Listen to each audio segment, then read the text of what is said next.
in 5 seconds.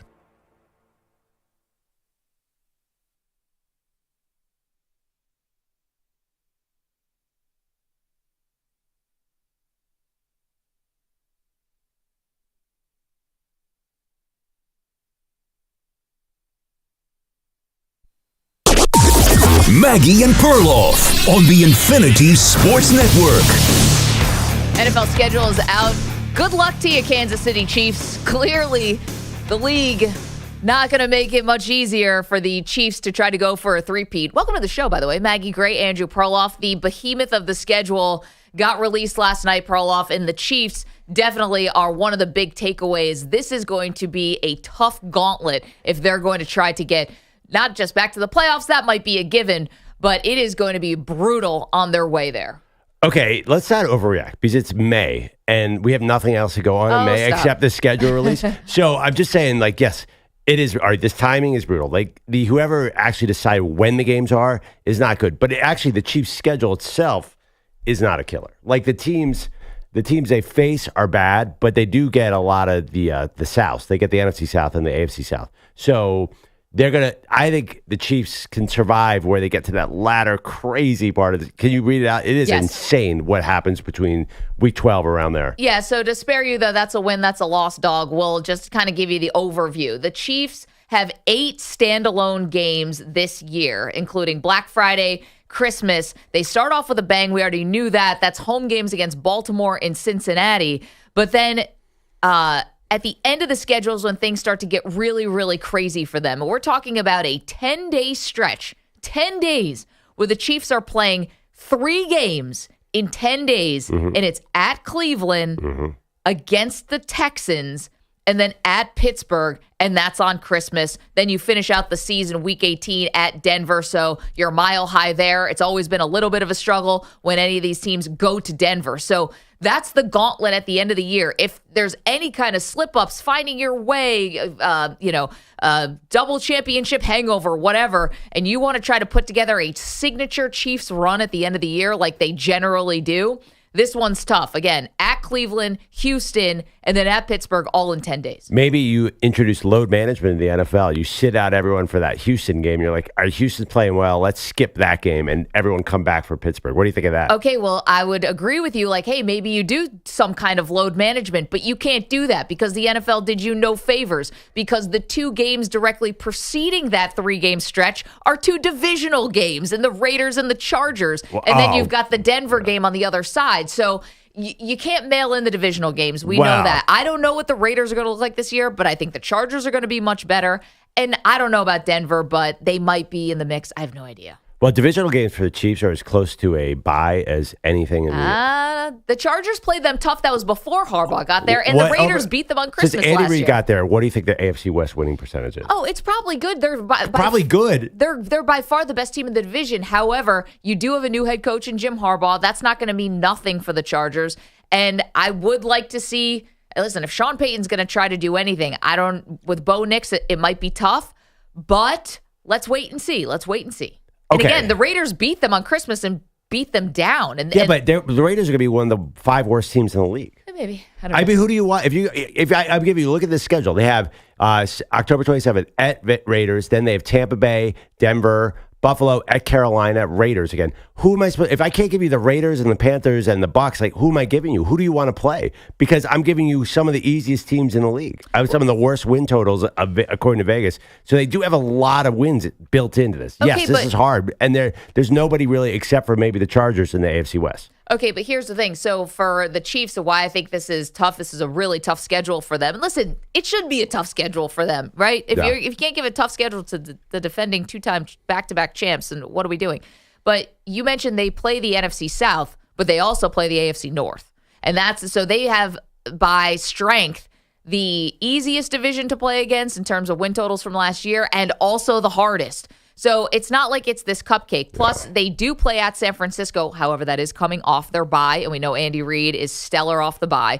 And then they do go to Buffalo and that is week 11. Yeah. They have an early bye this year. I know teams love to have the late bye, but here's the thing. It's the Chiefs/Taylor Swift effect. You could see that not that the Chiefs need Taylor to sell their games, but we know what a big boon that was for the networks, and that's why you also have every possible marquee situation they put the Chiefs in. Black Friday, Christmas Day, the December 21st game, that's 4 days before Christmas. All of that stuff that's Chiefs territory. Yeah, I just think they have enough wins built in here. Specifically, that NFC South thing will give them an advantage over the other AFC teams who draw a harder division, like whoever draws the NFC West. So you get 1 or 2 wins in there that'll get you at least up to last year. They were 3 seed. Yeah, I'm not super worried. I mean, you can't think that all of a sudden the AFC West is going to challenge them. I know they lost that terrible game to the Raiders on the holiday last year.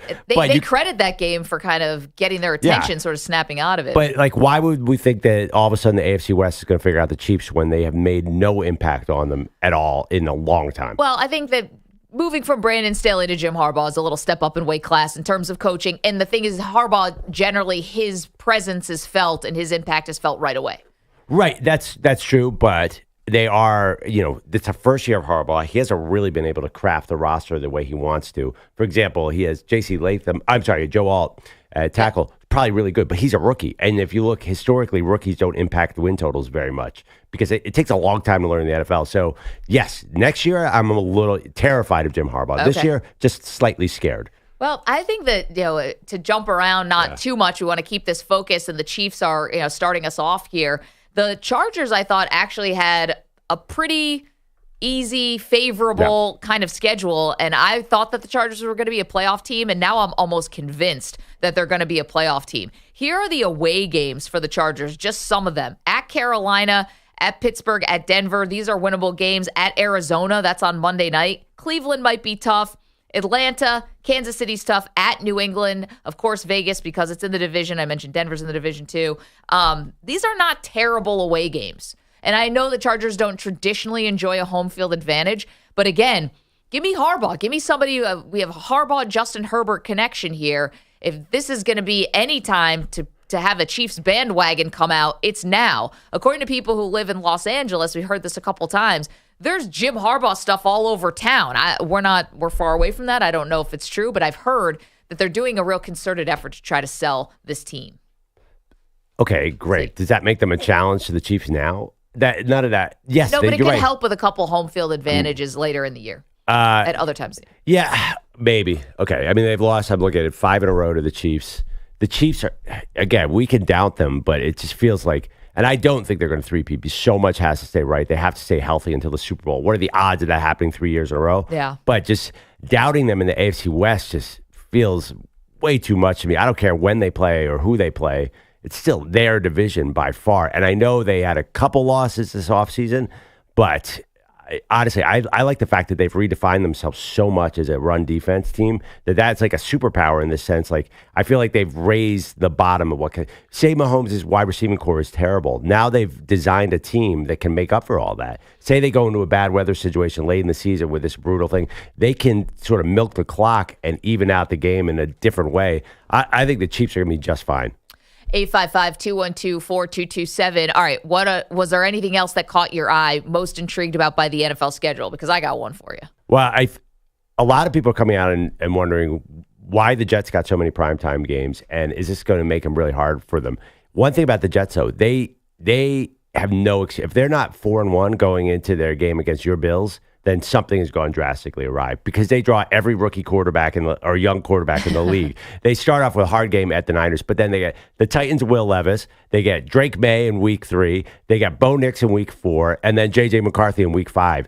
I saw a stat from the analytic guy, Warren Sharp, that rookie quarterbacks are awful their first 5 weeks. They rarely ever get a win. So the Jets... I think it's smart to give them all these primetime games because they're going to get a hot start. And then it gets way harder for them. But who cares? If the Jets are 4-1, they're going to take over the world. They're going to get they're going to be the most hyped team in the history of the planet if they start out 4-1 with Aaron Rodgers. Okay, so we should talk about the Jets for a second because they got the second most standalone games of anybody. But the interesting wrinkle about this is all of those standalone games come before their bye in week 12. Right. So the league is essentially kind of doubling down on not only a healthy Aaron Rodgers, but like, let's get him while he's healthy. Yeah. And they're giving them all these primetime games. It's clearly that the league is doubling down on Aaron Rodgers. His Achilles injury has not scared them off. And this is the one thing about the Jets. Well, you mentioned they should be this, they should be that. This is going to be a well-traveled team. Yeah. Because you mentioned the standalone games. They start off on Monday night. So you get quick right out of the gate. You're on a short week going to Tennessee. I have no idea what Tennessee is going to be like. And then you mentioned New England and Denver. That Minnesota game is in Europe. So all bets are off when you're going overseas like that. And then after you play in Europe, then you come right home for another Monday night game against the Buffalo Bills back-to-back with at Pittsburgh. Like this is tough. Now, you're right. The latter part of the schedule, we're talking about the Jets now, really helps them out. They do not cross the Mississippi River after their bye week. It's all 1 o'clock games. They have West Coast teams that come to them, like Seattle and the Rams, who have play at 1 o'clock. So those are body clock games.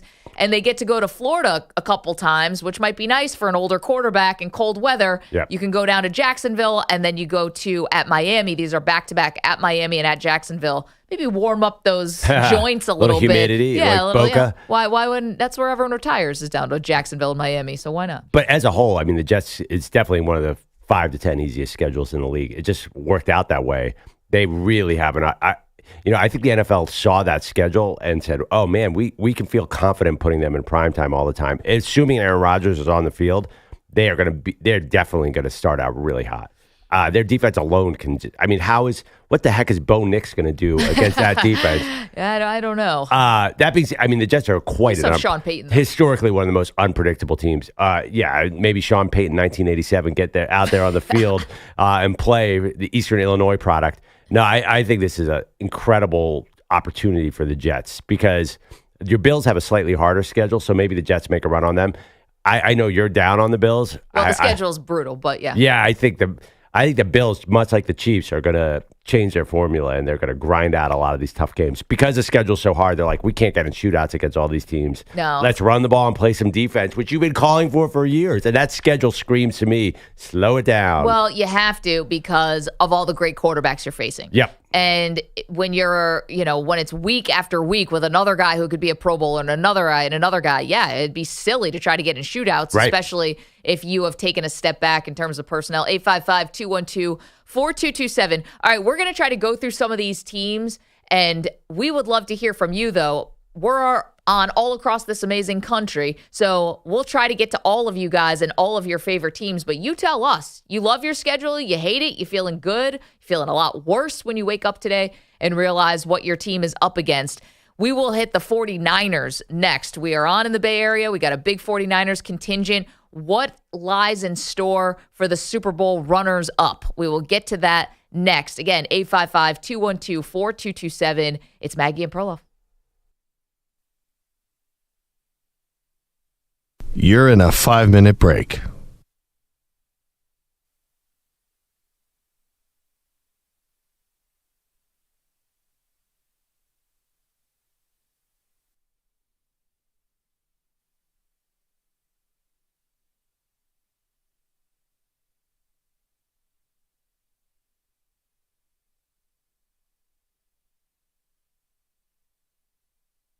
Four minutes, 30 seconds remaining.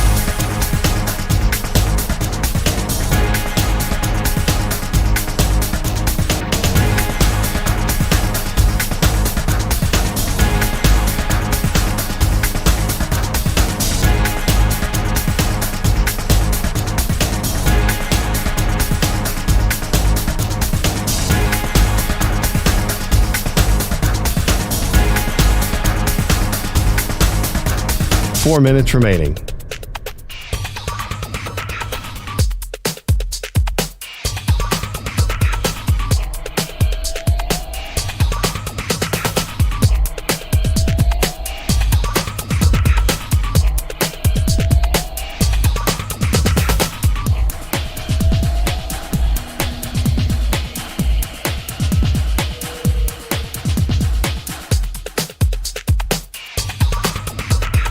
3 minutes, 30 seconds remaining.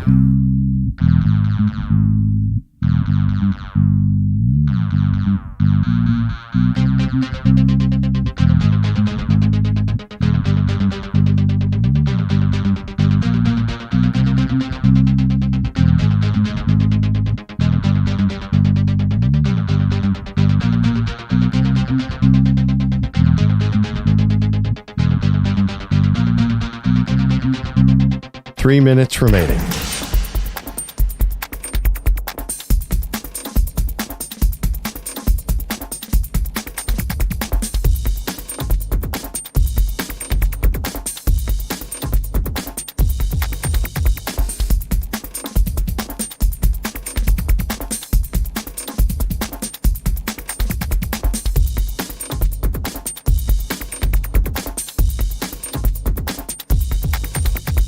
Two minutes, 30 seconds remaining.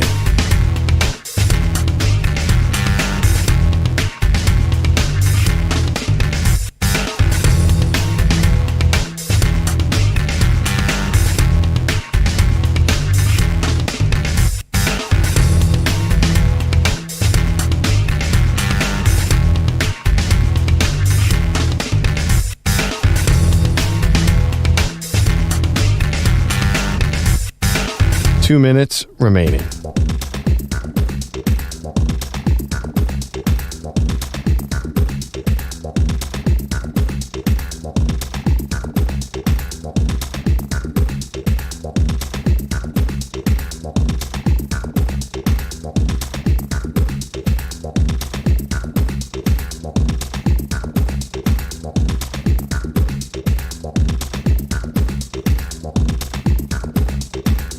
One minute, 30 seconds remaining.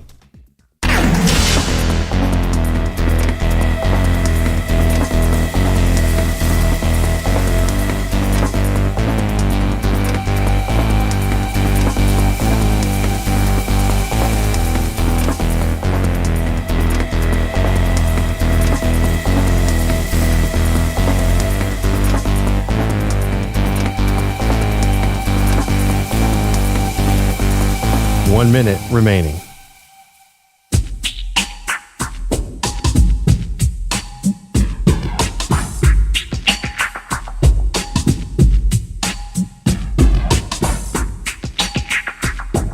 .45 seconds remaining.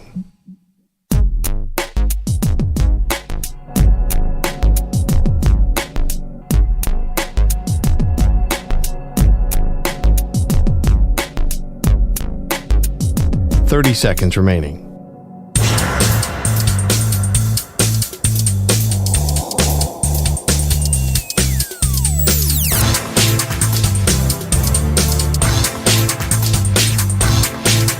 .15 seconds.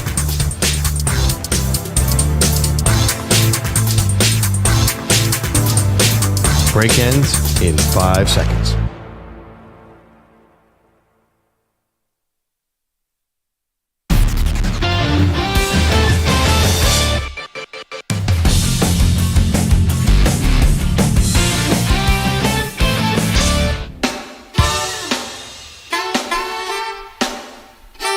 Welcome back to Maggie and Perloff.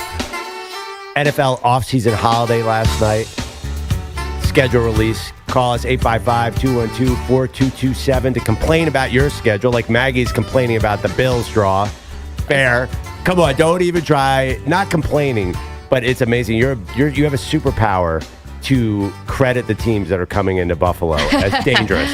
You're like, well, Carolina, you can't dismiss the possibility of improvement from Bryce Young. I wish they played Carolina this year. Listen, those you're the guys, Lou Holtz of fans. Those guys get paid also.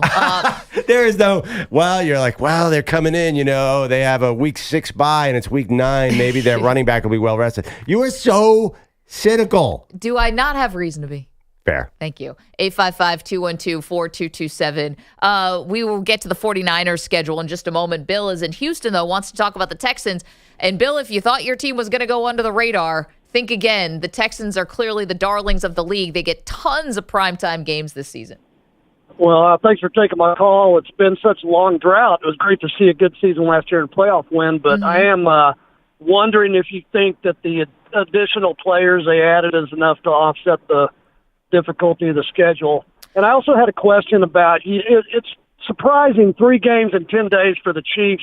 It seems like the Players Association would push back against that with risk of injury and fatigue and everything like that. You know, Bill, we're going to have Onnie Bose, who's going to join us later on in the show around the 8 o'clock hour Eastern time. Thank you for the call. And I'm curious to ask him that question, too, and how much consideration is there for the 3 games in 10 days, whether it's the Chiefs or anybody.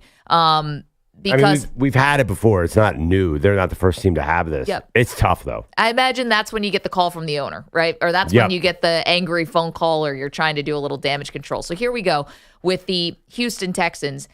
This is someone who's not a fan of the team but just loves this and wants to watch and is so curious about what year 2 is like for CJ Stroud and D'Amico Ryans. This is a fun schedule. Yeah, this is fun. Tough, but fun. Okay, so super late bye for the Houston Texans, and I always love that. But they're out of the gates quickly with the Indianapolis Colts, and starting with the division game, and Anthony Richardson will be healthy. Then they get Caleb Williams in week 2. We move on from there, where you have a stretch from Halloween. You do at New York Jets, then Detroit, at Dallas. That's fun.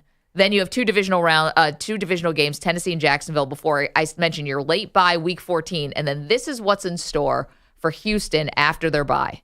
Miami at Kansas City, Baltimore on Christmas Day, and then finish it up at Tennessee.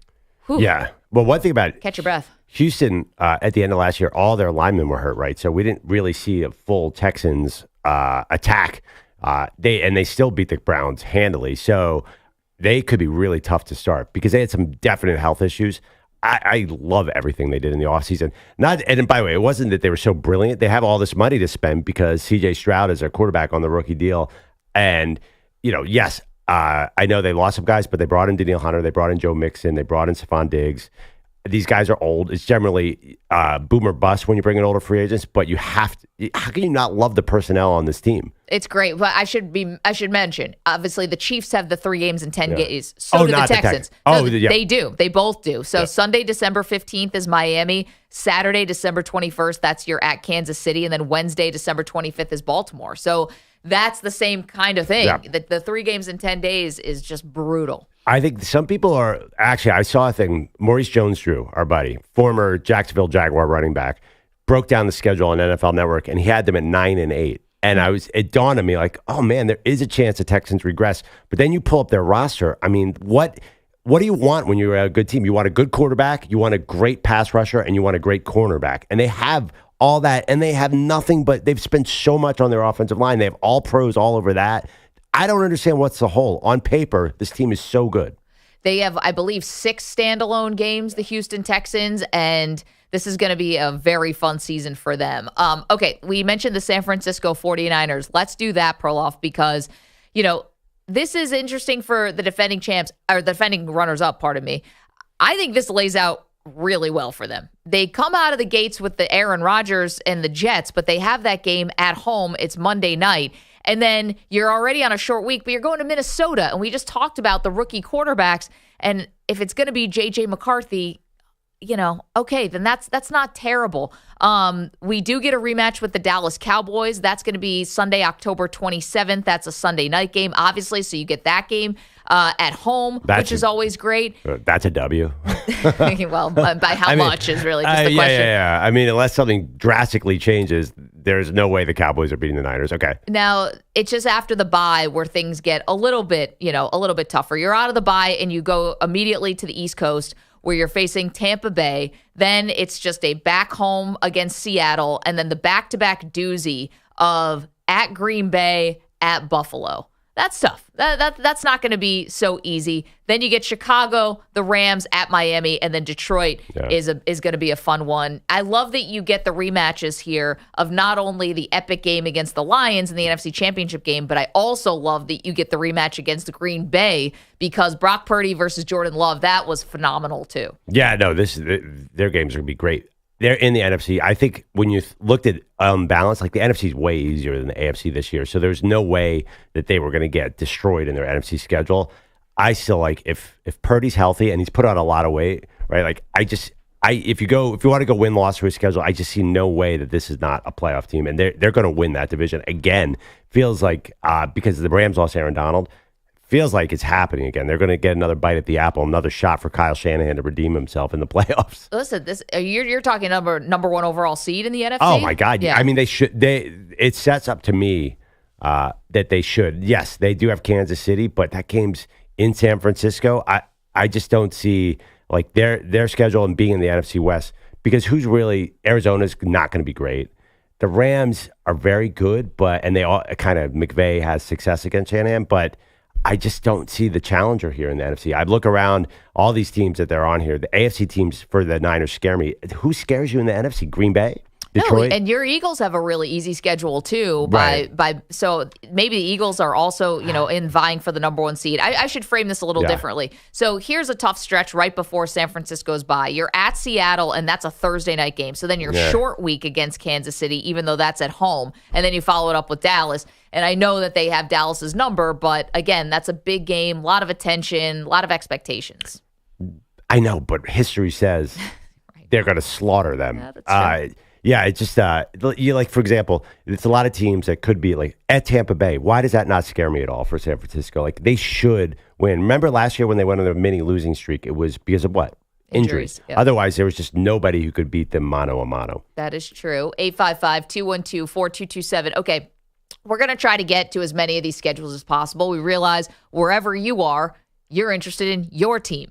So we will try to get to as many as we can. But if you have something you want to tell us about your team's schedule, this can work both ways because we want to know. 855-212-4227, because we'll talk about anything.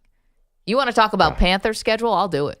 Well, Panthers, at least you don't have to stay up late if you're a Panthers. No, you're going to be rested. Yeah, the only team in the NFL without a primetime game. Do we ask Onnie about that? Hey, bro, what's the problem with the Panthers? Well, they'll tell you they do get a standalone game. But by the way, we all know the problem with the Panthers. A morning game? You're calling me, is it a morning game? It's a game against the Giants in Munich, Germany. That is America exhaled and said, phew, we don't have to wake up early to watch that one. Am I the only one who hates the whole concept of standalone games? To me, either you're a primetime game or you're not. This idea that, because you play in the morning, your appointment television football watching is just not true to me. Wait, I have a question about this. To me, there's prime time, and then there's whoever plays Europe. in Europe. Well, I heard this about the Jets, that, oh my gosh, they're at a disadvantage because they have to play so many standalone games. When you're actually out on the field, does it make an impact that you're the only game on TV? Like, why is that a disadvantage? No. Well, the only thing is it gets you off your routine.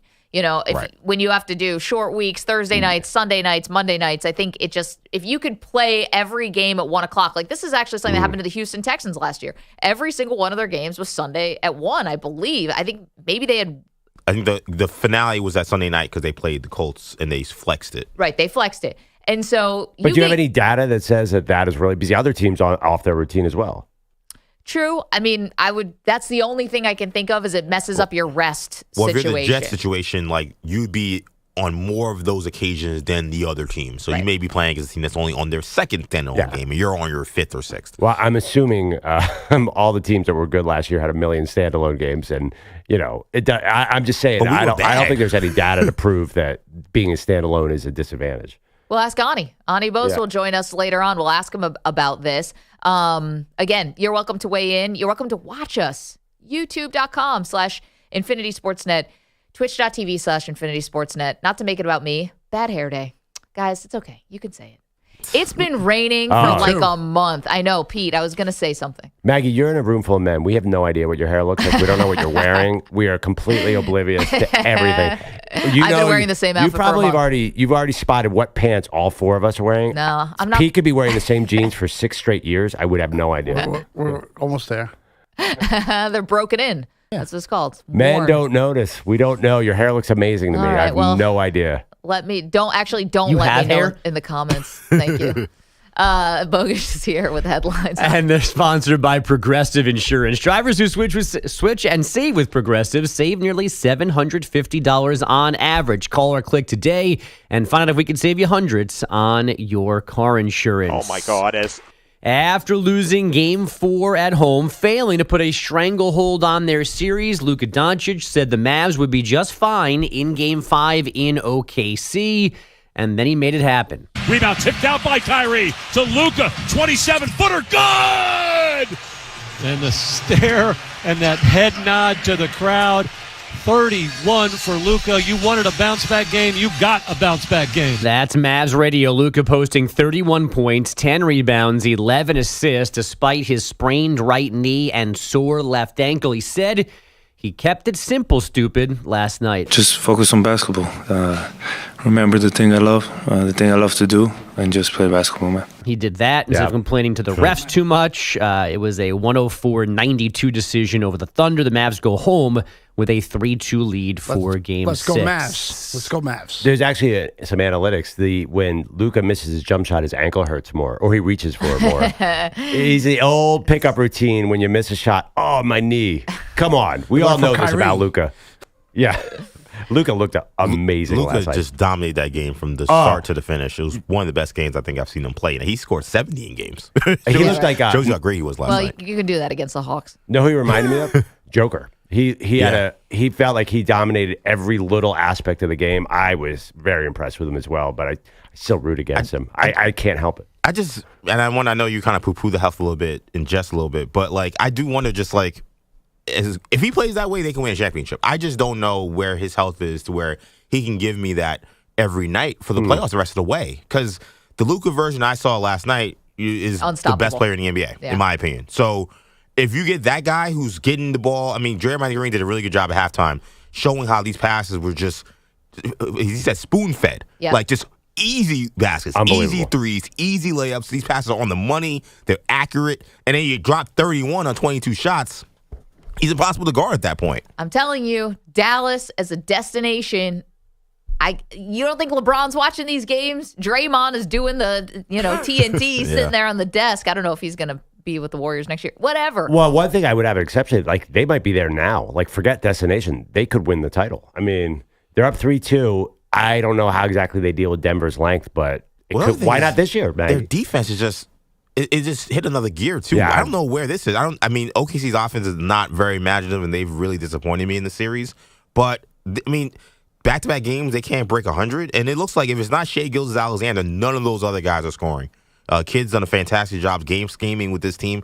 Denver's a whole different animal, but the way they're defending, if Luka does this, then it's a really tough sledding for a lot of teams facing Dallas right now. Well, yeah, but Denver is going to be, if it's Denver, that's a huge step up. It is, but they do have big bodies, and they have athletic bodies. Yeah. And I'm not saying nobody's going to stop Jokic, but it just feels like of the teams left, they may be best equipped to at least manage a Jokic series, assuming that the Timberwolves are eliminated. Can we also ask, who is this Kyrie Irving? Who is this person? This team first, friendly, smiling in the postgame? Like, what happened to Kyrie? Well, just wait.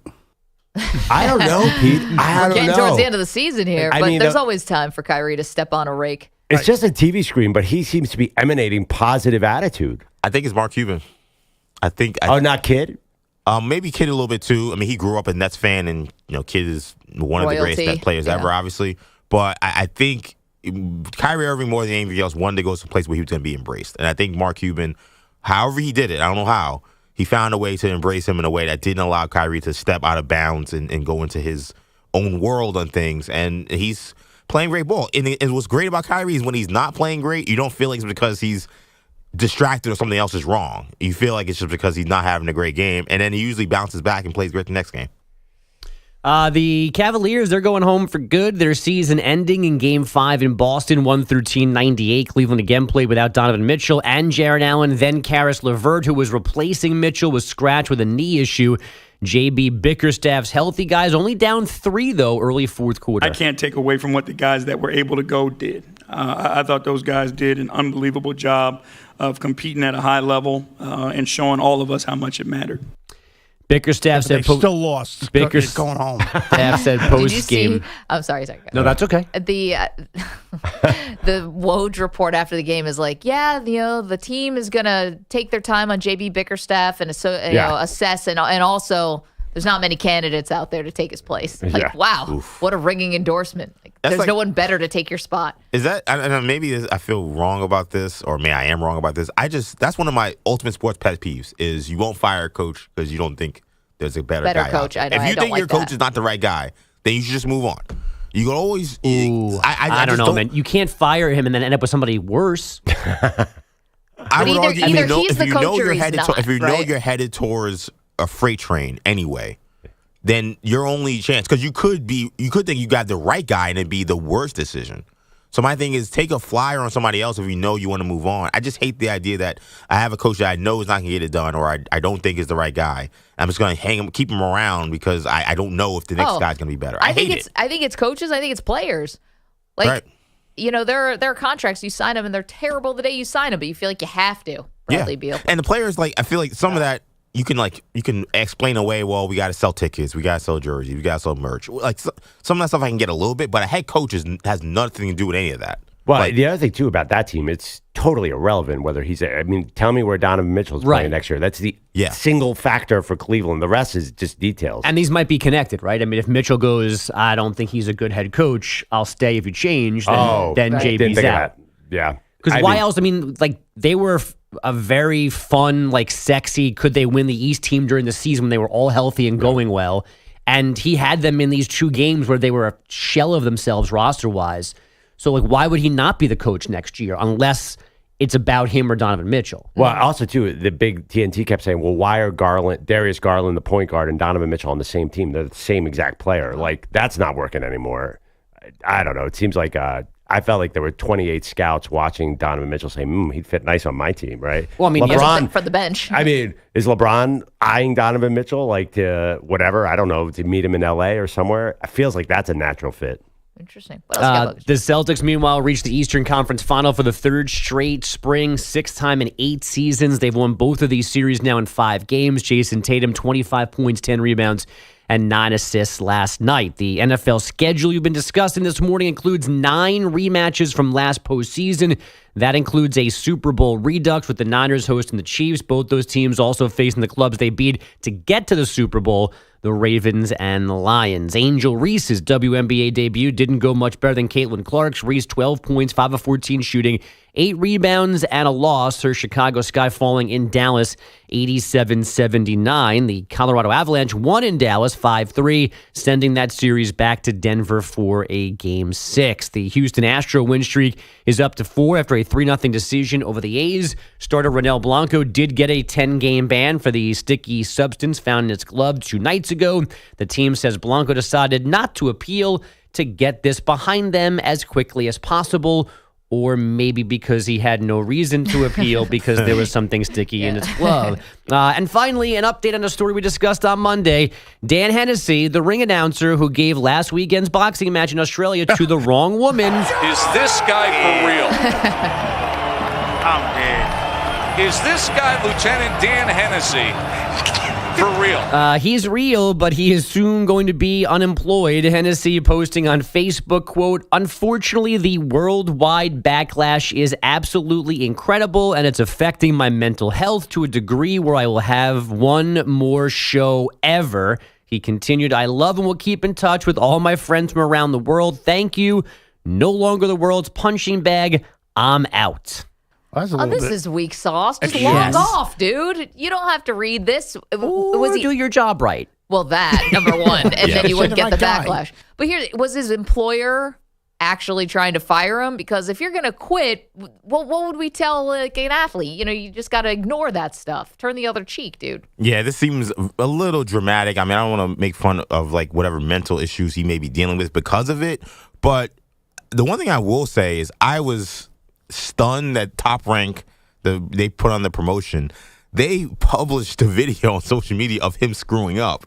And I don't know if he was hired by Top Rank because it was a weird Australian fight or whatever. But, like, I think that probably had a lot to do with it. He probably was like, my own company basically sold me out there to be like, hey, look at this, jerk who can't get the freaking scores right. And like, maybe that part of it, definitely helped expand the story. Of course, anybody can pull a video, but when you got the top boxing promotion promoting the fact that the biggest thing from this event was that this guy screwed up. Well, that had to at least multiply it a little bit, the backlash. I mean, come on.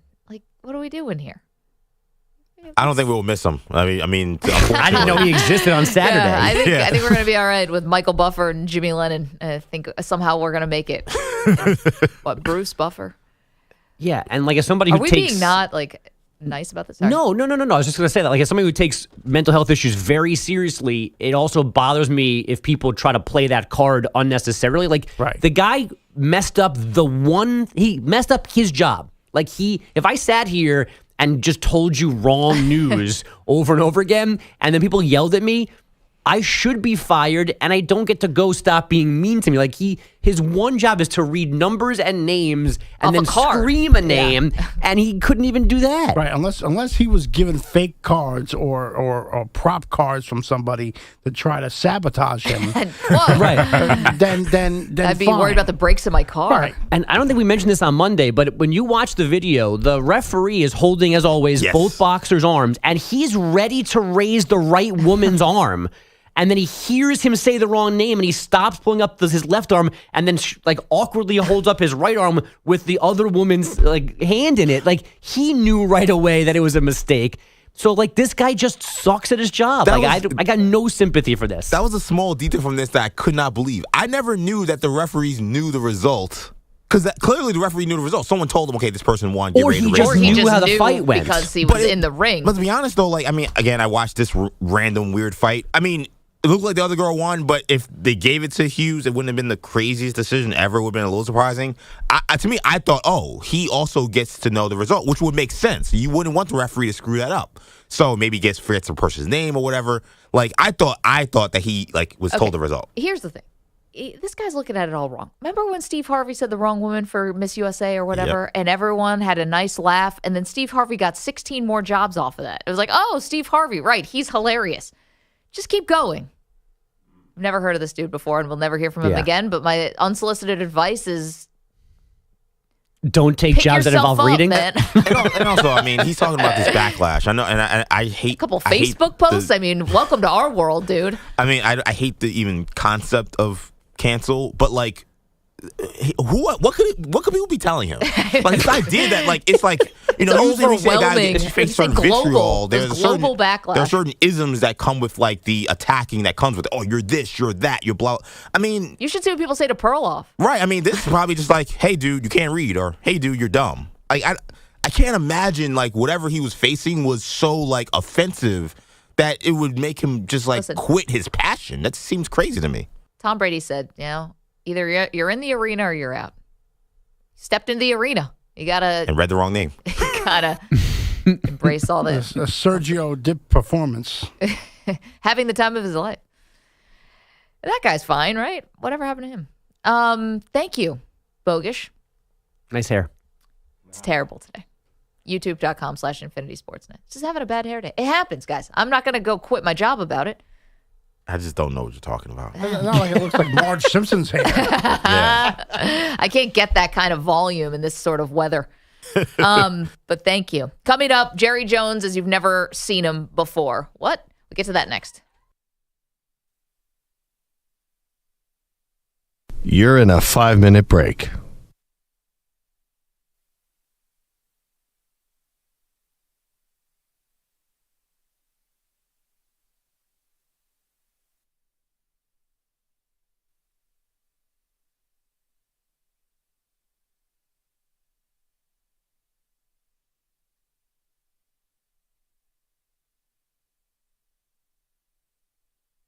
Four minutes, 30 seconds remaining.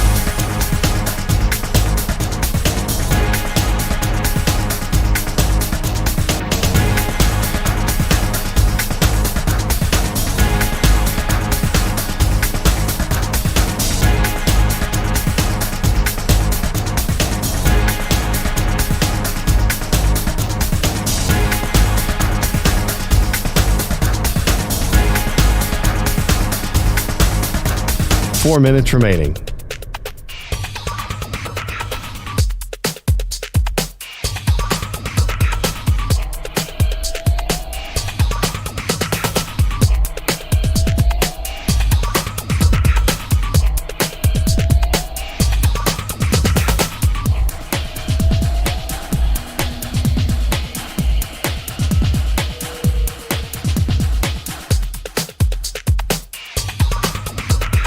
3 minutes, 30 seconds remaining.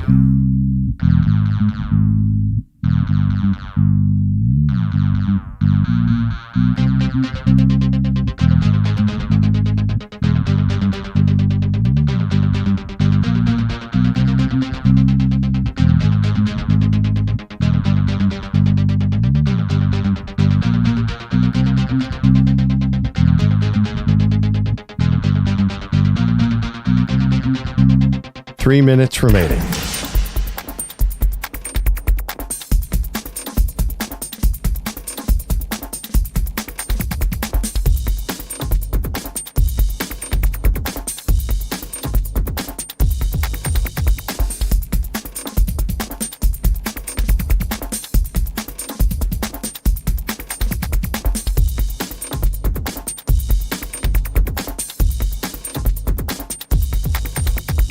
Two minutes, 30 seconds remaining.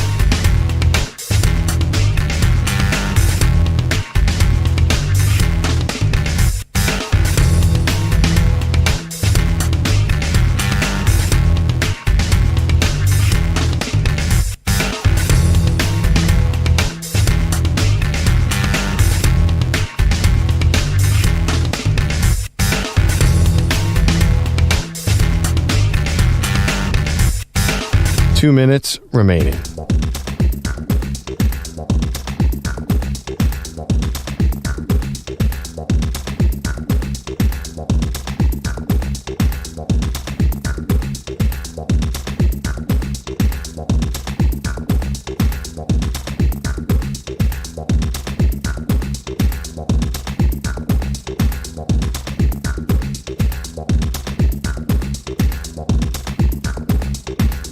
One minute, 30 seconds remaining.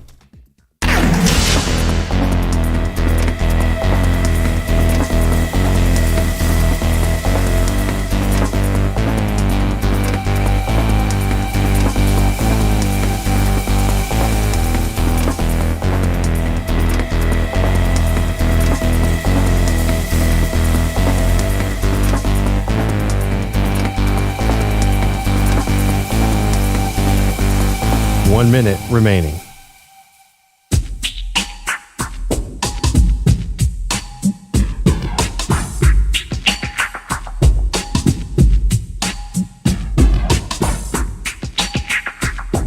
$45 seconds remaining.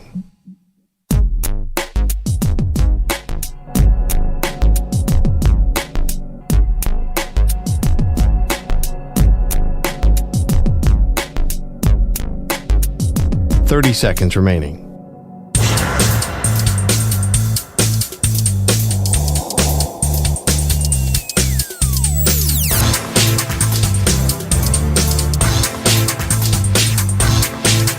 $15 seconds.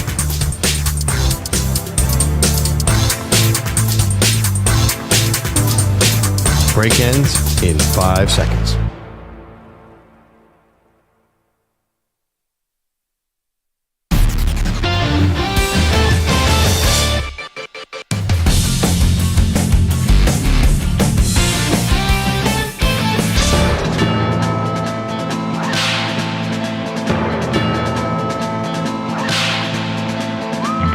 That's your Cowboy Quickie music, and this portion of the show is brought to you by Wesley Financial. Stuck in a timeshare and want out? Contact Wesley Financial Group now and get a free timeshare exit information kit at wesleyfinancialgroup.com. Check in on the Dallas Cowboys. Guess who's getting a 10-part documentary? Jared Jones. Oh, no. Jerry's getting a doc, guys. How is anyone going to even notice it? It's competing against 3 other Jerry Jones documentaries. Haven't we had this? Isn't this out there already?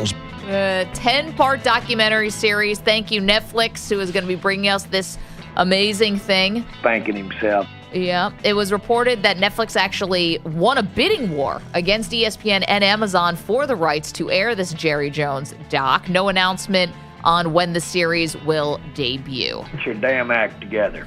Here's a question. I mean, how glossy is this one going to be? Because Jerry's already in the Hall of Fame. He doesn't need to do what Robert Kraft did with his 10-part documentary series to try to get himself into the Hall of Fame. So I think people are starting to get cynical about documentaries for real because The Patriots thing was a hot mess. It was totally biased. The University of Florida is the worst documentary I've ever seen in my entire life. That was terrible. So I think this idea that documentaries that are controlled by the subject they're not just disappointing. They feel bad. Yeah, it's like, what are we doing? Like propaganda. Even icky. The Tim Donaghy one has all the stuff that Donaghy said is like basically been debunked by everybody. So I mean, well, the fact that they even put out a press release that said we're going to get exclusive interviews with Deion Sanders, Troy Aikman, Emmitt Smith. Those guys. How do you find those guys? All three of them are on TV right now. We looked up at the screen. They're all there talking about the Cowboys now. Like, we need exclusive. Like, they're on. It's called every single day of every single sports network. I can't believe this is a thing. This is hysterical to me. This is funny. This is two of our, tongue-in-cheek daily segments of the Cowboys and the Daily Dion are both going to be featured prominently. This is like it was like made for us. Also, guys, they found Barry Switzer and President George W. Bush. Oh, great. Shocking. Yeah. One thing about and Phil Knight. Can't find those guys. Is there a stickier team than the 90s Cowboys, though? Because the Cowboys are still the most popular. 85 Bears. 85 Bears. That's what I was going to say, too. The Cowboys are still the most popular team in the NFL based on a 4-year window in the early 90s. Well, the 70s helped. 70s, 90s, and two generations. But it does feel like that's a good point. But the 90s, it's amazing. That was now 30 years ago, and we're still talking about that team because of what would we be talking about since 2000? Tony Romo and Dak Prescott? I don't think so. I think people are obsessed with this team because of the 90s. That's your Cowboy Quickie. Right. Okay, can we put this up as a poll? I'm sorry, go ahead. Yeah, NFL Netflix. That escalated quickly. That's a more of a love affair than Travis Kelce and Taylor Swift. And if they could find a way to make a documentary about that, I'm sure they would make that about 20-part series. You're right, it's coming. Poll question potential for today. Netflix also announced they are making a docuseries called America's Sweethearts, Dallas Cowboy Cheerleaders. What do you think gets more of an audience? The Jerry Jones 10-part series or the Dallas Cowboy Cheerleaders the cheerleaders, and it's not even close. I was thinking about that. I don't know. There's been a cheerleaders reality show. They have a show. So they're going to have an audience that's already established in theory. Can I be frank? And I'm borrowing this from the comedian John Oliver on HBO. In an age where you can Google anything you want and see anything you want, are Dallas Cowboys cheerleaders still a thing? Yeah. That is not a thing. Cheerleaders, that was sexy in 1978. I mean, come on. Every 12-year-old can do. I'm being serious now. Nobody talks about the cheerleaders being hot anymore, do they? Well, you're right. I mean, compared to what you can see on the internet in some corners, it looks like the Dallas Cowboy cheerleaders are wearing snow pants and snowsuits. Yeah, they're basically fully covered up. They used to be. I have never heard anyone say, man, the Dallas Cowboy cheerleaders. What is this, an episode of Love Boat from 1978? That's not a thing anymore, is it? I don't know. Are the Laker girls still a thing? This is not my territory. That's like Paula Abdul was the choreographer in 1986. That's all we know about the Laker girls. Well, I don't know. Is there still some kind of, a special elevated place in society for the Dallas Cowboy cheerleaders, the Laker girls, the Sports Illustrated swimsuit models, who John Oliver originally said that about? Why is this still a thing when you can just see, naked women all over the place in this day and age? Now we have WNBA players showing up to games half naked. Kelsey Plum outfit was amazing. City girls up. Cowboys cheerleaders are relatively conservative now. So this is the one thing about the cheerleaders I want to, and the swimsuit issue and the Laker girls and all of that. There's a male gaze part of this for sure, but there's also like a young girl role model. And I know maybe some people might not love that, but that is an aspect of this too. You have a lot of little girls who also want to be cheerleaders. It's athletic. It's a great, sport, all of that stuff. So there's like a female part of this too. There's women who aspire to be like the Dallas Cowboy cheerleaders. The Cowboys making the team cheerleader reality show had 16 seasons. 16. It went up until 2021. I think it was on their website. It was on. Oh no, it was on CMT. Oh, I'm sorry. So like, I think you make a good point, Perloff. I wasn't even thinking about that. That's why I brought the reality show. I'm thinking, oh well, there's some fascination about just being a Dallas Cowboy cheerleader. That's for women if it's on the right. Yeah, that's like a more men of a Real don't even know what the hell Housewives. CMT is. Right, They're not finding that. That's purely women are interested in this process for whatever reason. The cattiness, the behind the back backstabbing. I think maybe that's what carries this competition. beyond just like, oh, you want to see hot women for 40 minutes. Right, because you can get that anywhere. Right. I don't know. It doesn't feel like a big deal to me anymore. Like they used to be. Yeah, I mean, I agree with used that. to be. Yeah. Can we put it on the poll? What will have more viewers? The 10-part documentary series about Jerry Jones or the America's Sweethearts Dallas Cowboy cheerleader series? Netflix has basically just got all their bases covered. Wait, is it about the Cowboys or Jerry Jones? Jerry Jones. It's about Jerry Jones. Oof. Coming up. Yeah, it says Jerry Jones and the heyday of the Cowboys. So it's, jeez, that's not good. Coming up, we dive a little deeper into the Cowboys' schedule. Also, a big what if. We'll bring that to you next.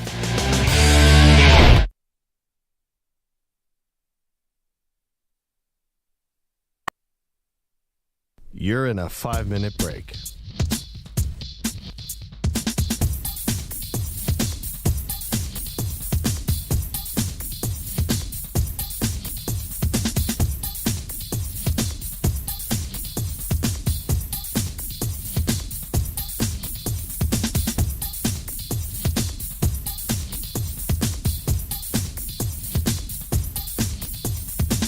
Four minutes, 30 seconds remaining.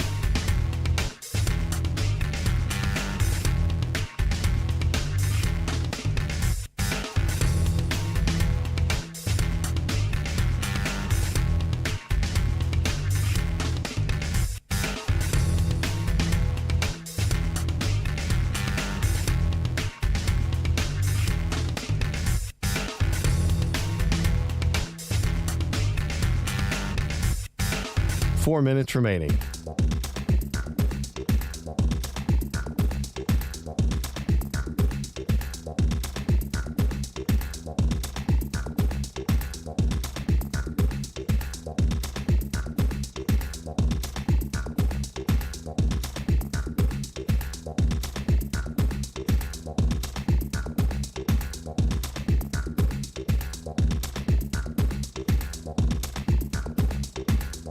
Three minutes, 30 seconds remaining.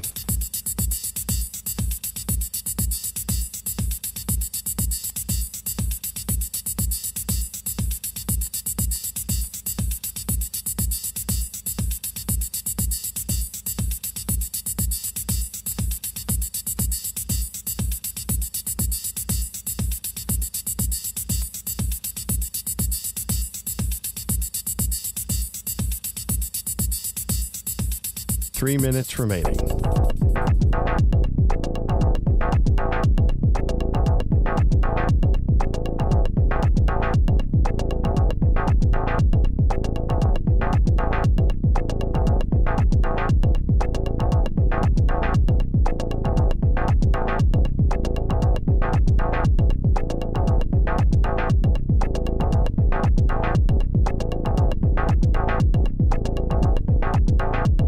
Two minutes, 30 seconds remaining.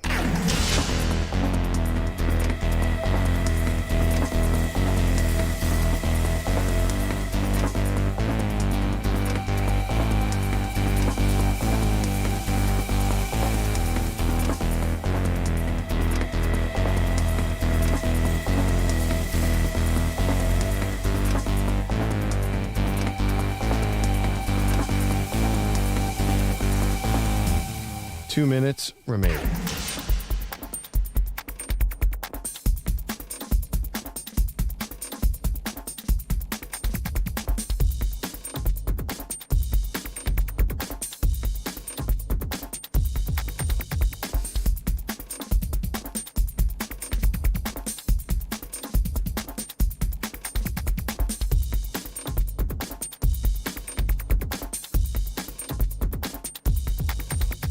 One minute, 30 seconds remaining.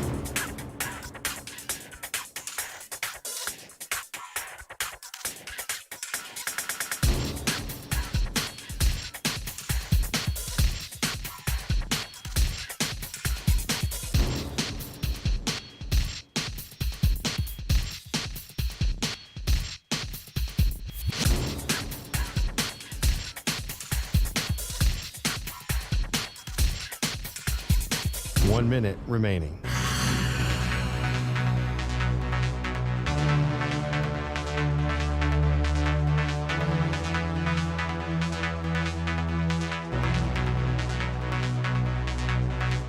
45 seconds remaining.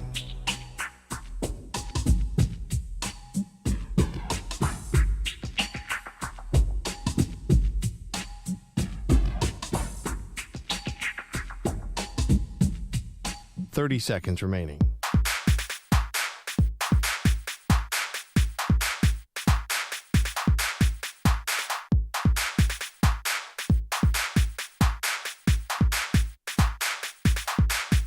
Fifteen seconds.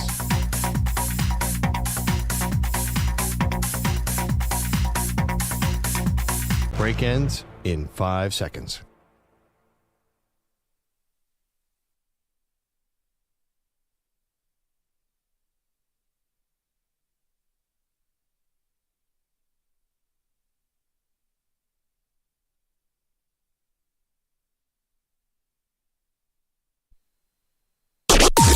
Maggie and Perloff on the Infinity Sports Network.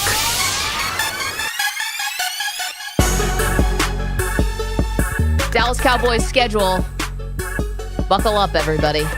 Schedule release came out yesterday. We already knew that they were starting the season in Cleveland with Tom Brady on the call, something Perloff thought was beneath Tom Brady. Oh. I don't know about that. Here's what's basically going on with the Dallas Cowboys, just to get you up to speed. So you got a lot of really juicy games here. They had some fun with the schedule, specifically getting the Detroit Lions, Perloff. I love this. Sunday, October 13th. Then going into the bye. I think they're trying to help the Cowboys a little bit by giving them San Francisco after the bye week. It's like, all right, you'll be rested. You can game plan. Let's try to keep this thing within the 2 scores, okay? So they're trying to help them. Then a cross-country flight to Atlanta. Then Philadelphia, Houston. So you get a really tough little stretch here right after the bye week, and then you have Washington and the Giants and Cincinnati. So you have 2 division games, and then the Bengals, and that's going to be Monday night. So the tough stretch really for the Cowboys, and what will probably define their season, is basically starting with, well, let's be honest, late September, you're Baltimore at the Giants, at Pittsburgh, Detroit, then the bye, and then I just mentioned coming out of the bye at San Francisco, Atlanta, Philly, Houston, Washington, New York, Cincinnati. This is a tough middle stretch here for the Dallas Cowboys. Definitely. They have to stay alive to get to that end stretch. Is so easy. At Carolina, Tampa Bay, at Philly, Washington. One thing, a couple things about the Cowboys.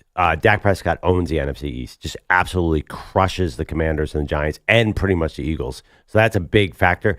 This is anecdotal. I'm hearing so much negativity about the Cowboys. I watched both schedule release shows last night, ESPN and NFL Network.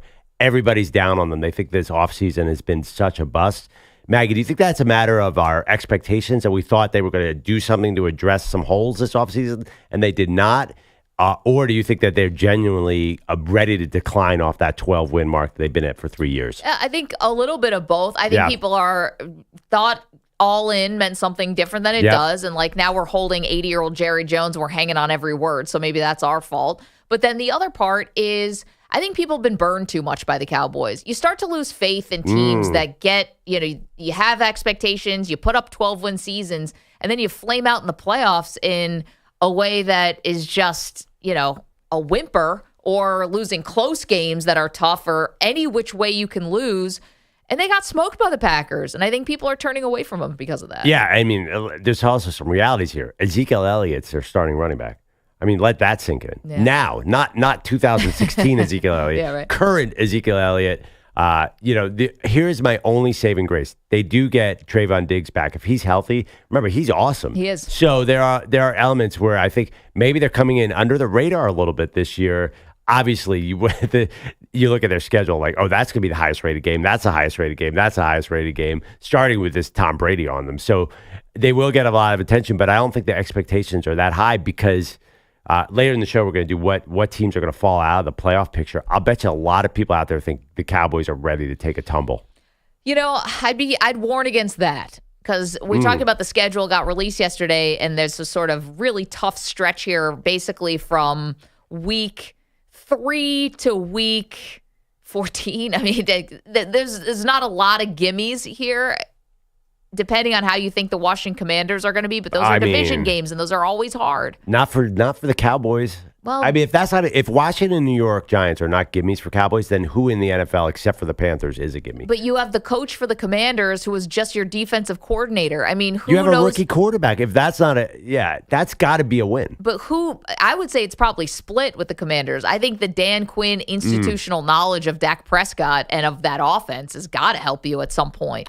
So, but that's a young team. I mean, I'm going back to this. I feel like who are the easy wins for you? If not New York and Washington, two of the worst teams in the NFL last year. I think that they got to look at these as manageable. I also think Philly is not. Dallas has had Philly's number a little bit. I don't think Philly scares them in any way. So the one saving grace for Dallas, and I agree, they might not fall off as much as people think. The NFC is down. I think there are a lot. I don't see this. That stretch you mentioned at San Francisco, Detroit, that's scary. But generally, I see a lot of W's on here.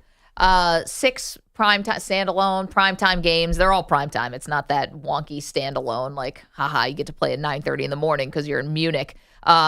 So far, we'll see about that Sunday, January 5th is a TBD because you don't know if that's going to be a winner go home or something like that. But a lot of standalone games here and a lot of fun. I like the standalone games. Yeah. So, at the Giants, we know what's going on there. At Pittsburgh is a real fun one. Dallas and Pittsburgh kind of harkens back to some, rivalries of yore.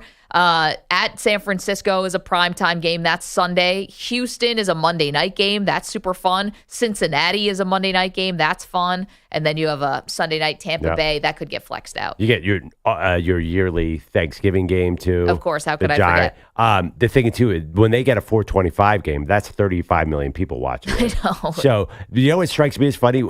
If you get a 1 o'clock game against the Cowboys, you know you are not a good team. So the Saints at 1 o'clock. Atlanta. But the Falcons on there. I was a little surprised by that. I was too. I mean, Kirk Cousins and then at Carolina. I think the NFL schedule makers like NFC South. Not this year, friends. even the Cowboys can't even save the Panthers. Yeah, I know. It's pretty. Yeah, and I'm looking at what week is that? Okay, that's Sunday, December 15th, 1 o'clock at Carolina. Oh my God, that's the least exciting Cowboys game of all time. Can I quickly speak for our non-New York audience, which is maybe everybody? Yeah. Can they please stop putting Cowboys Giants on national TV? What they love. They're doing love it for the rating, and I understand that, but it's the freaking Cowboys. Like, I'm sorry to the rest of America. I'm not up to New York. We don't sign up for this. Like, nobody wants to see the Giants get smashed by the Cowboys every time on national TV. They have them play them. Both of their games are on national TV, Thanksgiving and then also Thursday night game. That's dreadful. Like, I don't know why they keep doing this. Well, they gave them the Commanders last year on Thanksgiving, and that game sucked. I know, yeah, and well, that one. I mean, people like to see Cowboys score lots of touchdowns. So yeah, and the Commanders one I can almost get a little bit because that's maybe one of the oldest. That's the oldest rivalry maybe in the NFC East. The Giants thing is just it's every year. It's either week 1 or it's Thanksgiving or it's a Monday Night Football game like last year, and the result's always the same. And it's not for the public. It's purely because they want that New York audience on that national TV rating. And it helps the NFL in their pockets. It doesn't help any of the fans. Oh, EJ, I mean, I'm going to be honest. This is what everyone has been thinking about the Jets for the last 10 years. And I know you are a Jets fan, good, and so is they're Pete. Right. But, like, nobody wanted to see Jets-Patriots all those years where Sam Darnold's seeing ghosts and it's just a total and utter embarrassment. It's the same thing. It was always for the ratings. And it's just like, no, thank you. I want to opt out of this, you know? I feel like Jets-Patriots was always a day game. Was that a lot at night? Thursday. They did a lot of Thursday. Thursday was the AFC South. There was a Thanksgiving game. The Monday Night Football game. Maggie mentioned. To be fair about the Giants, they did get a lot closer in the second game against the Cowboys last year. I know they lost 40-0, but they figured out some things and lost 49-17 in game 2. Right. That is. Yeah, that's improvement right there. I don't know if that was Tommy Cutlet. Someone put up some points there. Give Dable another Coach of the Year. 855-212-4227. So that's a little bit on the Dallas Cowboys schedule. You are welcome to weigh in on that. We know the Cowboy fans. Why do we talk about the Cowboys so much? Because you guys are spread all over the country, and they still are America's team until Taylor Swift totally takes them out. Oh, that's the competition. You know that the Chiefs are moving in on that territory. They've had a bunch of top 5 games. They're number 2 by a mile now. How many freaking Super Bowls do you have to win, and how many pop stars do you have to date to take over the mantle for America's team? I was at an event last night, and I was talking to a woman, she said, I became an NFL fan halfway through last year because of Taylor Swift. I'm like, I've read about you. Yeah. You're really that person.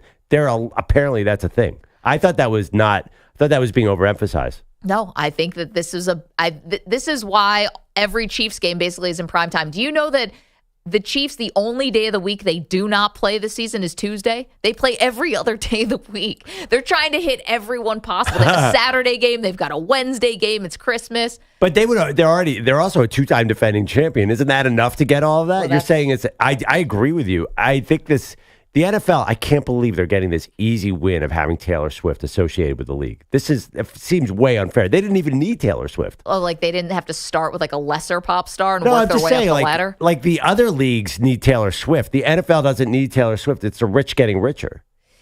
Can we ask this question maybe about the Cowboys? Is this a rebuild team or is this a Super Bowl team? Oh, my God. You have to reword that. Okay. Is this a rebuild team? I'll answer your question. I'll say Super Bowl team. What? It's not Super a rebuild because the Super Bowl, not the Puppy Bowl. The Super Bowl.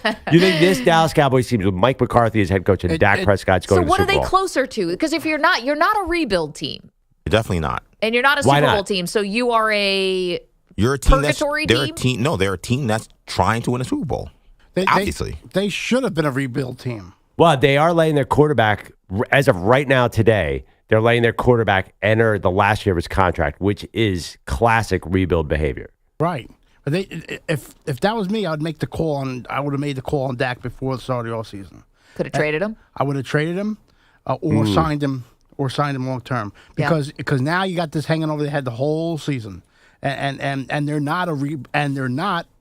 acting like a championship contender. They're acting like they should be acting like a rebuild team. But can I put some respect on the Dallas Cowboys name a little bit? I understand that the tackle situation is not ideal. But the rest of the offensive line, the guards are still really good. You still have Dak Prescott. You still have CeeDee Lamb, one of the top receivers in the NFL. You got a defense that is essentially all back. They've got some linebacker help now. You got what's the name? Trayvon Diggs now coming back. He's now healthy. He's potentially an all-pro type corner when he's healthy. Like I know, yes, it's easy to dunk on the Cowboys, and yes, they always flop in the playoffs, but I don't see a path where they're not still a double-digit win team and in the mix in the postseason. To me, if you're that, you're closer to a championship than you are rebuilding. But there's doubt on Dak. Well, I don't know. I disagree with that a little bit. I think you're in limbo because you're 12-5 and have no prayer in the playoffs. Like, why would anyone have faith that Mike McCarthy's going to win a big playoff game? Have they shown us anything? I haven't seen much. Let's put that up on a poll. Are the Cowboys closer to a rebuild or are they closer to a Super Bowl? 855-212-4227. Okay, we're going to switch up the schedule a little bit because of guest Onnie Bose, who basically makes the NFL schedule, is going to join us in the next hour. So Thursdays, we do something called the Multiverse. Exploring sports' biggest what-ifs and could-have-beens.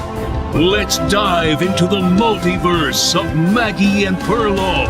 Okay, we're going to keep this one quick today, and because we're looking at the schedule and all the games in London/Germany/Brazil, here's the question, the multiverse of what if. What if the Jags had already moved to London full-time?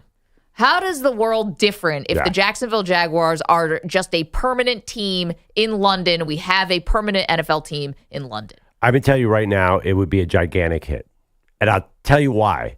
Because everything the NFL does is a gigantic hit. And everyone thinks that nothing can work like this. And the NFL always pulls it off. Everything they do turns to gold. So it would work. Also, you would add in these neutral site games because, say, Seattle drew Jacksonville. They would have to come up with a creative solution, which would be annoying to the schedule makers. But I think everybody be engaged, like, oh, okay, what's going to happen here? Guess what? They just added another set of storylines to a league that already has great storylines. I think it would be intriguing. I think they would make it work. I think Jacksonville would get an advantage, be a better team. I think we would look back and say, wow, wasn't that cool in 10 years when Jacksonville moved to London? I think it'd be a home run. So we're doing multiverse of Maggie and Perloff.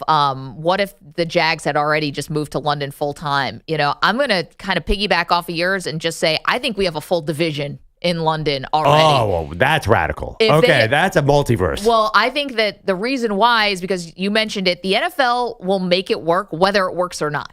Playing games on Wednesday on Christmas, I don't think that actually works, but they're going to make it work. Playing 3 games in 10 days, that doesn't work for teams, but they're going to make it work. They'll keep shoving this stuff right down our throats. They'll make it work. And I think they would see Jacksonville, who I think it would be probably a success, and they would double down immediately and say, all right, now you got the Tottenham team and you've got the, I'm going to butcher this, Wembley team, whatever. You pick your London. spots.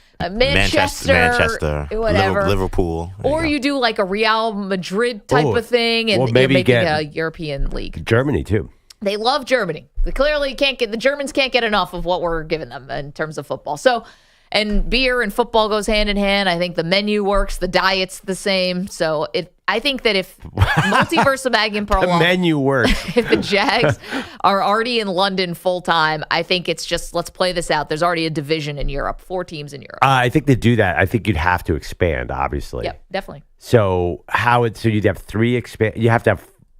How would you do that? So you bring another team to America or maybe Mexico City, or basically. No, I think you take the Jags and put them there. Right. So that's 31 teams left in America. So you have to add how many teams? So the Jags would still be part of the AFC South. Right. And then I probably think you're adding 4 new teams and just creating a whole European division. Right. But so the Jags would be one of those 4 teams. So no. The Jags would be one and then 4 new teams. I think that's how it would have to work. Unless the Jags are in a new London, Europe division and you replace them with an expansion team in the U.S. or Mexico City, and they're now part of the AFC South. Well, now we have a tricky thing because right now there's 8 divisions, right? Yeah. 4 teams in each division. If we add a 9th division. A 9th division, so you're going to go with 5. So you got to have 5 teams times 8. Oh boy. Listen, this is You're gonna have to rip up the divisions. No, it's gonna be awesome, but you're gonna have to rip up the divisions a little bit because then they do that once every. You're gonna have 5 European teams now, so you're adding 4 European teams. I'm adding 4 European teams. So how often do they do that? I mean, come on, how many different divisions have the Arizona Cardinals been in? So this happens all the time. Seattle used to be AFC. Of course. So that's the multiverse of Maggie and Perloff. A what if, what could have been? What if the Jags were already in London full time? The Dallas Cowboys question we have for you today is, are the Cowboys closer to a rebuild or are they closer to a Super Bowl? You can vote at Maggie and Pearl on Twitter. You can download the Maggie and Perloff podcast wherever you get your podcasts. Give us a 5-star review. We'd be so grateful. That kind of stuff really does help. It seems small, but it does help. You can watch our show, youtube.com/InfinitySportsNet, twitch.tv/InfinitySportsNetwork. We've got the absolutely free to download Odyssey app. It's crystal clear. Take it with you wherever you go. And SiriusXM channel 158. All right, Cowboys, closer to a rebuild, closer to a Super Bowl. We get to that next. You're in a 5-minute break.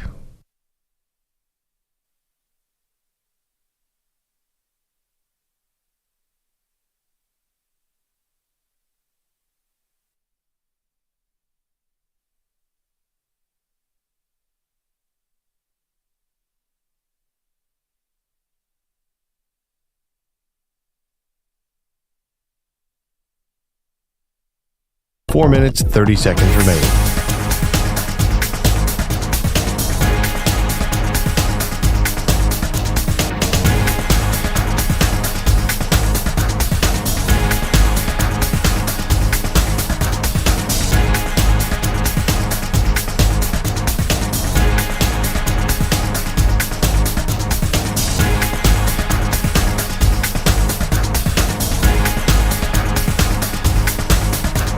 Four minutes remaining.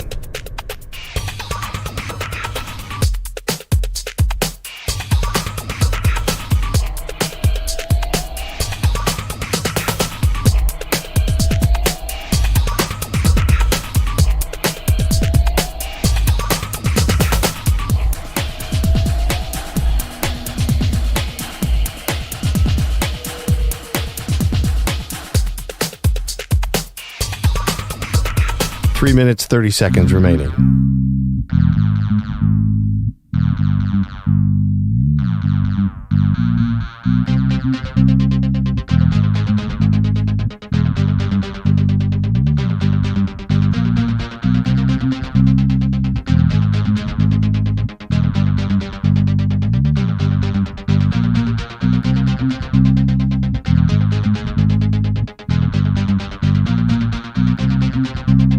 Three minutes remaining.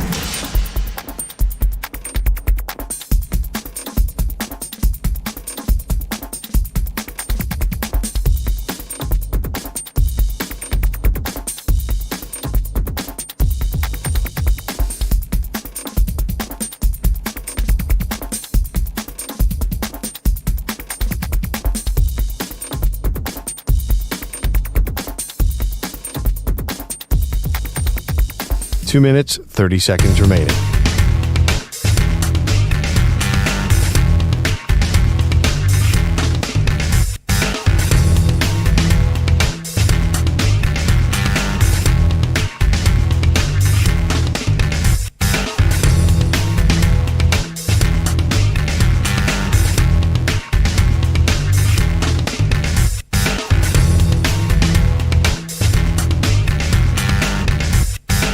Two minutes remaining.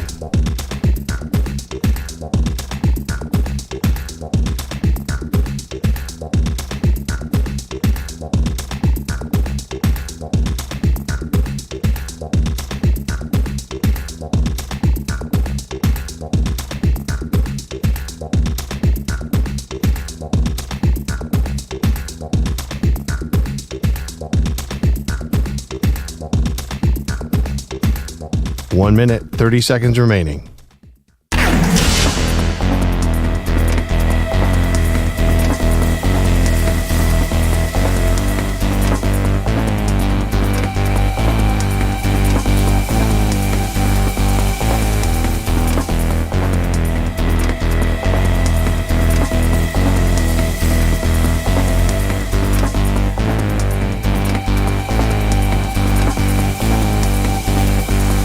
One minute remaining.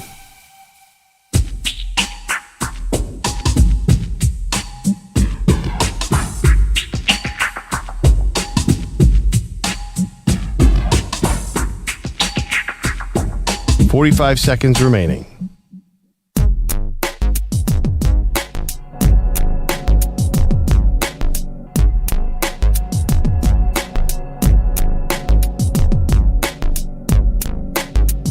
Thirty seconds remaining.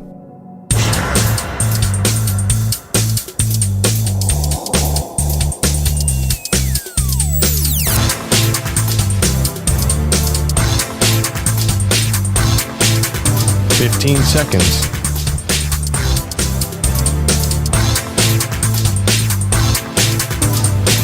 Break ends in 5 seconds.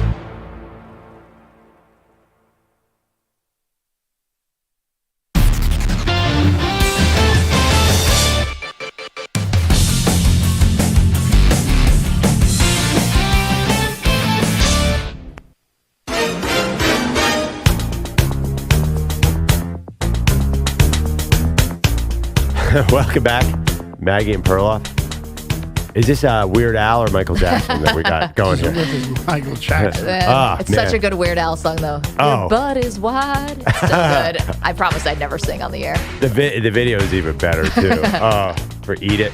Yeah, where is Weird Al? There's not enough Weird Al in the schedule release part. Wait, this isn't Eat It. This is I'm fat. I'm fat. No, this is Beat It, right? Beat It, right. Oh, this is bad. This is bad. And Weird I'm Al fat. is fat. Fat. Yeah. Oh, right. Eat It and Beat It is a different song. Oh, wait. So I was very confused. I'm so sorry. I'm getting confused. So he had a song called Eat It. That's the one in the video. That's Beat where, It. Yeah. And then this is I'm bad, but I'm fat. No, no. This is the one where he had the suit in the video that blew up. Did he also do Eat It? He did Eat It also as Beat It. Man, I thought also kind of going to the well a little too Yeah, I much was about to say, I thought he had a wider it. repertoire. My favorite song was Like a Sturgeon instead of Like a Virgin. Also, this is not the video where he had the suit. This is That's Smooth Criminal where he had the suit. No. In one of them, he had the suit that he blew up and became. Like a sorry, sumo I'm talking about suit. Michael Jackson. Oh, No. When Weird Al had the big sumo-looking suit, yeah.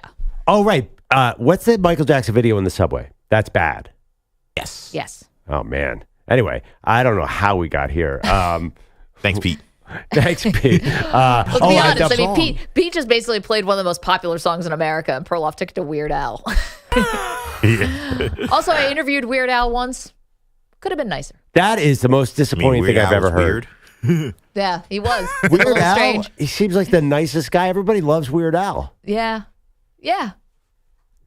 Sure. Wow. Could have caught him on a bad day. 855-212-4227. We asked you a question. Are the Dallas Cowboys closer to a rebuild or closer to a Super Bowl? Tony's chiming in from Vermont. Hey, Tony, how are you? Hey, how you guys doing today? We're good. What's your thought on the Cowboys? Thought on the Cowboys real quick is that they've got a great roster every year, but they never have a team. It's very similar. I mean, they seem to have a great roster, but they don't have a team. They have one person on their team. It's Jerry Jones, but they don't build that team. I think the same concept is true with the 49ers. They have Kyle Shanahan. It's brilliant. He's that, but he doesn't seem to get the roster to turn into a team. And then you see other teams that have less talent on their roster, but they become a team. So Dallas never picks a coach or builds an organization that builds that team concept that you need to win. That's my idea. That's why they keep getting to the level. I'm from Philly. I love Philly and lifelong, but they just seem never they get there. They got the great roster. Everybody's talking about the roster, but who wins? The one with the team, the one that builds those people. Look at Bill Belichick. He had teams for years that didn't have the roster, you would say, right? Yeah, well, he had Tom Brady with the great equalizer. Same thing with Andy Reid, you know? Dak isn't exactly, I mean, he's pretty good. I mean, I think if you could get people to rally, get Dak to rally around other guys and other guys to rally around him, he may need a change. He may need to go to another team. I think the best thing that could happen to Dak is he leave Dallas and get a start somewhere where there is more of a team, more of a support. Why do you let your star quarterback go to his last year? I mean, come on. Unless they get something done here at the 11th hour, you're right, Tony. But here's the thing. Dak Prescott goes where? The Miami Dolphins? Are they more of a team? I'm not sure that the grass is always greener. I know Dak would be in high demand. I'll give you that. Thank you, Tony, for the call. I mean, it's hard to poke holes in Tony's argument. I mean, they've had a lot of talent over the years. To me, the ultimate team in NFL history that I remember, the 2001 Patriots. Like, they ran out as a team. They didn't run out individually for the Super Bowl. They didn't have the talent, but everybody was pulling on the same page and doing what the coach wanted them to. It just, whatever that energy is, the Cowboys have not had it. Okay, well, two things about that. I don't know if I totally agree. The Dallas Cowboys have shown you that they want to build in the trenches. That's what every great team does. They consistently have a very good offensive line. They consistently have good enough pass rushers and run stuffers. Like, it's not wild how they build their team. So as far as like that concept of, it's not an actual team, it's just a bunch of freelancers, I don't necessarily see that. You want to say Trayvon Diggs gambles a little too much for interceptions and trying to go for that as a corner? Sure, but I don't see them as a bunch of freelancers. I think they do try to build it in the right way. My question is, they've been telling us for years, we want to get back to the run, and then they just don't do it.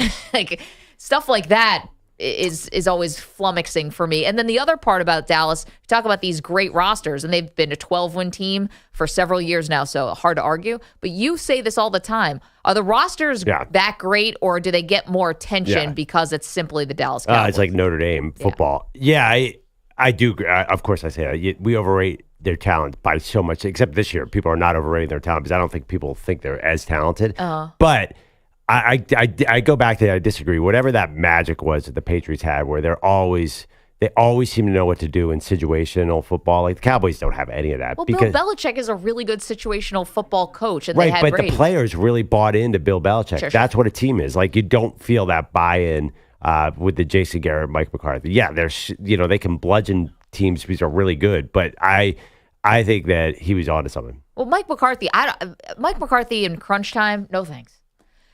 they should have lost that game to Detroit, except Dan Campbell sort of like out-stupided, Mike McCarthy. Yeah, McCarthy had a big mistake in that game too, didn't he? Huge mistake. And he's not Belichick. Let's put it that way. And you can point out Belichick's flaws and stuff like that. End-of-game execution, everyone was on the same page with the Patriots.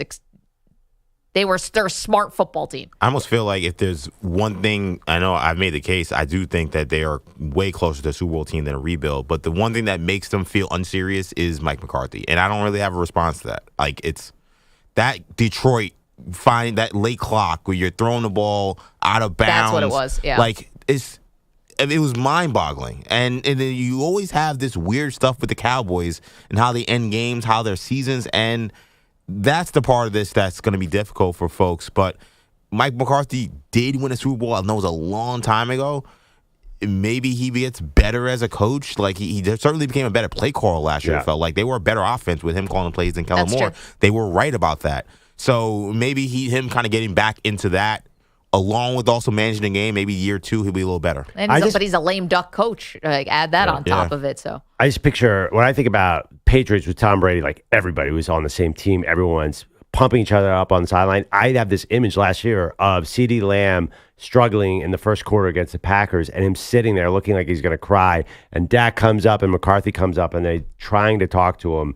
It just feels like they are a group of individuals at times and not a team. And for example, that CeeDee Lamb problem, like him disappearing in that game, that felt very Cowboys-ish. So Mike McCarty. I think that this is the interesting thing about teams who actually break through and win and the teams that get close and don't, is the losses start to wear on you a lot. And I think you can't discount that. Like, the pressure just builds and builds and builds. And so in those big moments, you don't have anything to turn to. You don't have like an institutional knowledge of, hey, we've done this before, we've been there. The Kansas City Chiefs do. They can go on the road. They can be in a dogfight with a team. They can change up their strategy and sit on a lead in the second half against the Ravens. And they feel comfortable doing that. Maybe it's that confidence in your quarterback. The Bengals seem to have all that, and they got it instantly. They just all of a sudden, Joe Burrow arrived, and they had this confidence, and Mahomes gives them confidence. And yeah, I'm not sure why San Francisco has confidence in Brock Purdy, but they seem to. Well, they made it to an NFC Championship game and then a Super Bowl. I mean, that's proof. Maybe it's the quarterback. Maybe it's Dak is not route. Maybe he has to be the leader to make this a team that he can't do for some reason. Poll question. Are the Cowboys closer to a rebuild or closer to a Super Bowl? Andrew Bogusch has headlines non-Cowboy related. Yeah, I think so. That's true. Just like Game 4, the Celtics were facing a very shorthanded Cavaliers team last night in Boston. And just like Game 4, it took longer than expected to put Cleveland away. Jalen turns the corner, attacks, kick out, Holiday touches to Horford. How fitting would this be? A straightaway three for Al Horford, his 6th of the night in a virtuoso performance for number 42. Sean Grande said Maxwell's Celtics radio. Number 42 is 37 years old. He put up 22 points, 15 rebounds, 5 assists in the 113-98 Game 5 clincher. Horford joining Kareem and LeBron as the only players with a 2015-5 playoff game at 37 years or older. I'm not an average old man, I guess. Whatever it takes, I give the glory to the Lord, and he carried me tonight for sure. That was Horford. Fake announcer humor. On Celtics radio. Does anyone have any idea what Al Horford's going to do in the next series? Is there a less predictable player? Corner threes? Or not? Maybe score 3 points a game? Where did that come from? I was watching the schedule release. You're telling me Al Horford hit 6 threes last night? Is that in one game? Yeah. Wow. Al Horford, LeBron James, and Kareem was the stat you just gave us? Correct. That's insane. Well, if you're going to be the Celtics, you got to hope that Al Horford takes those shots and he misses. Wait, guys. You can't guard them any other way. I got receipts here on Perloff. 2 years ago, Perloff said Al Horford Hall of Famer. I know, but that was based on stuff he did when he was 27. No, you can't be shocked. You think he's a Hall of Fame player. You should be doing victory laps. I'll tell you right now, if the Celtics win it all this year, Hall of Fame. I thought that he might break through and win a Hall of Fame. Do you agree with that? And by the way, one thing you have to remember, anybody who can dribble a basketball is in the Basketball Hall of Fame. You know that's true. Contribution to the game. How many All-Star games? He's a 5-time All-Star. Same as Reggie Miller. Which is insane to me that he made it 5 times. If you tell the average basketball fan that Al Horford's a 5-time All-Star, they're like, get out of here. I didn't even believe that. I live on basketballreference.com. It's crazy. I don't know. I mean, I would say no, but I mean, 5-time All-Stars, a lot of times they got a great shot. If he wins this year, that's a big deal. Sure. That will really He's really the 8th help. guy off the bench, but yeah. Wow. Well, with Porzingis hurt, he gets a little bit more burn. He's matching LeBron James for playoff output. 8th guy off the bench.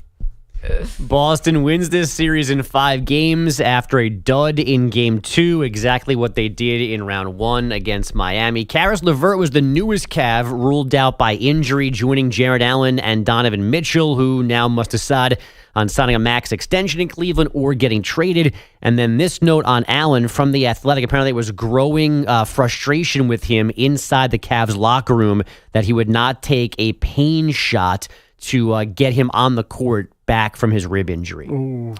Interesting. That's ugly. We were just talking about this before the show. Yeah. Do basketball players, we were talking about this with Luka, can you take like Toradol or some of these pain numbing things? Well, why wouldn't Luka have done that in Game 4? Why did all of a sudden... Because wondering, how does a guy like Luka look so bad one game and so good the next game? Yep. I can't explain. Why wouldn't he take that the earlier game? Jamal Murray, the same thing, all of a sudden reinvented himself. Is this a piece of medicine? Well, Jamal Murray got an extra day of rest, so... One day of rest went from limping to Superman. Maybe you're tweaking the formula. It's like, how many cc's do you need? Yeah, maybe. I think you were looking into all sorts of drugs for your back issue earlier in the week. Just overall health, like whatever you got, I'll take. It did seem to me, I mean, I don't want to play doctor, but I was stunned that Jared Allen just could not get back on the court with a rib injury. I was just like, I don't know. These are playoffs. It felt like a business decision. That makes sense. Or they weren't telling us that he had like a punctured lung or like I was waiting for the more serious diagnosis because he's been out since the previous round, right? Yes. So I was waiting for them to be like, oh no, like something is internally wrong with him. Not just like his ribs hurt, but apparently his ribs hurt and his teammates are pissed at him. Yeah, and like unfortunately Jared Allen, I think some of it also is like his personality. I think he's kind of like this very nice, very like... he might be the most mild-mannered person I've ever been around. Yeah. I'll give you an example for Jared Allen. Now we're going deep cuts here. Jared Allen, they told him when he got drafted by the Nets that you had to do one availability in the locker room before the game. And he sat there for every game after that. And I asked him, and I'm like, why? None of the players are here in the locker room pregame except for Jared Allen. They go, yeah, they told him one time he had to be here, and he hasn't stopped for 4 years. Which is that nice. Is that nice of a guy? Wow. I mean, you ever see his pregame fits, or now he's on the sideline, so we see his game fits. I mean, he dresses like somebody's uncle. Like he dresses like me. Yeah, we have the same. We have some of the same outfits. Yeah, like and I'll take that as a compliment. Yeah, and I feel like for him, I think that's part of it. I think that like they look at him and they kind of think he's soft, and they're like, last year he was like, oh, the lights were too bright in Madison Square Garden. That didn't go well with Cleveland fans. Why'd they give him $100 million? Yeah, EJ, what's the business decision though? I'm actually asking you. That makes sense to me, but like he's not up for a contract right now. I think he's not up for a contract. He has 2 more years left, but I feel like when you look at that nucleus, you're gonna have to do something. Somebody's got to get traded if they're gonna keep Donovan Mitchell. He's the obvious person to trade. It's the most tradable contract. He's the worst player of those guys. Evan Mobley probably should be playing center at this point. Like, he's on his way out. So for him, he's thinking, am I going to risk whatever long-term health thing that comes with taking some shot to go out there and get beat in the gentleman's sweep by the Celtics? Yeah. Or am I just going to get myself ready for next season and play for my new team and give them everything? I feel like that is probably a calculus he made. And that concludes our Jared Allen coverage for the decade. For the millennium. Back to Luka Doncic then. He and the Mavs almost to the Western Conference Final, taking a 3-2 lead on the Thunder with a 104-92 win in OKC. Doncic, his best game in a while, 31 points, 10 rebounds, 11 assists. Meanwhile, the 92 points, the fewest the Thunder have scored in any game this season. Last night's NFL schedule release giving us a Week 1 double debut. Kirk Cousins and the Falcons hosting Russell Wilson and the Steelers in a sentence that should not make sense. That also includes Arthur Smith, the former Falcons head coach, now running the Steeler offense, his return to Atlanta as well. And speaking of those Steelers, stud D lineman Cam Hayward has not been attending voluntary OTAs, and that's not supposed to change as he angles for a new deal in the last year of his current contract, counting $22 million towards the salary cap. Hayward is 35, did miss sort of last season with a core muscle injury, but is still very good against the run and getting to the quarterback. He's old, dude. Are you serious? He's holding out at 35? I can't believe that. Well, not holding out, just not going OTAs, which he normally would be at apparently. So it is something of a change of course, but it's also May. If I was the Steelers, I'd say, cool, stay home. Yeah, I mean, exactly. 35. Like, you can't hold out for another contract at this point, can you? Yeah, but here's the thing about the Steelers. I don't know about on the defensive side, but they definitely have culture questions and about getting guys on the same page, leadership. I mean, he's good for that. I'm not saying he deserves all the money in the world for that, but he was there for the entire Antonio Brown run. What good did that do? Also, good for that. You're freaking holding out when your team's trying to get your stuff together. Well, okay, again, guys, I don't mean to be the nerd. He's not holding out. This is not a holdout. He's just not at voluntary workouts. This is the time where guys do these things. Honestly, when you said Cam Hayward was holding out, I was like, oh, Cam Hayward's son is in the league already? I didn't realize that. I do feel like, though, the skipping the OTAs can be a precursor to a holdout. Yeah, We've seen that dance before. Sure, but there's an ocean between not going to voluntary OTAs and literally holding out of training camp. Yeah, why did you put it in your update? Because I was told to. You're thinking the same thing we are. Now we're playing a blame game. The real question is what happens to the podcast?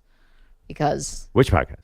Cam Hayward's podcast. Oh, is he on with LeBron? Has a podcast? What's Cam Hayward's podcast? I don't know the name of it, but I know he definitely has a podcast. What do they drink on that? Tequila. By the way, CeeDee Lamb's really holding out. Like that one, you guys will agree that's a real OTA holdout. That means something. If you were an organization, how do you feel about a person doing podcast episodes while they're not at practice? I don't know why that would drive me crazy. Like he's don't worry, like, the Cowboys will soon know with Micah Parsons. I know, yeah. I mean, that's gonna be their future in probably a couple months. How about the Steelers? Third time they're gonna be playing on Christmas Day. Why again? Why? They play on every. I mean, it's a testament to the fan base, I guess. Here's a question: will Russell still be the quarterback then? Well, that's a great question too. We'll dive into that in just a moment. But thank you so much. Here's a non-question: will they be 9-8 this year? Yes. Answer is yes. The poll question is 100-0. Yes, they will. 855-212-4227. Coming up, multiple Monday Night Football double headers. We'll bring you up to speed on all of those and more. Don't move.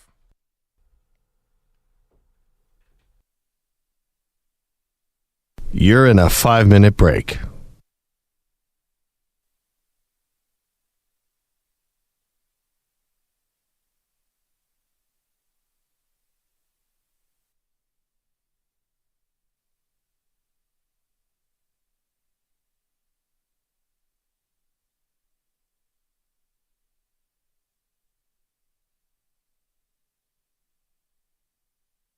Four minutes, 30 seconds remaining.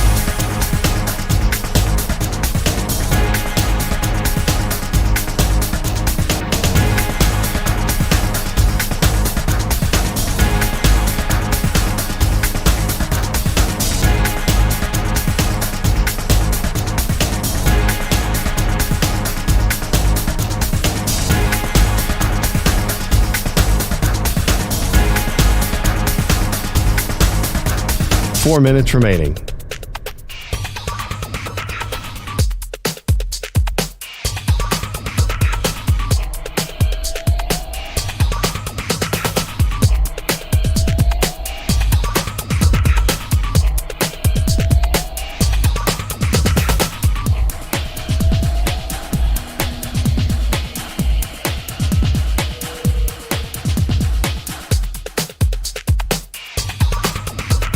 Three minutes, 30 seconds remaining.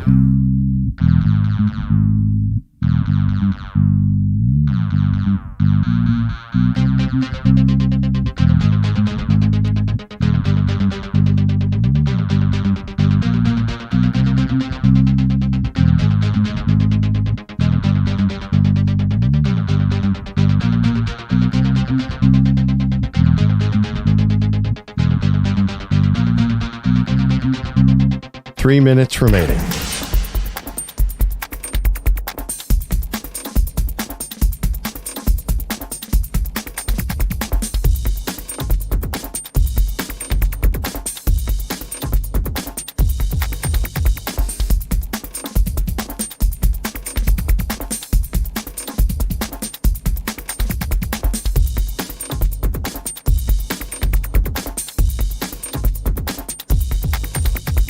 2 minutes, 30 seconds remaining.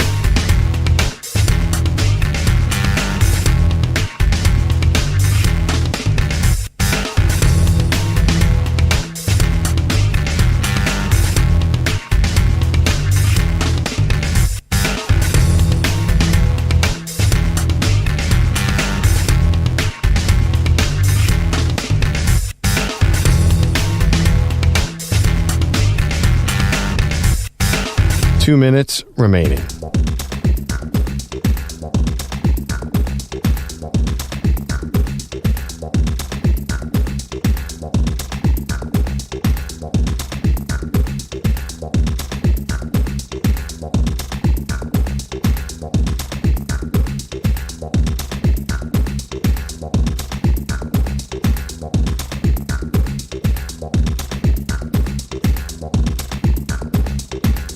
One minute, 30 seconds remaining.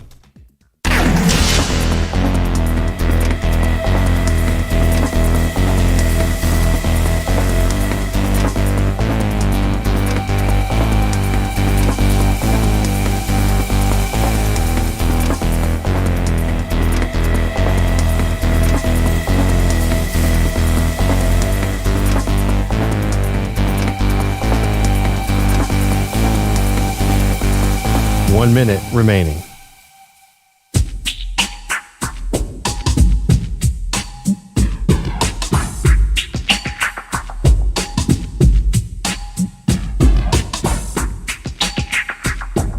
.45 seconds remaining.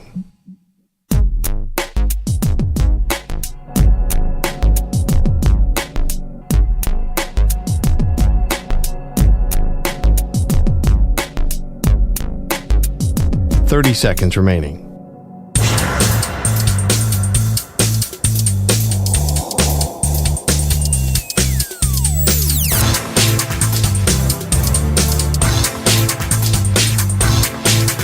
.15 seconds.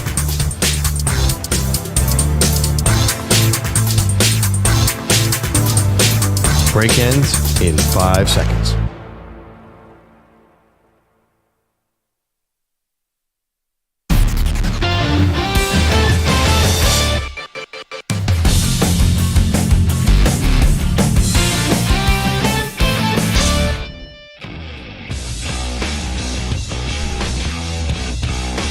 This portion of the show is sponsored by the new Hyundai Tucson, available with complimentary class-leading Blue Link Plus.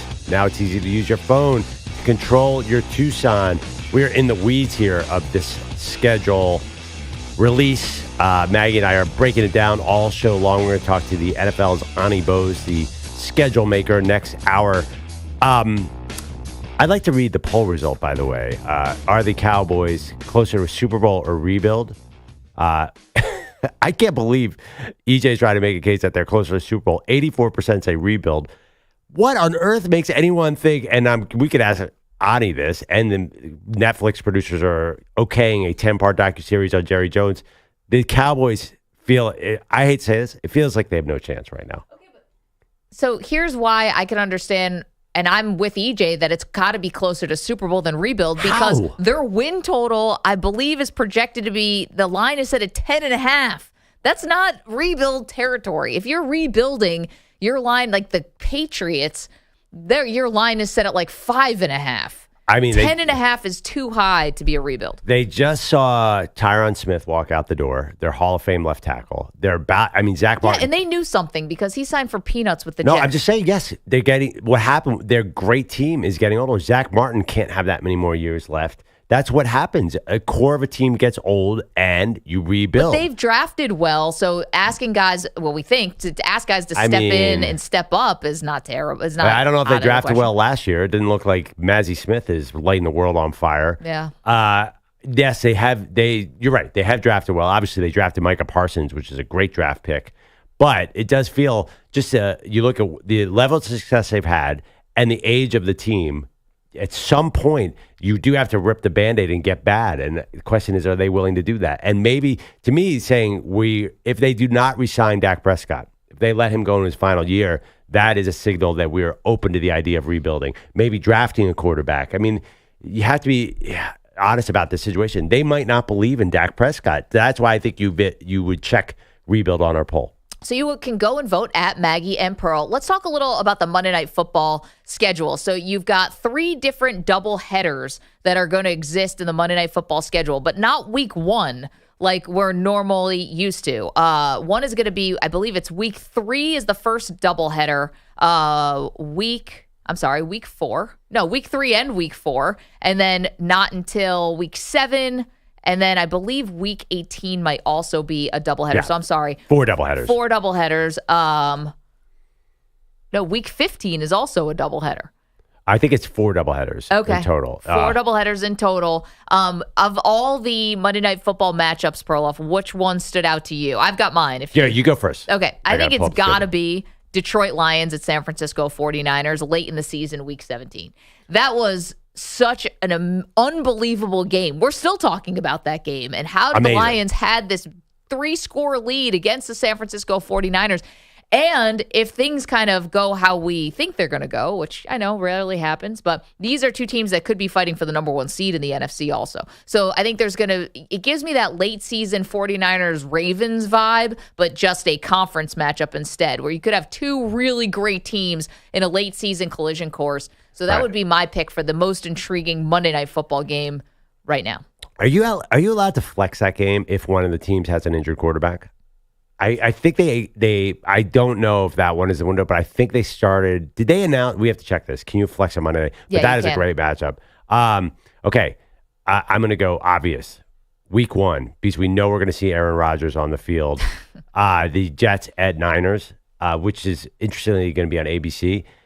I'm very interested in this idea that the Jets get more primetime games than anyone. So we have a 40-year-old quarterback coming off an Achilles.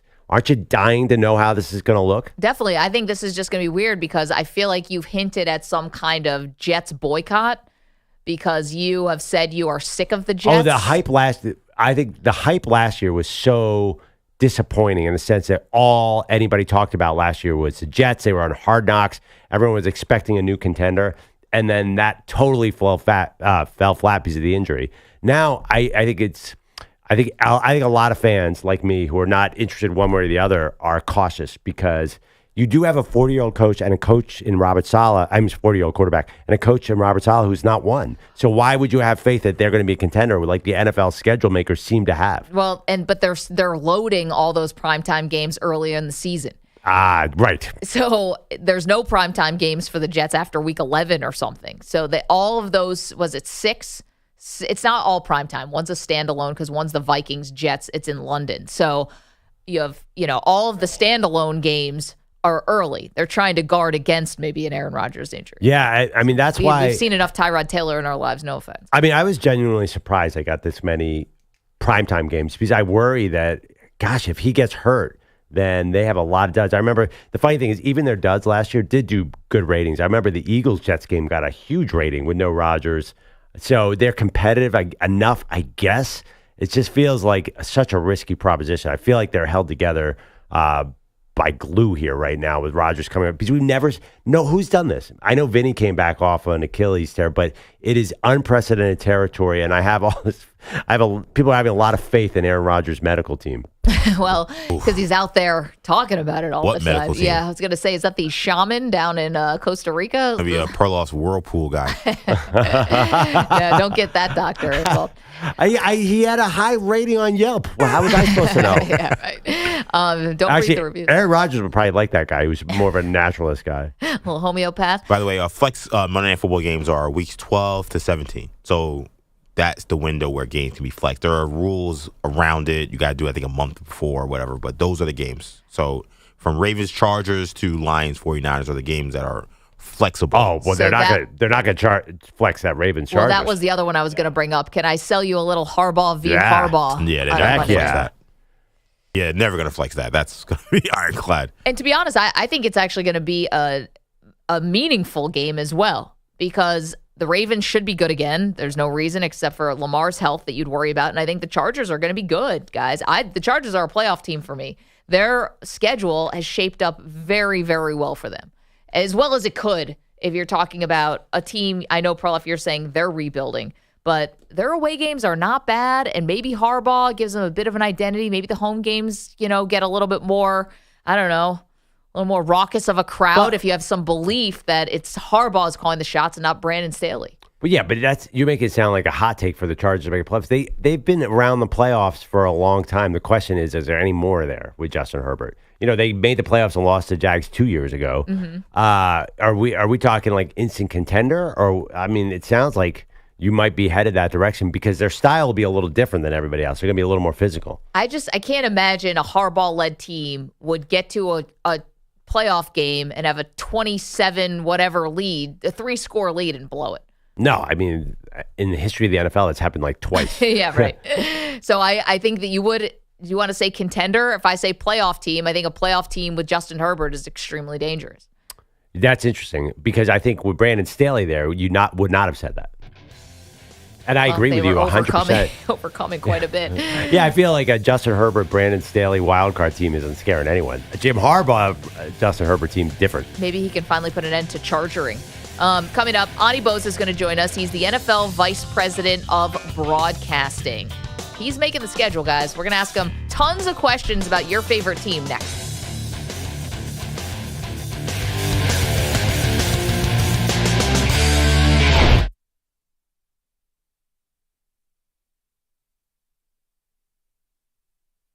You're in a 5-minute break.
45 seconds remaining.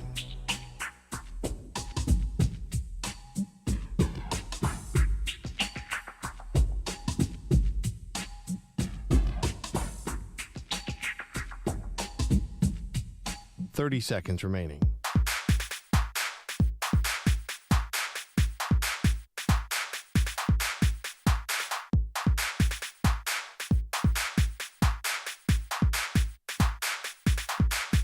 Fifteen seconds.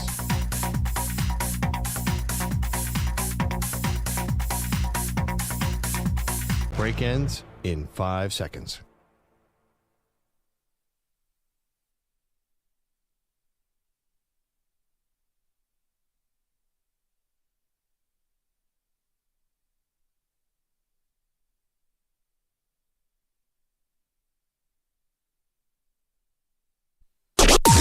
Maggie and Perloff on the Infinity Sports Network. NFL schedule released yesterday, and I was hanging on every word. Not just that, all the social media posts from the teams. It's really become this massive event, even though we know the opponents, Perloff. So it's a credit to the NFL, and it's a credit to people like our guest now, Onnie Bose, who's the NFL VP of Broadcasting, has been a great friend of the show. And Onnie, congratulations on another incredible schedule release. I know this is like the Super Bowl for you guys. How you been? Been great. Good morning, Maggie. Good morning, Andy. I'm going to call you that because that's what I do. Great to be on with you guys, and thank you very much. It's always an exciting day for us, and it's great to be done. Onnie, I told you, since 4th grade, I've grown up a lot, you know, just because you've known me since I was 9. Yes, we'll get into what was McLovin like in 4th grade another time. Absolutely. Well, let's hit the schedule because this is, your masterpiece here. And a couple things that stood out to us. First and foremost, you guys really seem to have a lot of faith in Aaron Rodgers and the New York Jets. They are getting a lot of primetime games, but they're all kind of stacked a little bit to the beginning of the schedule. I believe all of their standalones are before week 11, if I'm not mistaken. Why did the league feel so comfortable giving Rodgers and the Jets all those primetime games? Yeah, Maggie, we could have had the same conversation last year. Obviously, we did. We started the year with his home opener, and he made it through, I think, 4 total plays. A lot of discussion about this. How do we feel about this? How do we feel going in? But at the end of the day, it's still the New York Jets, the New York market. They're playing the AFC East. They've got some strong opponents, and it's Aaron Rodgers. And so while, maybe we're not quite pushing it all in like we did last year, you still have to take that consideration. It's still a big story. And I think the best analogy might be to when Peyton Manning joined the Broncos coming off the neck surgery. You weren't quite sure, is he going to be healthy? Is he going to be able to play? But it was Peyton Manning, and this is Aaron Rodgers. It's going to get a lot of attention. And I think, just the reaction when we announced his first game at the Niners on Monday Night Football, you see where that attention is, and you can't ignore it. Right. Onnie, you can't really play doctor, right? Because there are a lot of, Joe Burrow's coming off an injury too. Like, do you guys actually have discussions about health when you're figuring out how many primetime games, for example? Yeah, look, you have to consider it. And if it were, not quite the same level, but Kyler Murray, you knew he wasn't starting the season last year. So that's a different factor, right? All of our reports that, we're not doctors. We're not really talking to the team doctors or anything like that. But Joe Burrow is expected to play. Aaron's expected to play. You kind of expect these players are going to come back resilient and healthy. You have to bank on that in May.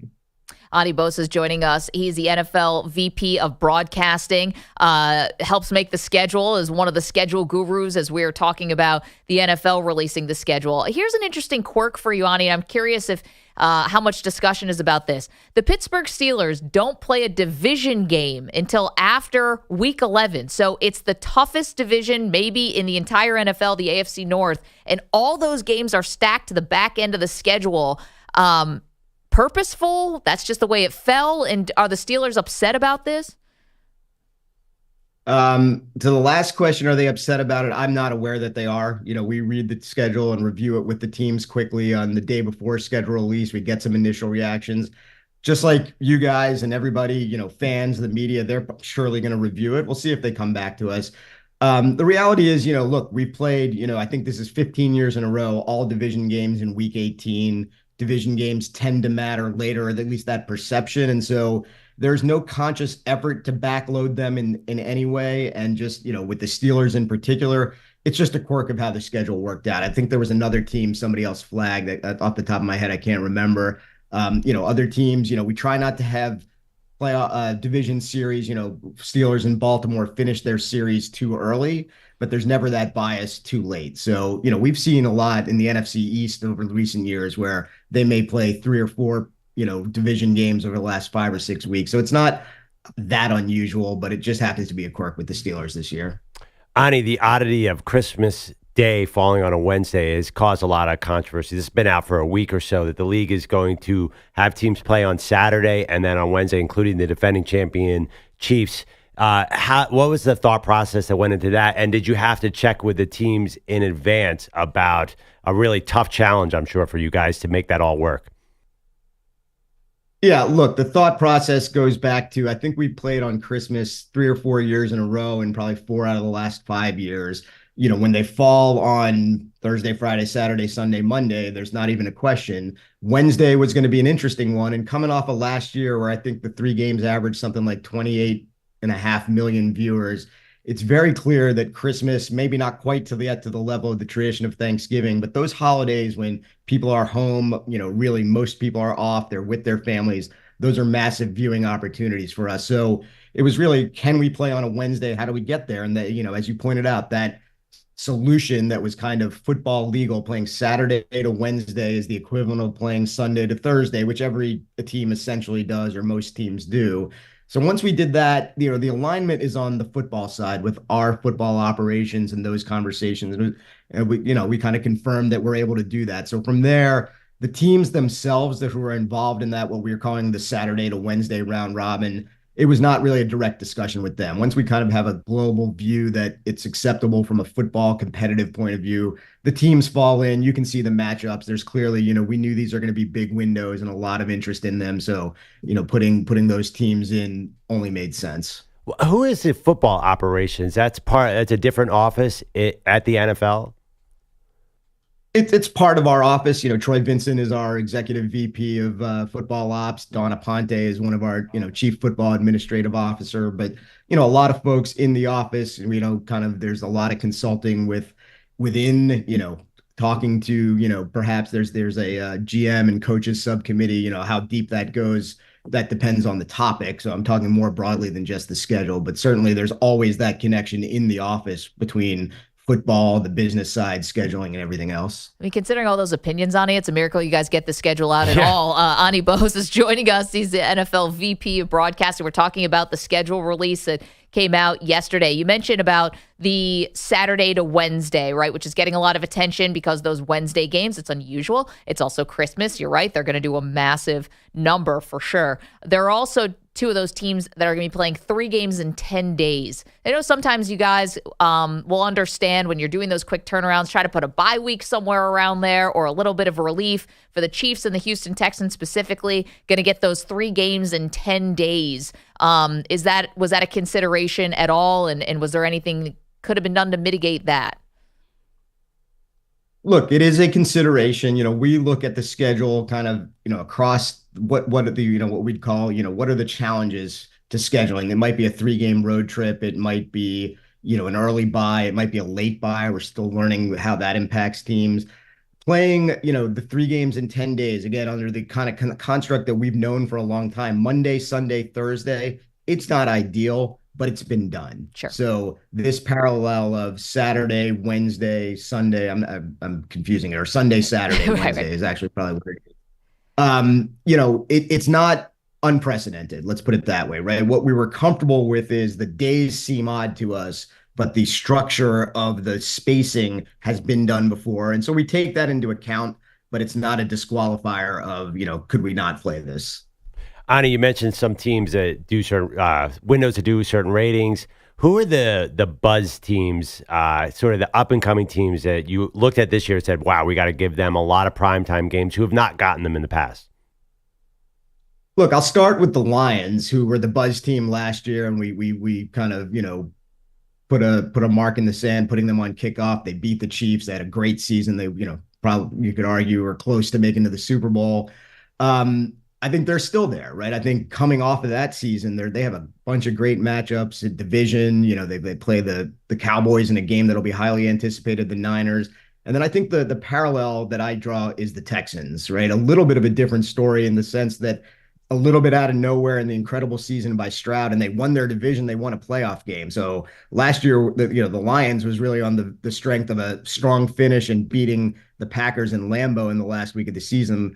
Texans are starting at a higher plateau, but we didn't have them on national TV until Week 18 when they beat the Colts to go to the playoffs. This year, they're going to, you mentioned they're on Christmas. They're in a bunch of national windows. A game we love early is, I think I'm just looking at my thing, Week 2. Them playing Chicago, and obviously the Caleb Williams story on Sunday Night Football. I think Chicago is the one maybe we're all looking at are they in the next one, right? If Caleb can have the kind of rookie season that Stroud did, they were a very good team, adding a number 1 draft pick and a bunch of other players. So I'd say those are 3 that are buzzy to me outside of kind of the ones that get the traditional attention or the biggest star quarterbacks. Also, really interesting moment that 6 quarterbacks go in the top 12 picks of the draft this year, and some happen to be, we think, some interdivision stuff. So like J.J. McCarthy playing Caleb Williams. You get a little lucky with those kind of fun games. And you mentioned the Packers, and you're going to be starting up with the Philadelphia Eagles and Packers in Brazil. First time. It's going to be a Friday. Everything about this is totally different. Did you have to get buy-in from those teams? Like, did anyone have to volunteer and say, hey, we'll be the guinea pigs to go to Brazil? Or is that just sort of a top-down mandate? Look, I think on the where we went a couple years ago when we went to 17 games, what was agreed was part of supporting the international effort is that, every 8 years when, the NFC and the AFC alternate having the extra game per season. So this is an NFC season with a 9th home game. Over the course of 8 years, every team has to, be designated as an international team. So teams tend to look ahead, maybe raise their hand. We're willing to go. And that's what the situation with the Eagles. They raised their hand, said, we'd love to go to Brazil. And once that became the case, we looked at their opponents. Division games generally are off the table unless both teams were to agree to it. Most teams wouldn't want to, play a home division game internationally. And then then they get to protect another game. And you look at the remaining opponents, this, like you said, Maggie, it's a Friday night. The game's going to be on Peacock. It's going to be a national window. Packers are an incredibly appealing opponent, obviously coming off their season and the anticipation for Jordan Love in season 2 as a starter. Felt like a natural, great matchup. Great way to just add to kickoff weekend overall. Are you going to be in Brazil? I know you are. Good chance of it. I think our team was down there this week scouting it out, but I had some duties with the schedule release. But yeah, I think there's a good shot I'll be down there. You should join me. I would raise my hand to go to that game, no doubt. And this is an interesting quirk with the Packers, right? So they start off with the standalone game against your Eagles in Brazil, but then we don't see them in a primetime game unless they get flexed into one. We don't see them in another primetime game until, get this, so you got the Thanksgiving game where they play Miami, so that's cool. So that's an 8 o'clock Eastern. Then at Detroit's 8 o'clock, that's a Thursday. Then at Seattle, that's an 8 o'clock, that's Sunday night. And then New Orleans, that's an 8 o'clock because it's Monday night. So they get like no prime time. And then at the end of the season, we're just going to get tons and tons of Packers. Onnie Bose is joining us, NFL VP of Broadcasting. Onnie, we know it's such a busy time of year, so thank you for making time for us. I want to ask you another thing about the international games. So notice this from last year, and then this year you guys are doing it again, where the Jacksonville Jaguars get to stay for 2 weeks in London. I know this because my Buffalo Bills lost to them last year when they were there for the 2nd week, and I was like, they're all adjusted to the time change and everything. That advantage that Jacksonville might get by being there for 2 weeks in a row, is that here to stay now that you guys are doing it 2 seasons in a row? Is this now the norm? Look, I don't know that anything is here to stay. And I think in this particular case, so when I talked about the once every 8 years and your designated international team, Jaguars are a little bit different, right. As you're probably aware. They've got an arrangement that they've made themselves. They play a game every year at Wembley Stadium. The other international games in London are played at Tottenham. So the Jaguars choosing to play 2 games in a row out there, that's a choice that they make. Any team certainly could opt into that. Certainly as a Bills fan, I understand the perception of the advantage of staying. I think the flip side of it is you're on the road, you're living out of a hotel for 2 weeks, you're in another time zone. Yes, you've adjusted and everything else. Look, I think as always, as I mentioned, we're always going to examine from the football side and not my area to make those judgments, but the competitive piece and everything else. So far, people are comfortable with that, but it's year 2. We'll always look at what we learn and go from there. So I'm not sure that I wouldn't say that it's here to stay, but it's an interesting quirk. It's something that the Jaguars are interested in. So we'll see next year when we do this process if that's something they want to do again. Onnie, we do something on the show we call it the multiverse, where we take a hypothetical. And Maggie and I were talking about what if the Jags had already moved to London? We both think it probably would have worked because, come on, anything the NFL does now works. Where are we in the year 2024 of having a London team or having a Europe league? A Europe division of 3 or 4 teams. Do you think we're any closer? Look, are we closer? I think things like the Jaguars playing a couple games over there helps you to continue to learn and establishing the relationships and the stadium and field quality and things like that. We've done that work a bunch of different times over the years. I think the division is one way to look at it because I think the biggest challenge of one team playing in London is the travel piece and coming back. And, we modeled it as you'd probably have to have a base in the US and probably have to come to the US for 3 games or 4 games in a row and then play a 3 or 4 game homestand. Is that viable and sustainable? That's an interesting question. Again, there's a football consideration. There's a business consideration. I think in my world, there's a broadcasting consideration. So look, we're always going to keep working at it. I think, we're going to play we've announced we're going to play in Madrid next year. We're looking at new places. Where that builds to, either that's, more and more, a series of international games. Could you get to a team permanently based or a division? I would never rule anything out, particularly with us, but I think it's still a slow and steady work in progress. Onnie, again, thank you for the time. We know you're busy. You're coming off this gauntlet of trying to put together the schedule. The last one for me is kind of a 2-parter. One, the thing you guys are most proud of with this schedule. And the flip side, maybe what was the biggest point of contention in the room? What was the thing that was maybe not even contention? What was the thing that was talked about the most or that you guys took the longest time on?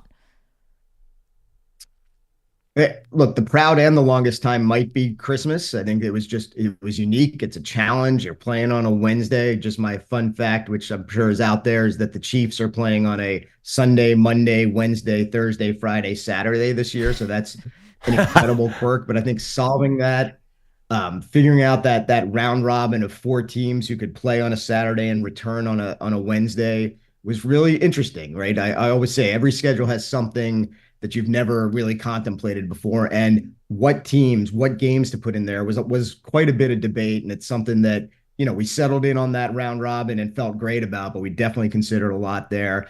And you hit on the other ones, how much can you count on the Jets and Aaron Rodgers? What are those question marks? Those are things you come into every season thinking about. How much do we bank on the Texans? How much, is Joe Burrow back? We've got Cincinnati playing KC in week 2 because we had them in week 17 last year. I don't want to say direct correlation, but we love that game and you love getting that in early and having, a great viewership number to start the season. So those are the kinds of things we debate. I don't think there was one kind of massive, controversial thing, but always something different, always a challenge, which makes this just a great thing for us. We haven't asked, what about the Tom Brady factor? I find that very interesting. I've looked at the games that Fox has. That's pretty cool, having Tom Brady call some of these games.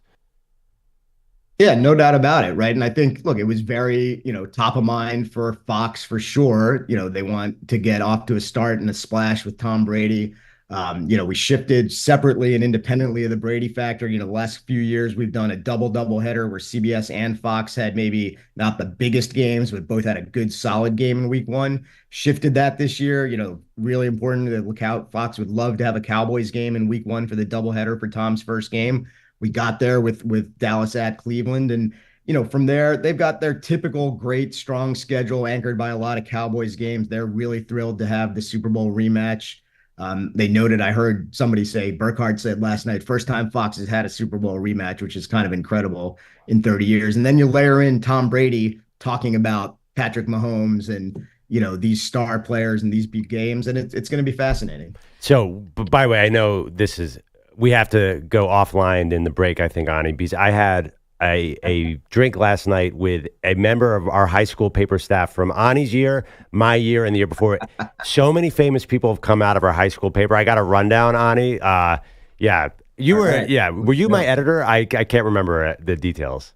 Yeah, for sure. Yeah, absolutely. I was. Listen, I have to ask you how you feel that Kylie Kelsey is now the more famous LM alum than you, because I think you were number 2 after Kobe. Oh, well, I just got to run down. I thought you and I were up there. There's all sorts of people running the government and running Hollywood. I come out of Lower Merion High School. Yeah, no, I'm fine. I'm not on their Wikipedia page of famous alumni. That annoys me. Yeah, we'll work on it. Yeah, and Alec, our friend Alex Shiner, former president of the Cleveland Browns, is on there. That's a huge point of contention. We used to meet in the three of us would meet in the bowels of Giants Stadium and argue about who was doing better.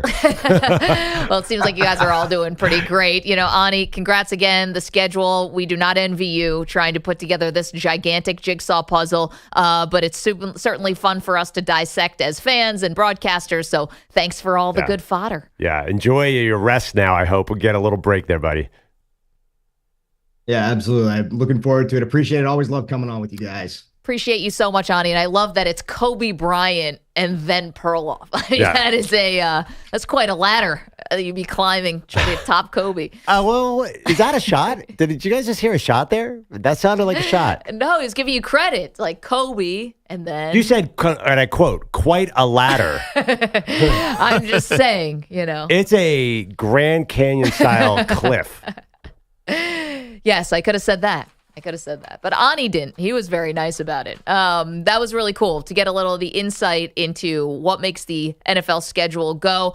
Turning our attention now, we'll get to the Thursday night games because those have become a real thing. You know, Thursday night used to kind of be this throwaway. You always thought it was, Titans, Jags just playing each other 17 times. It's not true. Got a lot of good Thursday night games. We'll go through those next. Don't move. It's more Maggie and Perloff straight ahead. You're in a 5-minute break.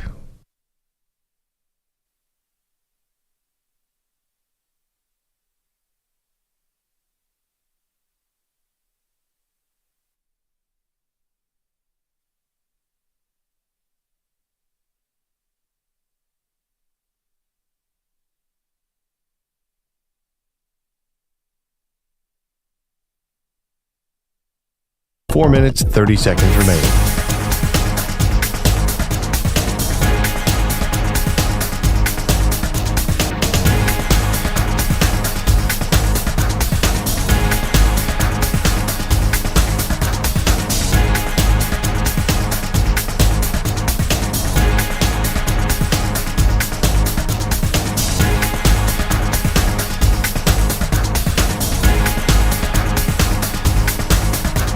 Four minutes remaining.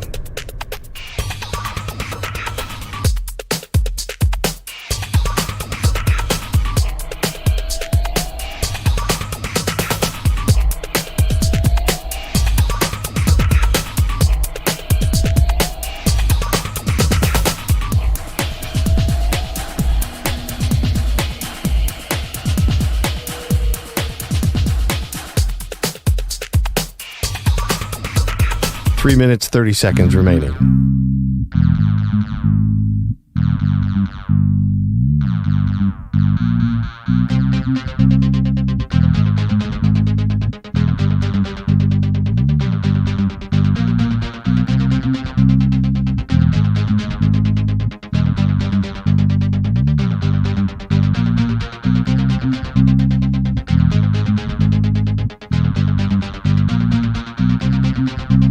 Three minutes remaining.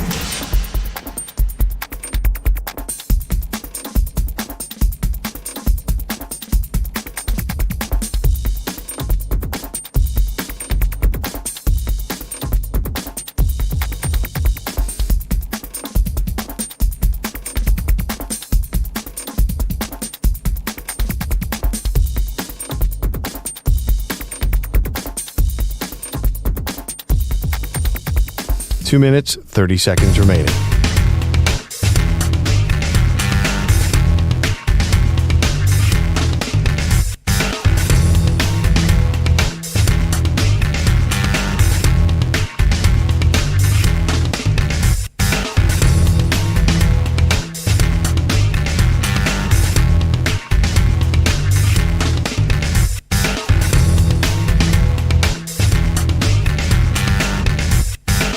2 minutes remaining.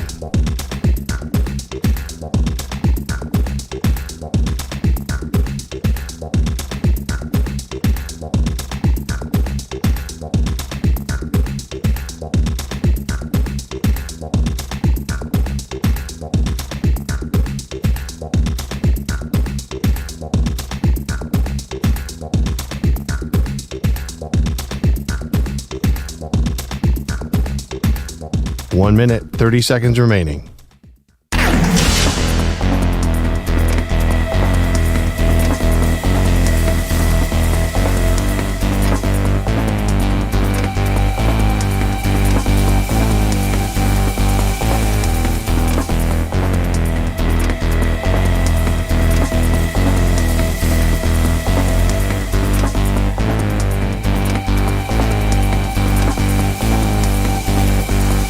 One minute remaining.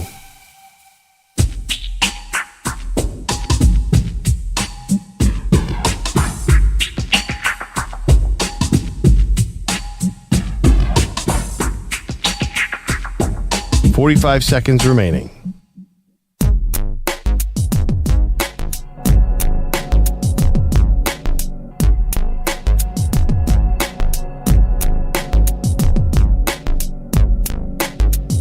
"30 seconds remaining.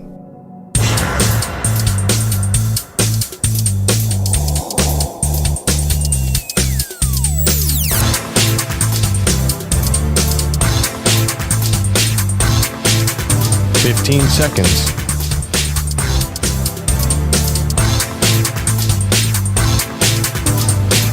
Break ends in 5 seconds.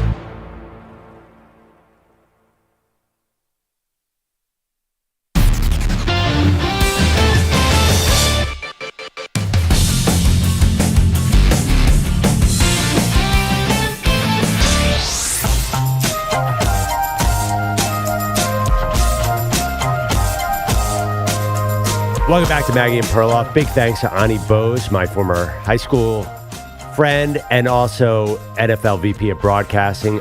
I heard an invite in there, Maggie. I don't know if you heard that.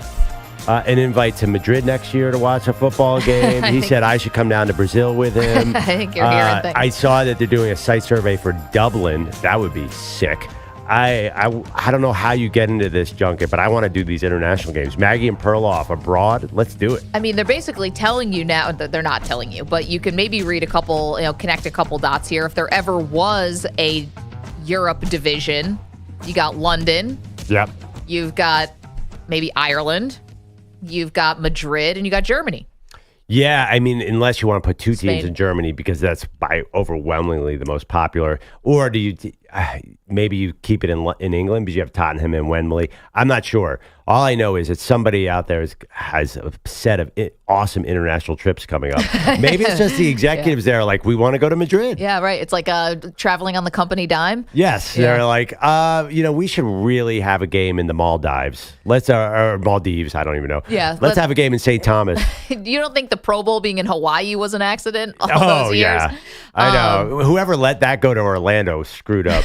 The other part is, it's funny that if you work for the NFL, like Onnie Bose does, you might get trips to Brazil and to Madrid and to Dublin and to London, and Perloff is paying off a bet where he has to drive from New York to San Antonio.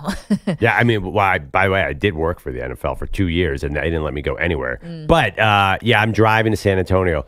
Some developments on that. Oh, what do you got? A friend gave me a strong pitch to go the southern route and not via Chicago. We were trying to tell you that. It's more direct. No. I'm your friend.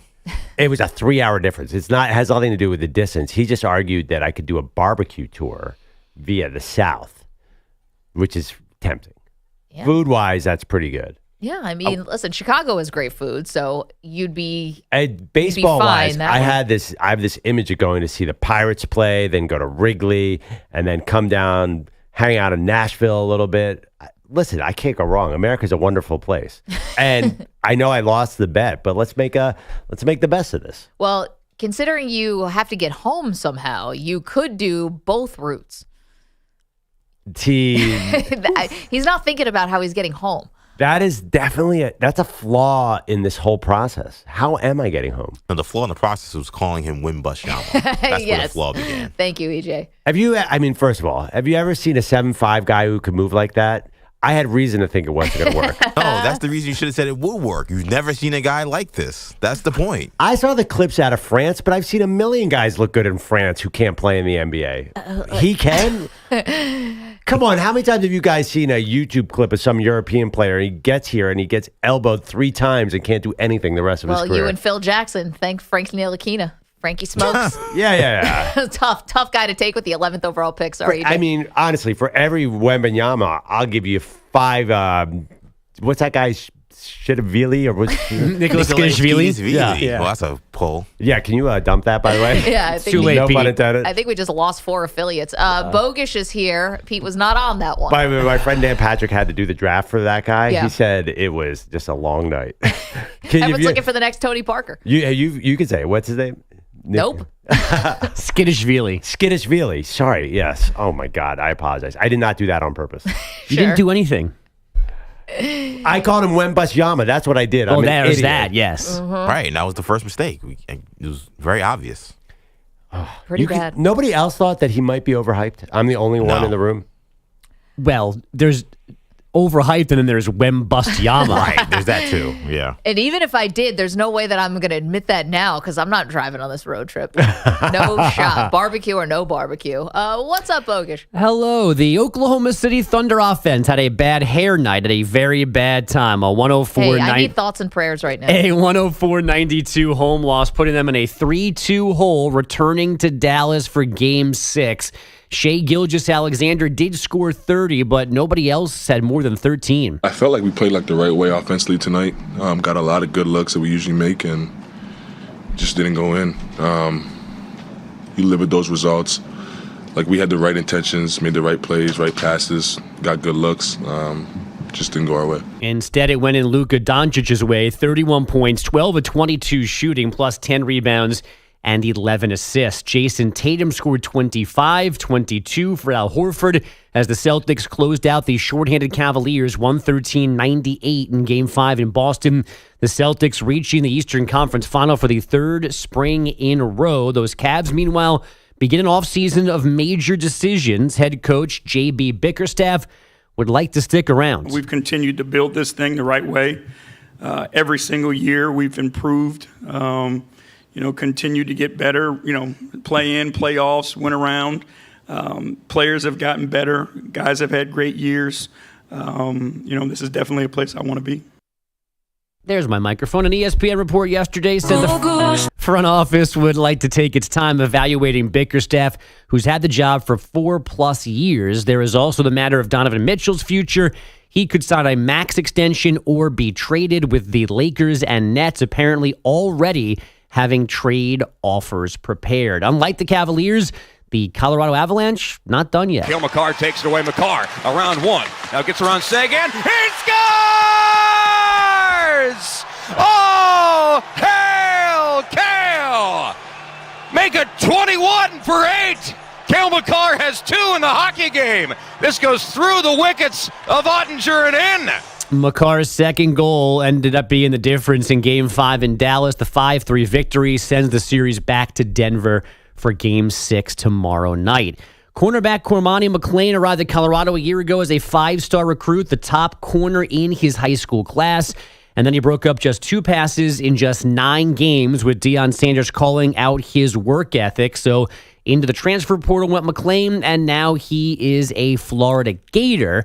One interesting note on that, Florida had already given out all 85 of its scholarships, so McClain will likely be a walk-on technically, but NIL money offsetting those pesky tuition costs. Man, I'm curious about this guy's career, right? Does he ever come through on the 5-star? Like, is the talent going to be enough, or is the situation in Colorado going to be enough to change his attitude or whatever, work ethic, whatever those things are, and he actually does get to the league and does become this great corner? I mean, tons of 5-stars flame out. Tons. I know. I just feel like we all know him because he was with Deion. Mm-hmm. I'm not sure we'd pay as much attention if he didn't have that Colorado connection. Well, I think some of it, too, was the kind of high-profileness of his move to Deion, because he was committed to Miami. He disappeared from his high school when Mario Cristobal showed up for signing day. He wasn't there, and they were like, "Oh, we don't know where he is."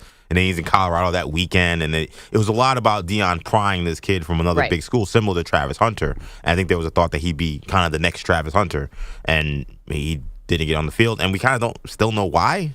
Because it seemed like when he was out there, he was pretty good, but he was just out there for so short of time, we didn't really get a good chance to really evaluate him. Well, Deion kept saying maturity issues, all that kind of stuff. And then he's saying, well, this place is a clown show. Right. So, like, how are you going to call me a clown when we're in a circus, Deion? Well, I got it. One thing, I will defend Deion. And Deion has actually said this. He's like, or he's hinted this, like, you can't tell me you're worried about some of these players leaving Colorado because I saw them play against Pac-12 opponents. Like, goodbye. They can't get worse than some of those guys. Well, he didn't get on the field. Yeah. So and they're not saying his talent. So I don't know what the deal was with that. But in general, I don't think you could hand wring about Colorado like switching up all 5 offensive linemen. Like, I don't know if it's going to work, but it's certainly the sound strategy because those guys stunk. No, I get it. It's just, again, is this what it's going to be like every offseason? You know, Yeah, is it keep just on churning constant like that. churn? So maybe that's interesting. What else we got, Bogusch? We've got Aaron Judge and the Yankees. Maybe they should just move to Minneapolis. Judge launches it deep left field. Forget about this one. Way gone. Third deck at Target Field for Aaron Judge. One of the longest home runs you'll ever see. And the Yankees jump out to a 1-0 lead in the first inning. Wow. Emmanuel Babari, Susan Waldman, Yankees radio. That Judge homer went 467 feet. He added 3 doubles in a 4-0 win in Minnesota. The Yankees are now 30-15 all-time at Target Field. The Rays held on for a 4-3 win at Fenway. The Giants snapping a 6-game skid against the Dodgers 4-1. Logan Webb threw 6 scoreless in that one. And round 1 of the PGA Championship at Valhalla in Louisville began 10 minutes late thanks to some fog. But they are off and running now. Luke Donald has a lead 2 under through 4. Tiger Woods on the course. Rory McIlroy beginning this hour as well. They should play in fog. Bye, guys. Ratings right there. There's ratings. They'd play fog, but they wouldn't be able to find where the ball is. That'd be great. No, Great for the viewer. Like a neon ball. Wait, Bogusch, Bogusch where just do you walked think out you're and going? protest. Why? Playing in fog, like that's been Pete's worst idea? I have, Pete, with all due respect. What? You and I are in a bad spot. I have reached my limit on Pete negativity. Wait, this is what did it? No, it's just it's not. It is not about the specific gripe. It's just that there has always been a gripe this week, and for some reason, I'm out of patience. Wow. You can't play golf in fog because you don't know where the ball goes after you hit it. So that's why I'm going to leave. It's not about the golfers, about the viewer. It's like the fog ball with Randall Cunningham against the Bears. I mean, the golf ball lands. Hold on, Pete. This has been a great week for Pete. He No. gave us like 3 gem ideas yesterday. See, here's what you don't Scolding understand. hot take on the Tom Brady thing too. One more thing. I was right. You only get a third of the Pete show. I get the Pete show all the time in my headphones at Pete has an obscene volume, which is not Pete's fault. But so there's extra Pete that I deal with that you in America don't. So more $1 million movie ideas that he's just given to you? Nope. He at least saves the good ones for air. Go listen to Ants Marching and relax. You played something before, you jerk. I did. Yeah. Go listen to it again. Here's the thing. Pete had an all-time idea. First of all, he was right about Brady, so take your victory lap I'm right. there. He was right that the roast was going to be bad for Brady's kids, and then Brady admitted it. Then the other one was the highly touted draft prospects who watch film of the middling quarterbacks who are now on TV and we critique their film. Ratings. It's freaking great. That is a good idea. That helped. I would have been pissed. I would have walked out yesterday without that idea from Pete. That got him extra time to today. Bringing up fog golf is where I've got to draw lines somewhere. Bogusch, what a short fuse you have. Sheesh. Maggie, it's 13 years in the making. I'm full I just team. meant Thursday. Full team Bilotti right now because that was another. Who saw that coming? That was another crap update by you, Bogusch. You gave how many baseball scores? I think 3. And you're not going to mention the Mets-Phillies series once all show. We have one more update. Am I over yet? Is my shift over yet? It's He'll pretty mention it on the obvious. fan. I was enjoying watching the Mets be the clutches on the field so much last night. And I wanted to come in here and gloat, but you're not mentioning that the Phillies just swept the Mets. Maybe this is a little hangover. Maybe Bogusch has got a little beef with you because you went to his kid's travel baseball game over the weekend and basically called him the bad news bear. No. Yes. My beef is with the Mets. I don't need to relive them losing to anybody, but in particular the Phillies. But again, it's only 8:38. I have a whole other update left. I love Bryce Harper. Did you see the play where the third baseman, there was a grounder to him? He just could have turned to his left and tagged the guy, but instead threw it to first. Oh, that was beautiful. Well, you're asking for baseball scores, and right now Mets don't really qualify in baseball. Yeah, right. So I don't know what this is that they're playing. Gonna get. Yeah.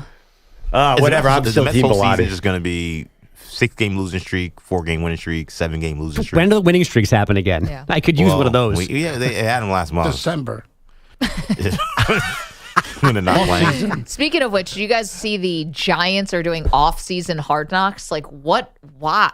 You mean Why? Hard Knocks? By the way, which is Hard Knocks, right? No, but it's like instead of training camp. Oh, it's not training camp? No. Oh, my God. I saw off-season. I thought that meant training camp. No.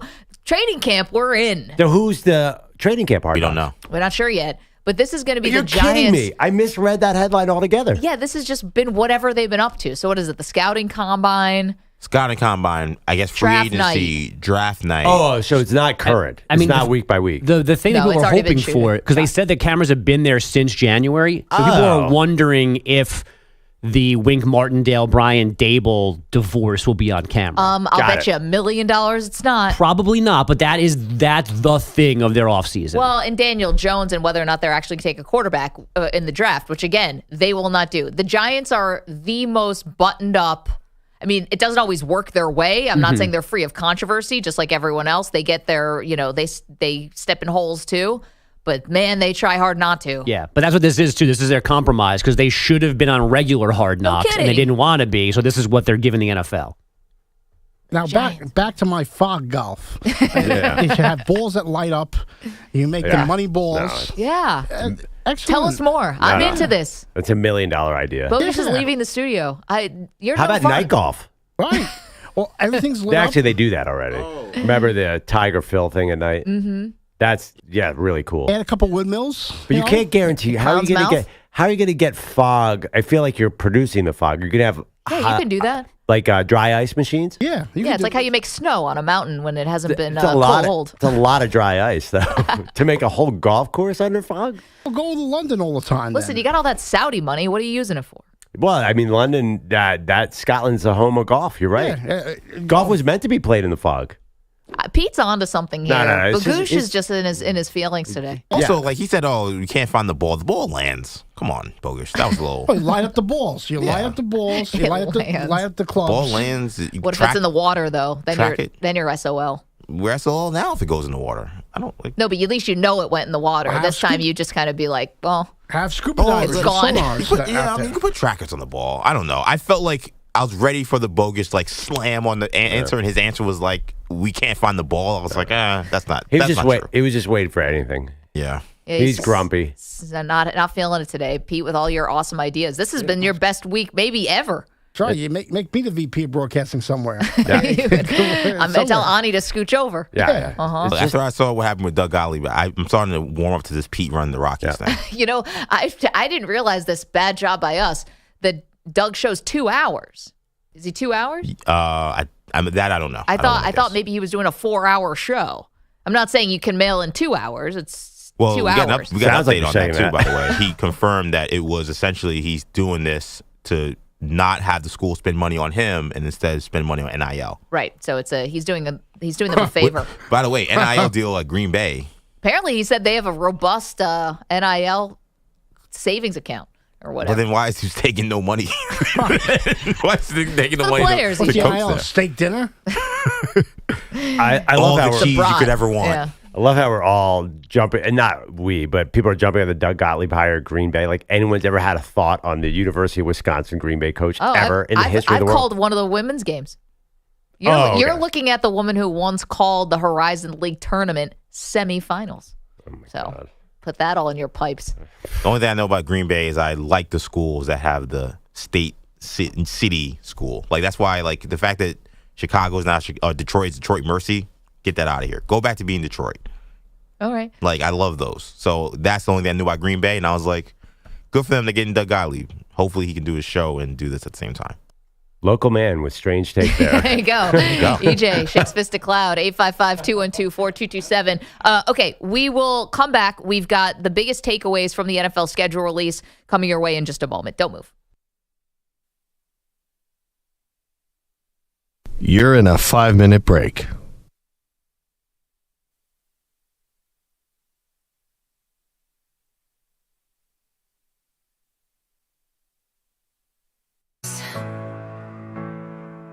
He's got the road trip blues, left behind, feeling like he's bound to lose.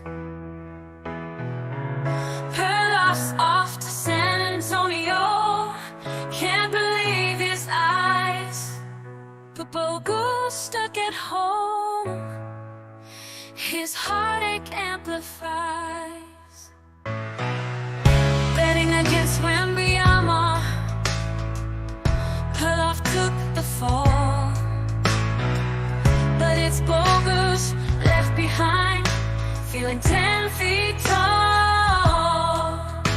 A loser in his own right, can't catch a break. Road trip dreams shattered, for goodness sake.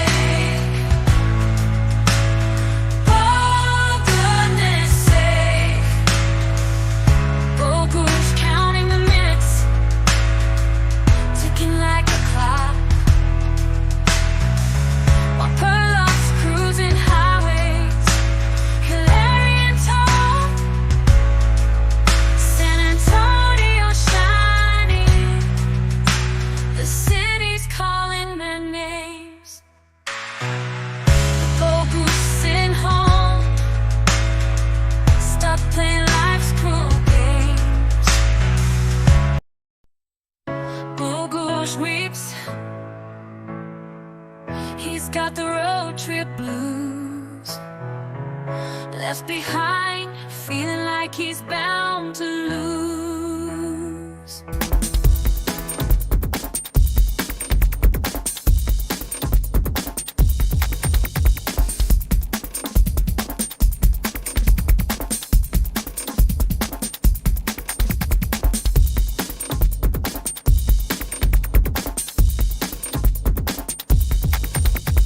Two minutes, 30 seconds remaining.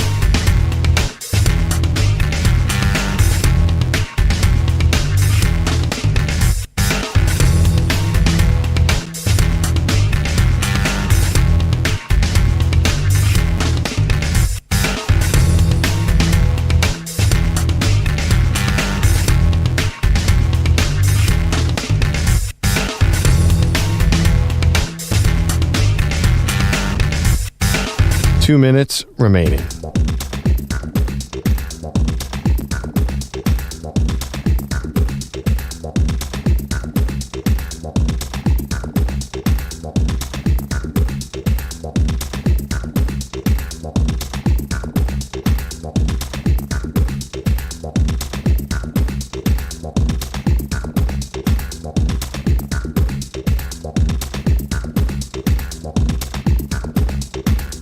One minute, 30 seconds remaining.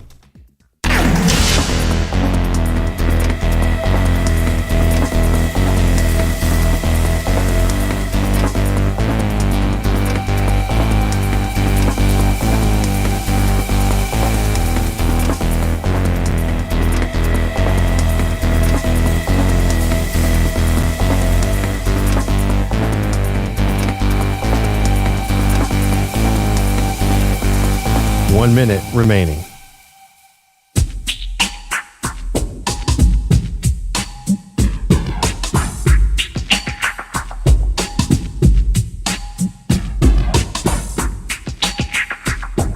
Forty-five seconds remaining.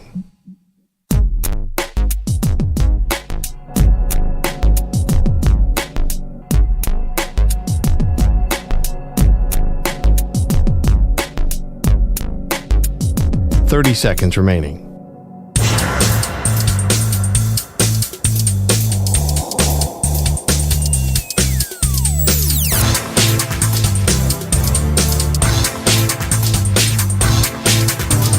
15 seconds.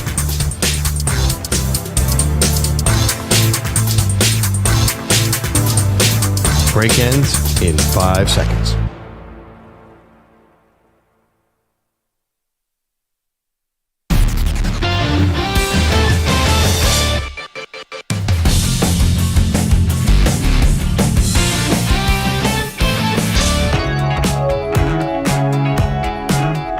Welcome back. Maggie Gray, Andrew Perloff, mornings here, Infinity Sports Network. This is special. We'll get back to the NFL schedule in just one moment, but our pal Nick in Texas had a big day. What was this over the weekend? Graduated from his college program. Nick, good morning and congrats, my friend.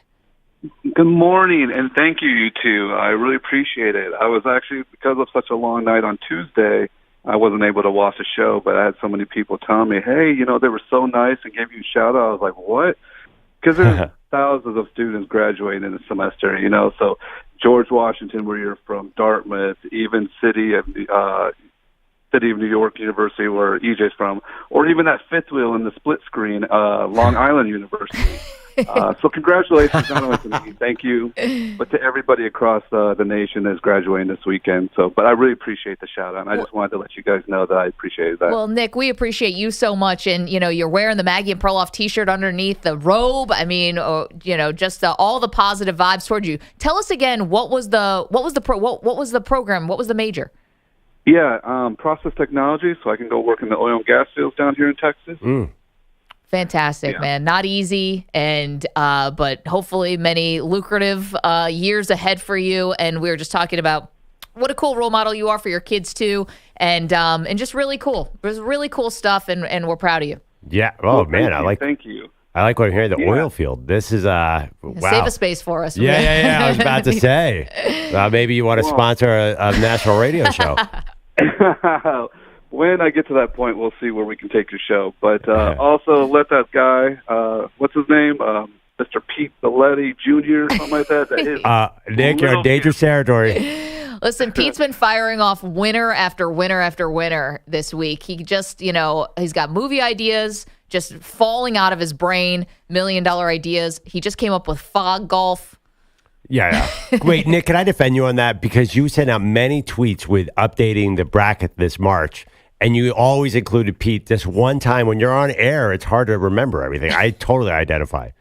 Exactly. I forget, certain names. And, of course, I even wanted to get a shout-out to some of the ladies that were in there, and I forgot that day, too. And so, yeah, you're just trying to get you guys, of course, in there because you're head of the brackets of all that. And I just simply forgot.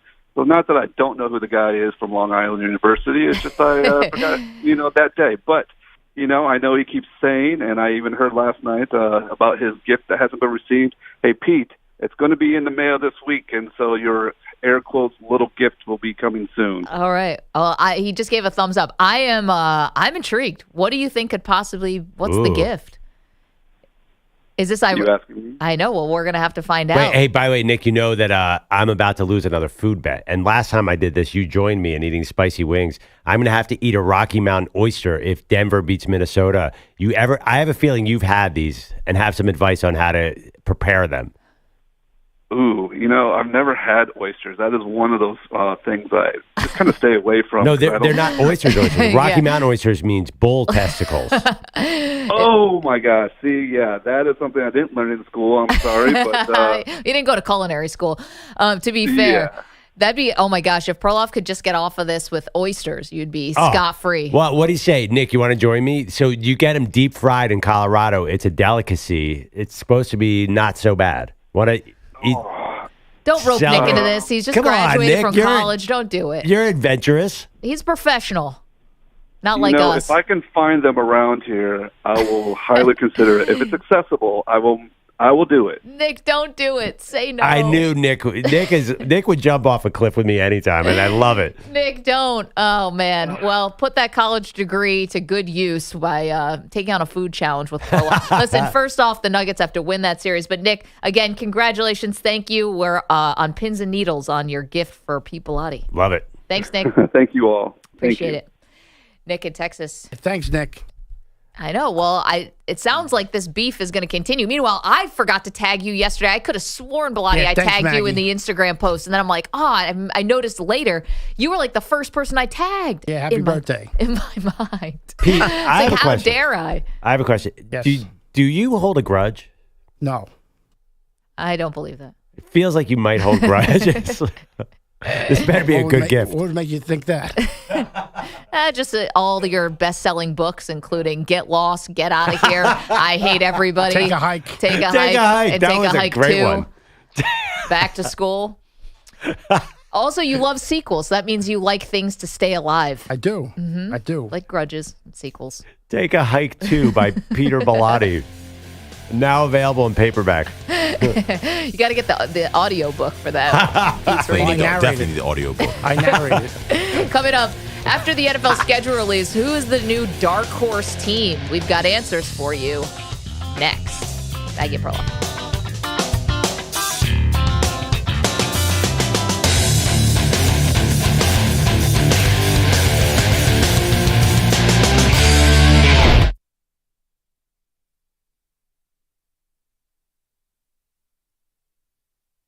You're in a 5-minute break.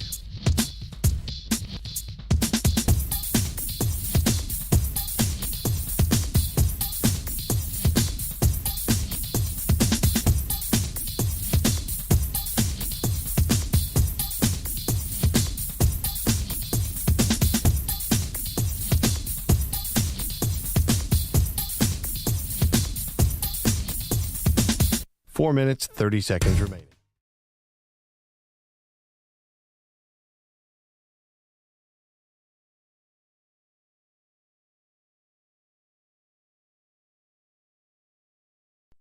Andrew Bogusch, lost in the fog golf. Bogusch can't see his way. People at his voice in his ears. Every day, Tom Brady's glory, it's all too much. Andrew Bogusch needs a break. Bogusch has had enough.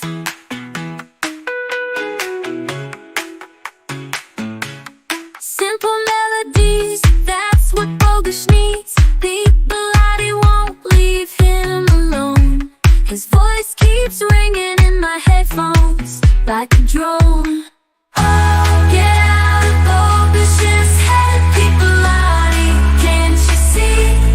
Bogusch trying to be free in this scene of noise. Let Bogusch find his peace. Oh, get out of Bogusch's head, people out here.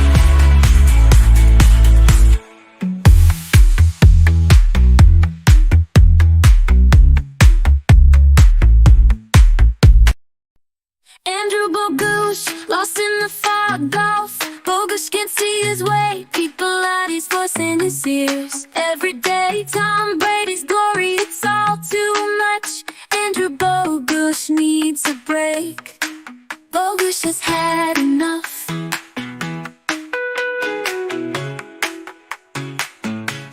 Simple melodies, that's what Bogusch needs. People at he won't leave him alone. His voice keeps ringing in my headphones like a drone. Oh, get out of Bogusch's head, people out here, can't you see? Bogusch trying to be free in this scene of noise. Let Bogusch find his peace. Oh, get out. Andrew Bogusch, lost in the fog golf. Bogusch can't see his way. People at his voice in his ears every day. Tom Brady's glory, it's all too much. Andrew Bogusch needs a break. Bogusch has had enough. Simple melodies, that's what Bogusch needs. People at he won't leave him alone. His voice keeps ringing in my headphones like a drone. Oh, get out of Bogusch's head, people out here, can't you see? Bogusch trying to be free in this sea of noise. Let Bogusch find his peace. Oh.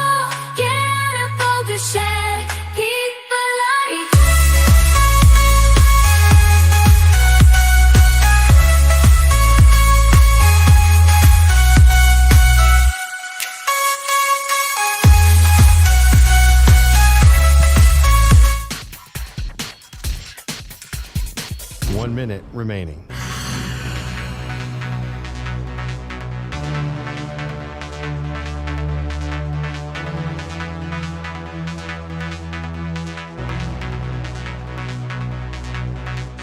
Forty-five seconds remaining.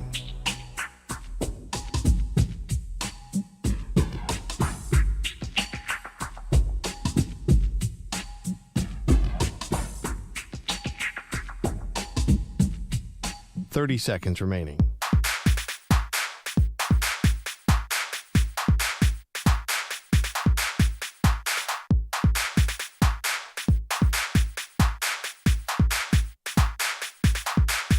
Fifteen seconds.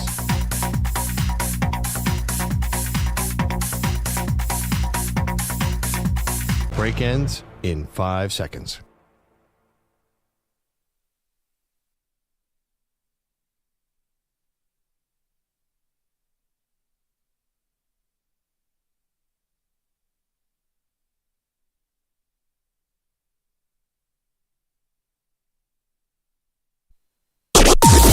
Maggie and Perloff on the Infinity Sports Network. In the history of the NFL, there is always one team who goes from worst to first. And after the schedule got released yesterday, we are making our prediction on who goes from the basement to the penthouse. Hey, welcome to the show, Maggie Gray, Andrew Perloff, Infinity Sports Network. Now, there's an obvious and then I think a non-obvious choice here, Perloff, when it comes to a team who was in last place in their division, who now could turn things around and win the division. So it's been 19 in the last 21 seasons. So it's not every year. Basically. Well, you go ahead. Who's the obvious one? Because I probably agree. The obvious one is the Cincinnati Bengals, who last year, after losing Joe Burrow, still held on to go 9-8 in a very tough AFC. So that AFC North was super packed tight, with the Ravens winning 13 games, the Browns winning 11, Steelers winning 10. All three of those teams made the playoffs, and the Bengals weren't far behind. Right. Okay, so that's the obvious one, and I agree. The other ones, the Patriots, I think we're knocking them off, right? Yep. That seems unlikely. Now, I think the Titans are in play. That's going to hurt your Texans Super Bowl prediction. Well, here's the thing. It's the AFC South. That's often where this worst to first happens. Yes, that will. I'm not officially in on the Texans Super Bowl. It's May. I don't have to commit to that. But yes, the Texans are hot. But the Titans, sneaky, it brought in like all sorts of old talent. I mean, it's crazy. Yeah, what could go wrong? What could go wrong? But then again, what could go right there? You have no idea what that team is going to do. What if Will Levis takes a step? And it's not like they don't have talent all over the place. So they just signed L'Jarius Sneed. So that's a possibility. Chargers, another big possibility. So that's where I would go. Yeah. If you're asking me the other team that could be a worst to first, the 5-12 Chargers from a year ago when Justin Herbert got hurt, the wheels completely came off. They fired their head coach. The Chargers, to me, have a pretty favorable schedule. Jim Harbaugh's known for quick turnarounds. And listen, if there's going to be a season, and I'm not necessarily predicting this because I would have no evidence to predict this, but if you're going to have a season where the wheels could come off for the Kansas City Chiefs and things go wrong and Kelsey looks old and Chris Jones doesn't have it this year and Mahomes gets banged up or something, this might be the year. I mean, think about the wear and tear that's been on this team to win 2 Super Bowls back-to-back and win 3 in 5 years. It's a lot. You know, they played a lot of football. They're going deep into the playoffs every single year. So if there was ever a time, maybe this is where the Chiefs take a step back and then you do have the Chargers kind of right there ready to pounce. Well, it's just there's been this. We just said 19 out of 21 years worst first. I'm not sure. What's the last time the Chiefs have really struggled to win this division? Well, again, I mean, this is what I'm saying. But it's not just a Super Bowl run. It's like not the Super Bowl winning teams. Even years they don't win the Super Bowl, they just dominate this division. So it just feels like if that's where you're going worst to first, it's just the team at first doesn't seem like they're ready to stumble. Whereas the Texans were 10-7 last year. Texans were 10-7, but if you're talking about the AFC South and we're talking about which team could go from worst to first now that the NFL schedule is out, I still have Jacksonville, who I haven't forgot about Jacksonville. And Trevor Lawrence is still a really good quarterback. Has he gone to elite quarterback? No, but he's playing for a big contract, though I'm not sure if he's going to get this offseason. And there's a lot of things that went wrong last year for Jacksonville that could go right. And then I love the Colts. This could be a dark horse team for me to make the postseason. If Anthony Richardson takes a step forward and he's healthy, let's not forget, in a very small sample, he was maybe the most exciting quarterback that we saw last year until he got hurt. He's got all the tools. It's just about putting it together. Yeah, I totally know what you mean. They're all maybe you get 2 teams out of that division. I think Jacksonville probably took a step back. I feel like, in my opinion, By losing Calvin Ridley, I mean, I don't think that's enough. I don't know. They just don't feel like there's a lot of mojo there. I feel like Trent Baalke's drafting is suspect. Yeah, I think they're going to pay the piper in that sense. I like, and obviously we saw Indy was a much better team than them last year. So not much better, but better team. One thing, the biggest division favorite is the Chiefs by like a long stretch. So I love that. I think the Chargers could very well be a playoff team, but to go from worst to first, that means they have to knock off the king. And it's like the Chiefs have not struggled at all to win that division ever. Well, I can't even remember the last time. That's what I'm saying. You would have to be this sort of double hangover that happens from the back-to-back Super Bowls. Like everything would sort of have to go wrong. And I have no evidence that's going to happen. It's more of a faith in the Chargers under this new regime. But where does the worst to first actually happen? It happens in the NFC East all the time. It feels like NFC East has a new winner every year. So maybe we're not playing up the Commanders enough. And the NFC South you've had a team with a losing record win that division. Maybe, I'm going to try to get this out. Maybe the Panthers go from worst to first. Yeah, good luck with all that. 2-15 to the top of the mountain, even though they lost Brian Burns and brought in a whole new coaching staff and have that owner. I'm sorry. I can't predict good things for the Carolina Panthers. That is the division of worst to first. Yeah. But, did anyone see the Texans coming last year? Well, maybe not, but, maybe not. They were the second worst team in the whole NFL the year before. They basically had a Davis Love miracle touchdown to not be the worst. Okay, but here's the thing. You have the Atlanta Falcons, who are in the NFC South, who have committed more resources to quarterback than anyone in the modern day. So if it doesn't work for the Falcons, this is one of the all-time terrible. Well, that's what I'm saying. I don't think the Carolina Panthers are going to go worst to first because I think the Falcons are a much better team. I think the Saints are much better and the Bucs are much better. But you're not climbing one team to get over. You're obviously I don't see I don't see that Atlanta, New Orleans, and Tampa Bay took these giant steps backwards where now Carolina can take a step forward. You just said that Atlanta, you can't say that they're unbeatable because they've invested more in quarterback than any team. They drafted a backup quarterback with their first round pick. That doesn't make them a stronger division They gave Kirk contender. Cousins $100 million. No, of course. Yeah. But not drafting Michael Penix does not make them any stronger necessarily. Yeah, safety net. Which is kind of funny, though, that their number 8 overall pick doesn't help them win the division. There's been a lot of criticism, including from you, on that very strategy. Absolutely. But again, I think worst to first is a funny thing where you often don't see it coming. You're right. It'll probably be Cincinnati, and this is a moot conversation. But there are a lot of years where, I'm telling you, Houston, show me the person who picked Houston to win that division over Jacksonville last year. It seemed impossible. So that's the question for you. Is there a worst to first? 855-212-4227. Now, there's another stat out there, which is a thing that often happens in the NFL, is that you get 4 new playoff teams a year.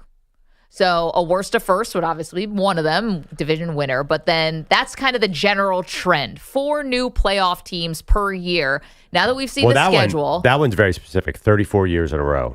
At least 4. At least 4 new ones. If you were going to pick your 4 new playoff teams for next year, and again, if there's going to be 4 new, that means 4 have to go.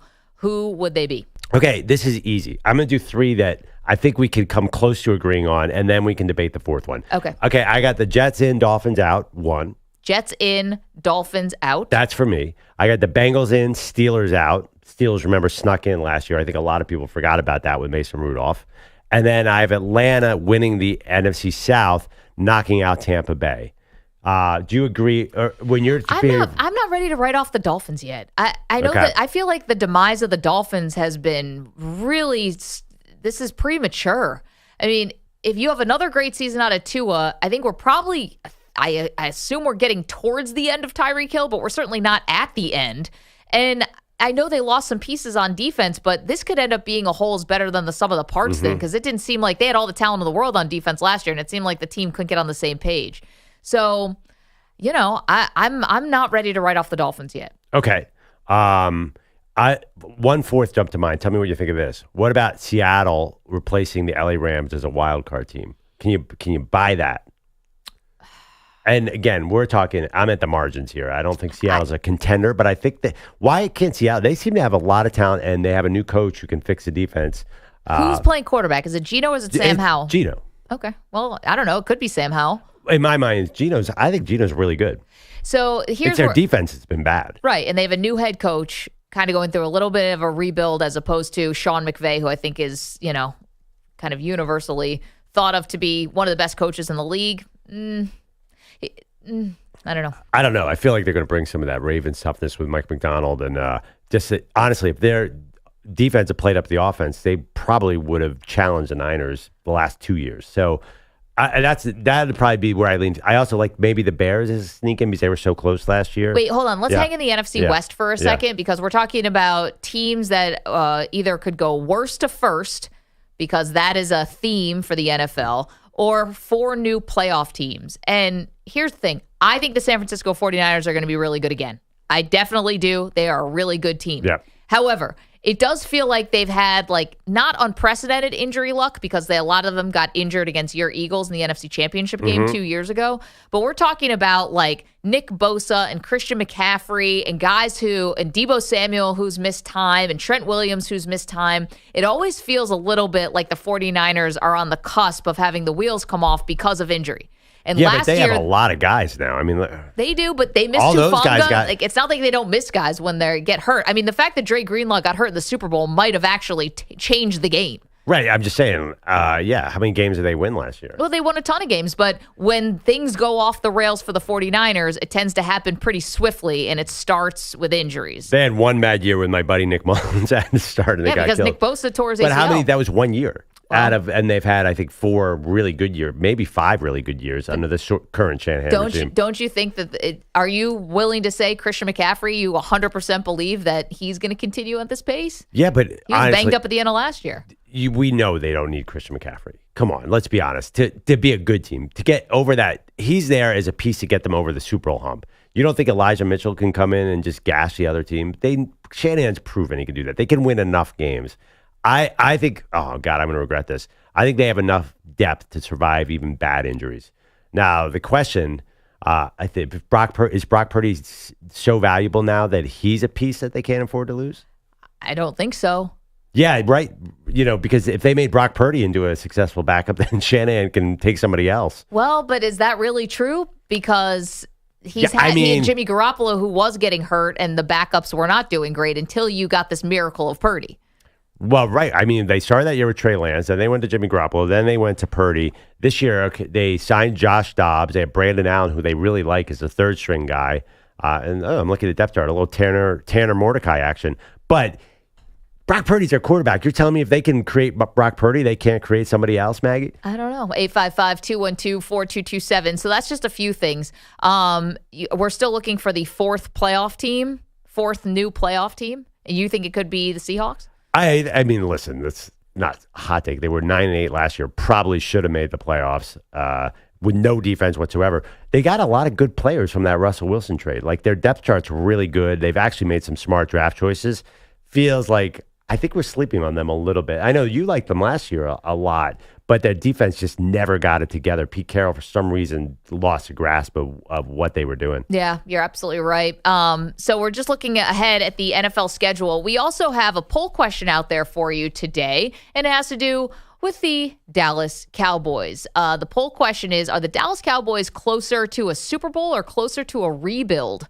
EJ, can you read the results, please? So we have 85% saying the Cowboys are closer to a rebuild, while 14% say they are closer to a Super Bowl. Man, I really thought this was going to be a lot more 50-50, simply because the line for wins for the Cowboys is set at 10.5. So that's a winning team. And we're not asking what's the future necessarily. It's like right now. Are they more set up right now to be in a rebuild or the Super Bowl? And if you are expected to have somewhere around 10.5 wins, that's clearly closer to a Super Bowl than it's closer to a rebuild. Rebuild is like tanking for a quarterback type stuff. 4 wins, 5 wins, stuff like that.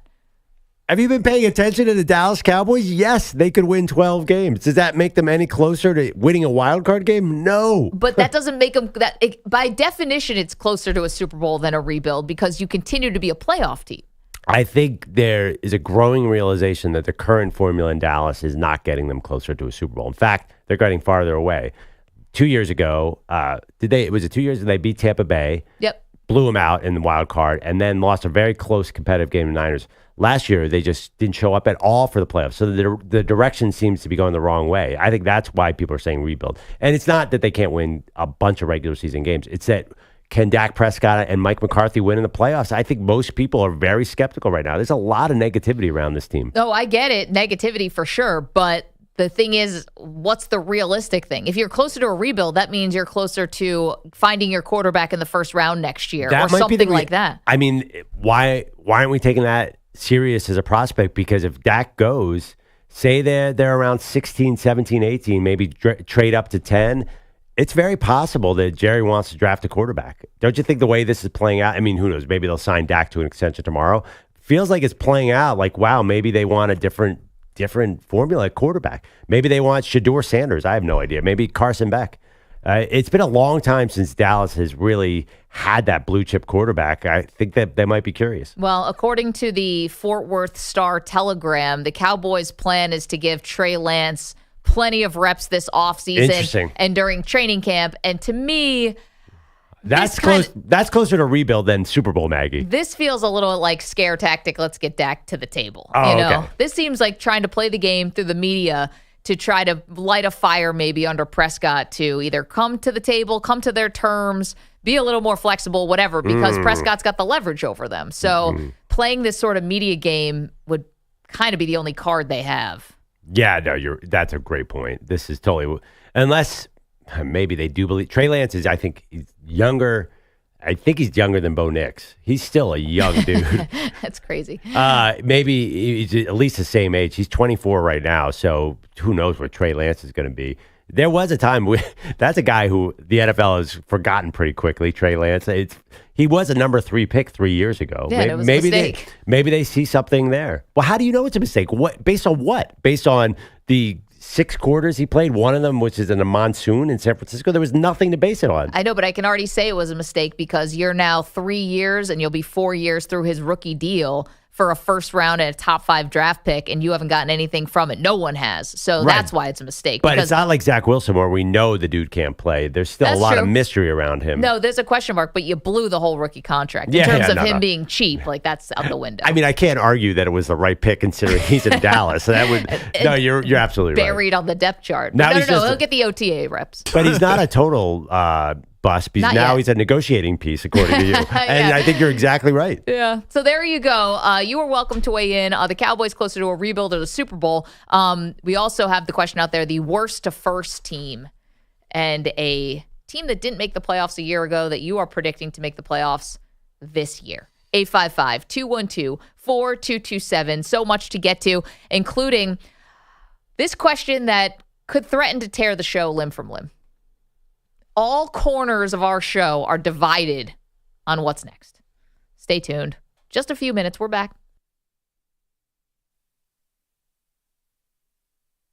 You're in a 5-minute break.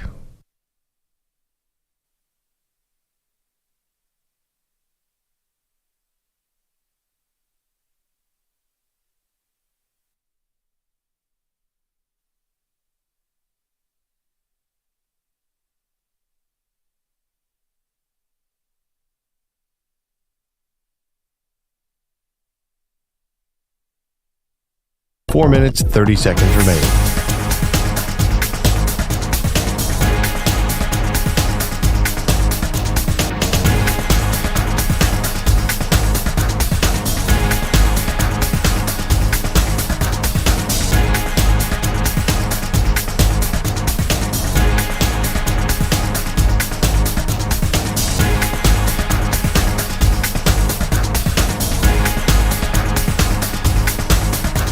Four minutes remaining.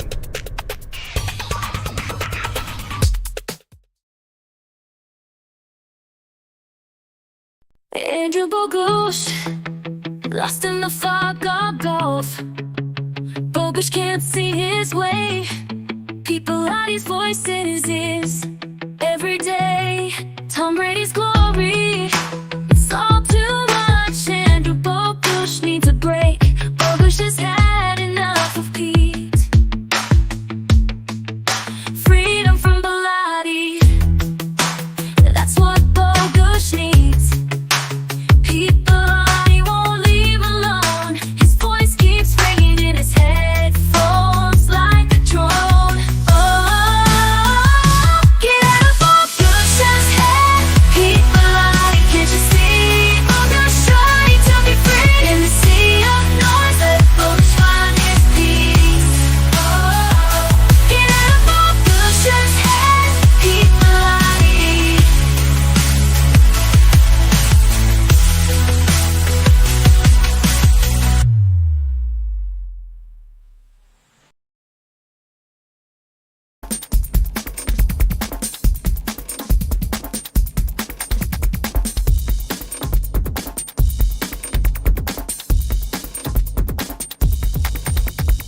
2 minutes, 30 seconds remaining.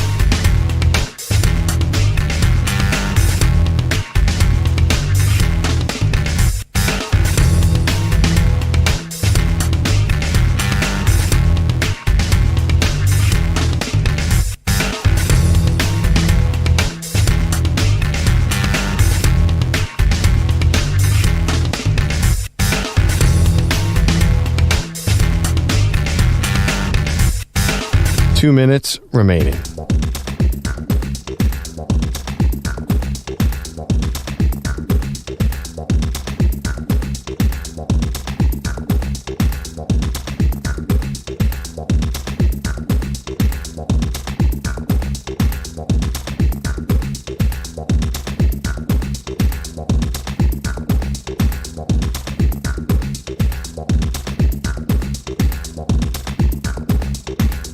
One minute, 30 seconds remaining.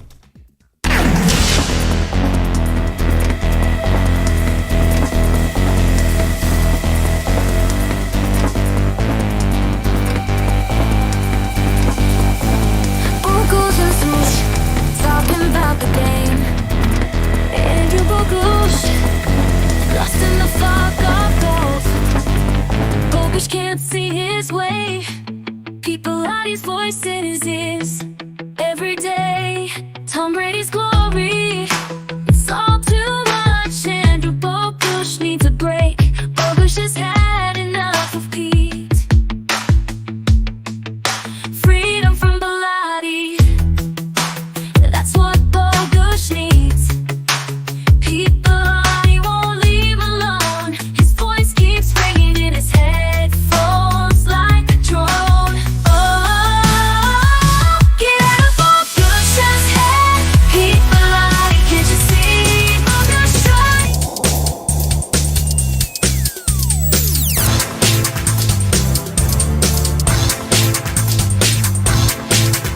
15 seconds.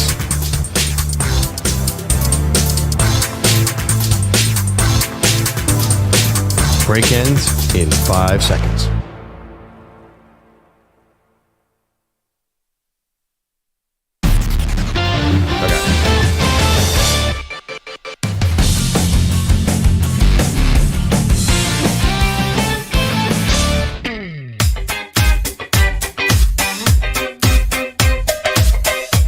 All right, back on Maggie and Perloff. If you missed it last night, the Celtics knocked out the Cavs.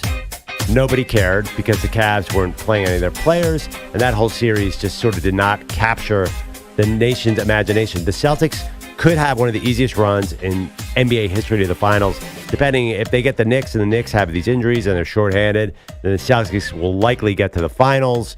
Then they'll be tested. But right now, I look at the Celtics, and I'm still not convinced. I'm not convinced because I'm not sure they have that one killer star you need to get over the hump and win a championship. Okay, well, that should be Jason Tatum, Yes. right? I mean, Jaylen Brown is technically the higher paid player, which is just kind of interesting. But Tatum is that guy. I mean, were we talking about Tatum coming off the finals loss to the Warriors, that this is the next dude? This is the next MVP candidate? This is the next, I don't know, this is the next American-born player who's going to be awesome. And then meanwhile, it feels like Anthony Edwards has come and taken the torch. If you're talking about international players, Shai Gilgeous-Alexander, who's from Canada, Luka, obviously, who continues to be amazing.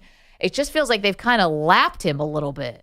Yeah, I'm not quite sure I'm not sure Luka's good enough to win a title on his own either yet. Maybe he might be getting there. Last night he sure looked like it.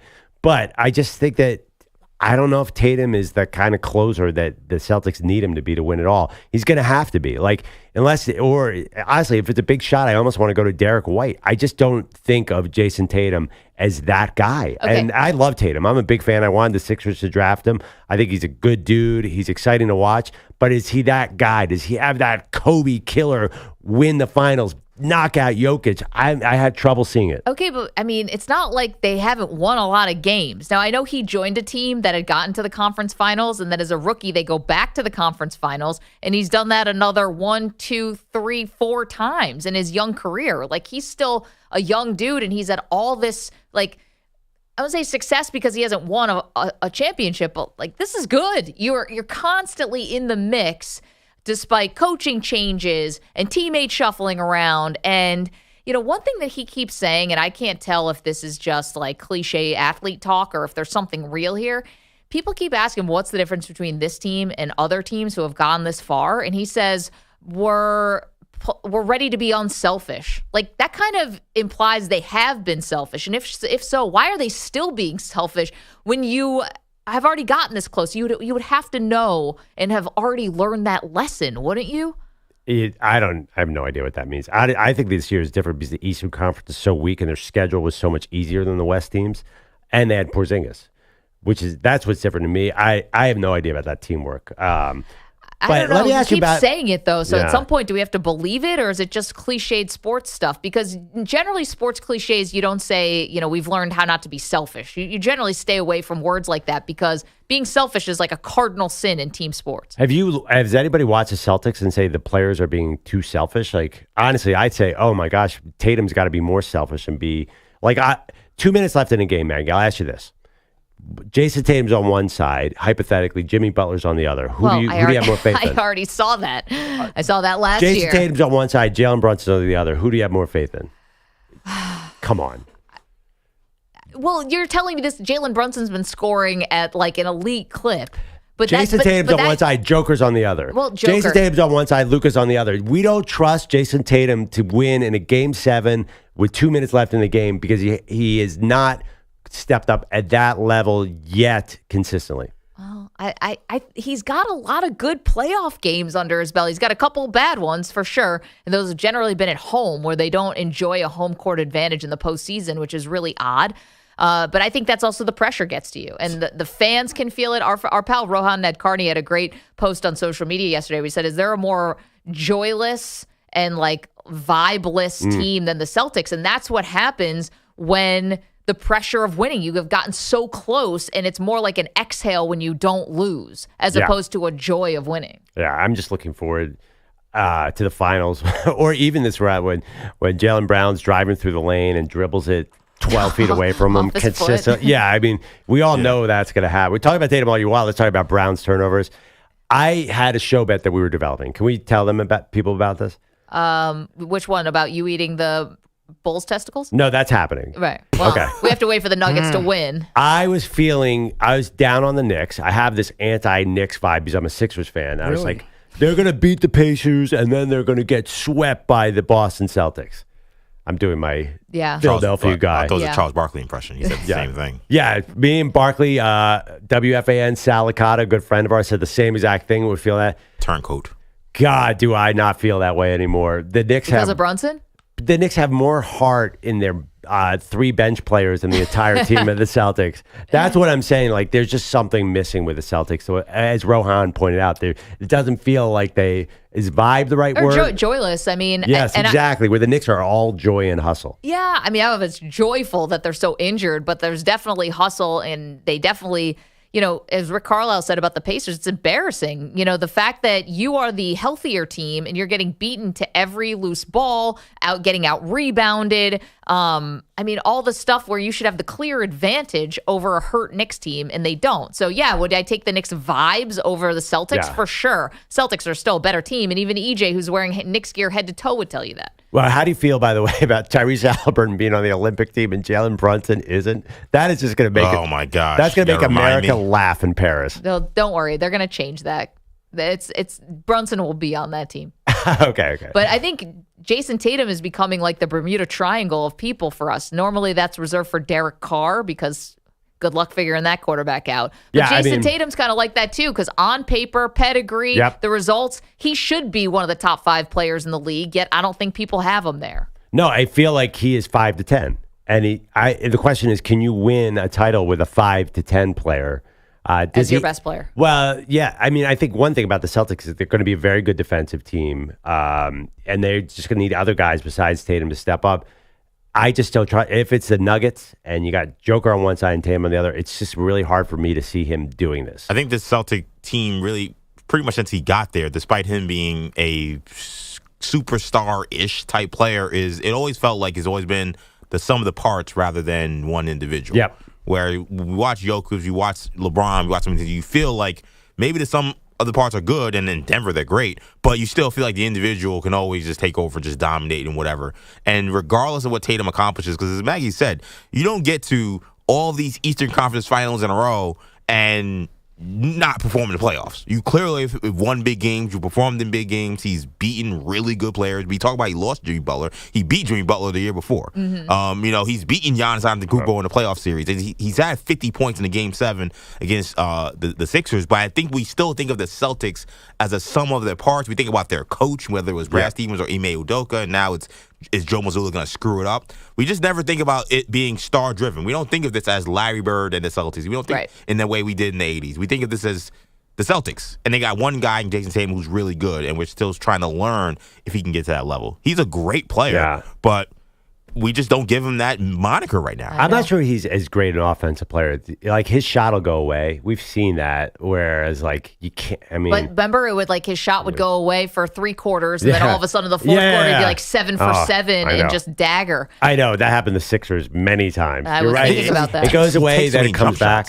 What's that? He takes so many jump shots. I think that's why, because I think he doesn't go to the basket. So yeah, when his shot is got going, it's very obvious. He was not good in this Cleveland series. I was looking at his numbers, like he has not played consistently of late at all. Like, he's not on a heater by any means. He only shot 26% from 3 in this series. It's not there right now. That is a question where we're just not sure where to land on Jason Tatum. Now, I can tell, speaking of vibes might be off a little bit right now. Clearly, something going on. Andrew Bogusch today is in his feelings a little bit. Somehow, Pete suggesting they play golf in the fog was the straw that broke the camel's back. You stormed out of the studio an hour ago. Now you're here. You're contractually obligated to be sitting in that seat at this time. Correct. We can tell you're not happy about it. Because I have to play this. Fastball, that's lined to left center. That's going to be in for a base hit, headed towards the wall. Backhanded by Nimmo. Rojas is in. Schwarber is in. Digging for the plate, the third man, Real Muto. He slides and he's out. The tag applied by Nito. 2-run score. Oh, good. 2, not 3, like it mattered. Howie Rose on Mets radio, the Unamazins, in the process of turning a 2-1 lead into a 10-5 loss in Philadelphia last night. I love Bryce Harper. Me too. They've dropped 5 of 6, 8 of 11. They have won consecutive games just once in the last 3.5 weeks, all while the Phillies have won 23 of 28 games to reach 31-13 overall. Okay, I'm sorry. I have to ask, is there any chance they turn around? They have talent, right? The Mets. They're not a bad team, are they? Yeah. I think they will. Right, like, they could get hot. Aren't they loaded? Or am I missing? I mean, they are not loaded. No, I wouldn't. Well, they have that. some stars. Loaded to watch them. They're better. I say this loosely. They are better. I think they're better than where they're playing right now, but they are not a good baseball team. I think that, all right, this might be part of it.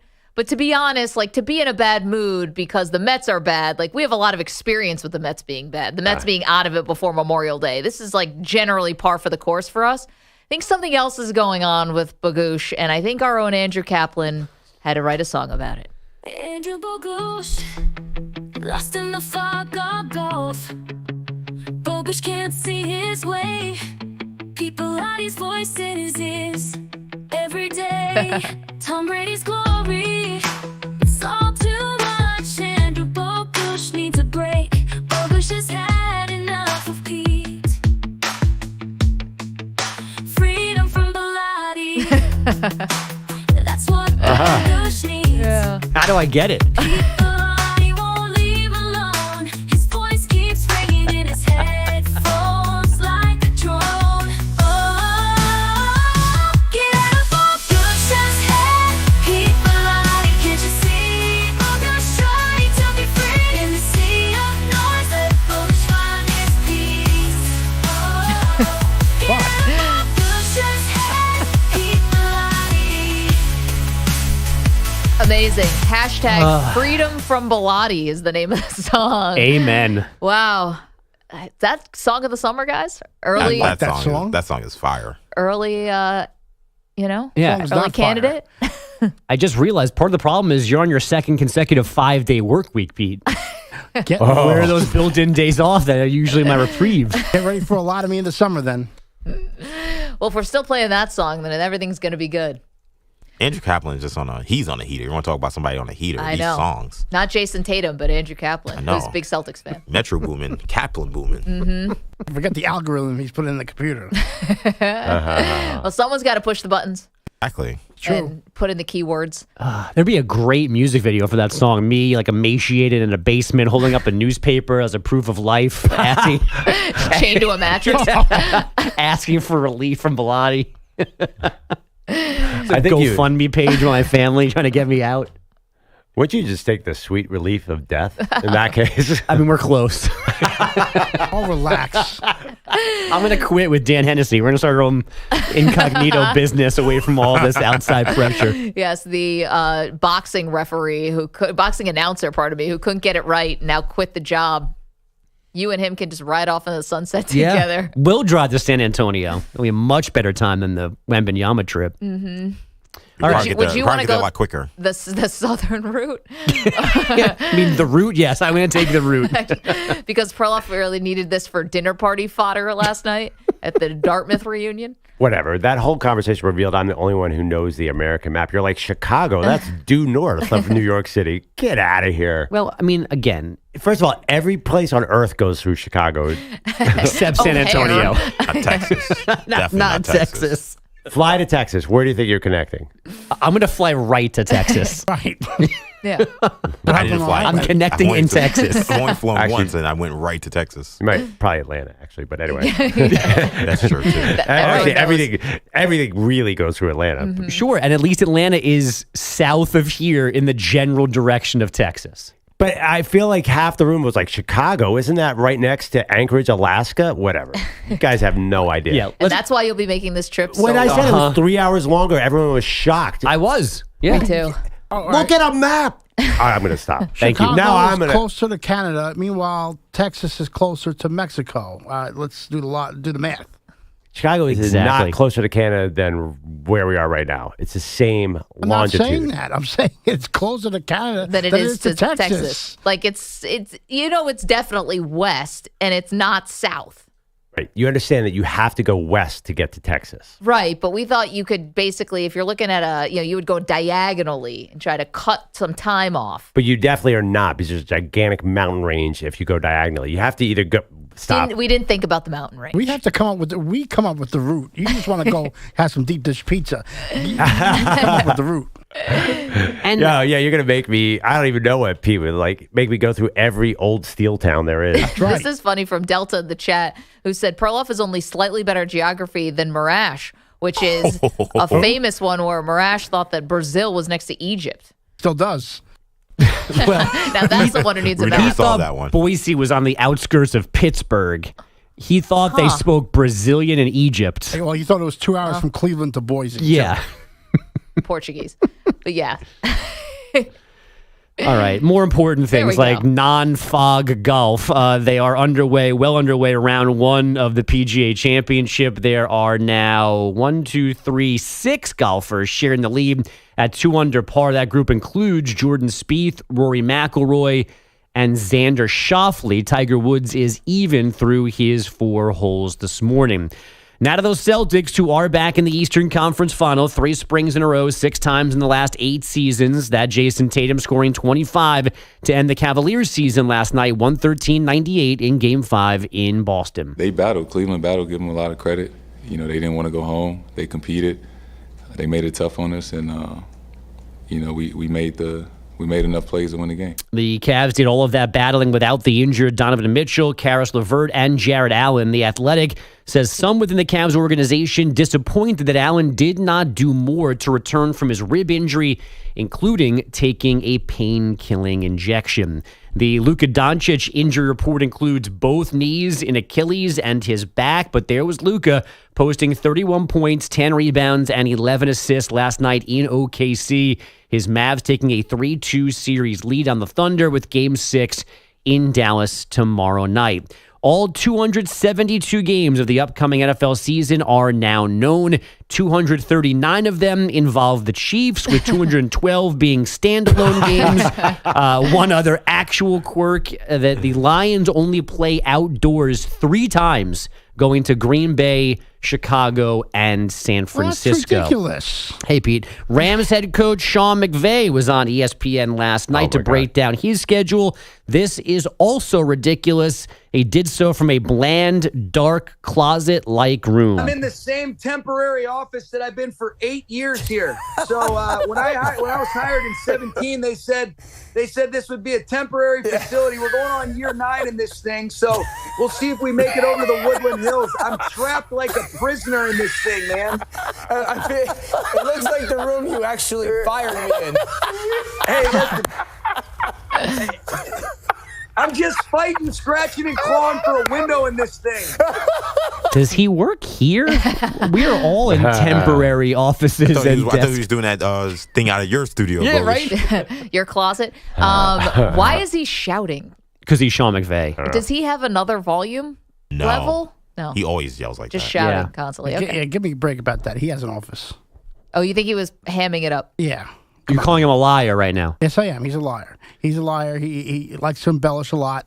Oh, woe is me. Oh, Yeah. I'm going to retire next year. I'm going to retire next year. I'm going to retire this year. No, I'm not going to retire. That's what he does all the time. I don't know if it was last night. Did the team put out this trivia game with him last night for their schedule release? Oh, I didn't see it. Oh, they had 14 opponents, and they asked him about a play he's run against them in his life. You know, he does have a photographic memory of every play, and he broke them down. The guy said, like, what was this Cooper Kupp touchdown in 2022 or something? He said, oh, that was wide right Z, blah, blah, blah.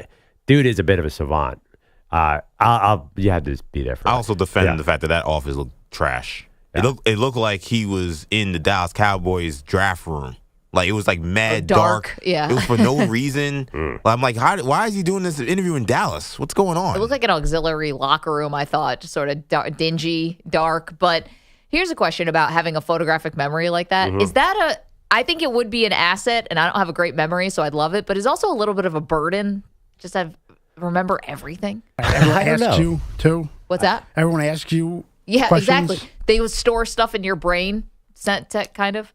I also think that we have a finite space for things. So if he's using all of his brain for that stuff, it has to be lacking somewhere else. Like he can never find his keys. Something like that. 'Cause like Mad Dog, who we all know and love, he can remember the 1957 World Series, whatever, but like he doesn't know how to use an ATM machine or he can't order lunch. Like this is where like he has used 99% of his brain on borderline useless sports, knowledge. Yeah. And listen. And he can barely function sometimes as a human. There's got to be a McVay payoff or there's a pitfall somewhere. Yeah, I gotta blind tell you, spot. He knew Don Shula's win total. He knew which rapper was in the crowd that day in the Rams game. We talked about this story. He Blueface? Yes, Blueface. No, there was another also one. have a photographic There was memory. another rapper. He knows everything about rap. He knows everything about every celebration that every player did after every touchdown because apparently he watches that in the tape study. He's a freak. You're right. Like he probably can't even walk out of the door. With his shoes on the wrong feet or something. Doesn't know his email password, forgets his cell phone somewhere. It's all his brain power is to that.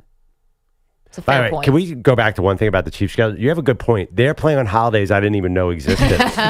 Why is it? Are they playing every game? It's like, they're an Arbor Day triple header featuring the Chiefs. This is insane. And the Chiefs. Well, they are playing every day of the week this year except for Tuesday. Amazing. Because there are no games on Tuesday. That's it. That's the only reason. If there was a Tuesday game and watch some weather situation is probably going to happen. Buffalo this year, they'll be playing on Tuesday. Yeah, it's a snowstorm or something, and they'll end up playing on Tuesday. Is that just the NFL knowing we'll watch the Chiefs? It's everyone wanting a bite of Taylor. Oh, and the I didn't think of that. But of course, the networks Yeah. all want Taylor. So they've got Amazon's got to get Taylor, and NBC's got to get Taylor, and CBS needs Taylor, and Fox needs Taylor. But and why does Wednesday need Taylor? Fubo needs that's Taylor. Christmas. Yeah. Netflix I needs guarantee you, Taylor. whatever the over-under is on how many games Taylor attends, I'm hammering the under. There's no way she's doing that again. I saw her. Somebody matched up EJ. her tour dates. By the way, she's Yeah. going to be playing Toronto when they go to Buffalo. So that's a definite. She's playing Saturday and they land in Buffalo on Sunday. Is that right? That would mean that Taylor Swift has officially been to Buffalo more times in the calendar year than me. Yeah. No, she's going to be jumping through a table. You better light yourself on fire, else it doesn't count. That's true. I don't think she's doing this again. I think that we She went had to it last so many year. games last year.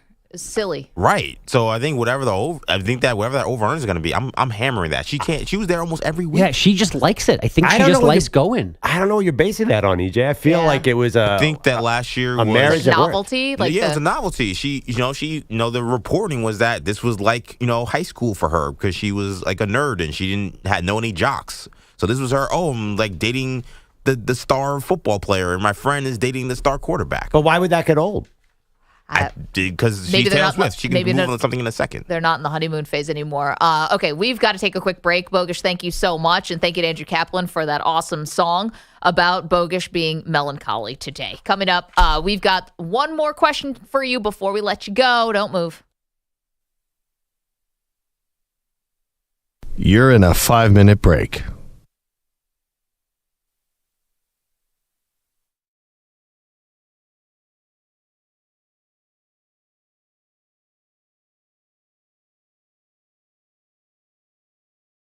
Andrew Bogusch, lost in the fog of golf. Bogusch can't see his way. People hide his voice in his ears every day. Tom Brady's glory, it's all too much. Andrew Bogusch needs a break. Bogusch has had enough of Pete. Freedom from Bilotti, that's what Bogusch needs.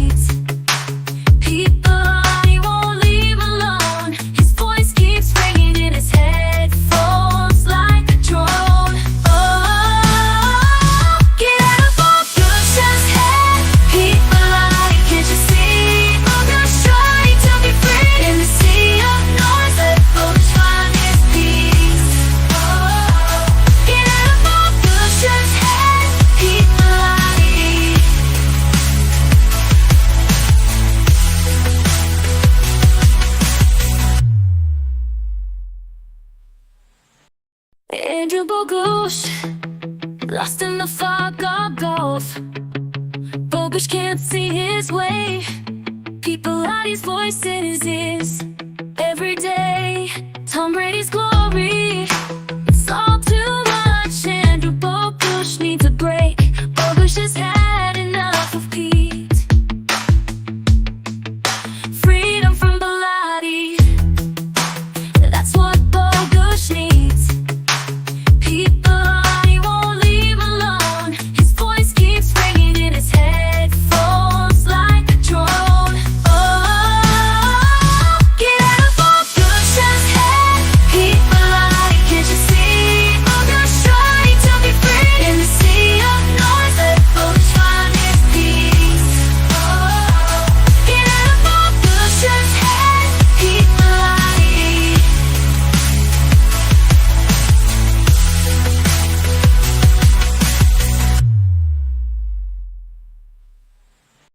Andrew Bogusch, lost in the fog of golf.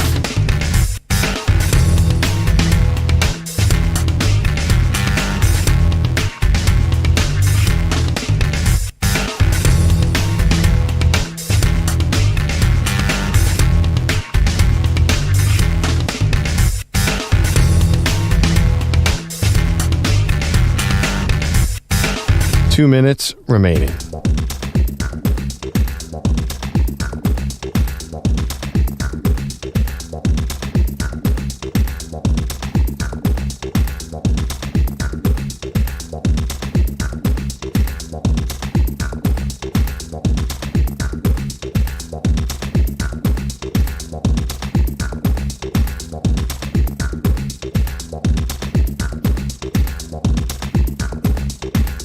One minute, 30 seconds remaining.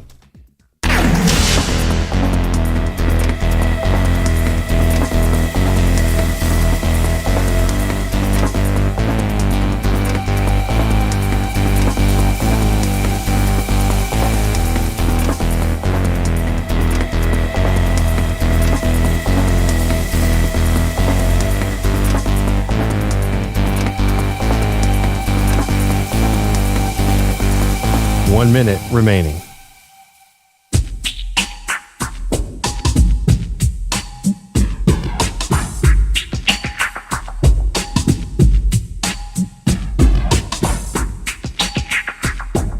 45 seconds remaining.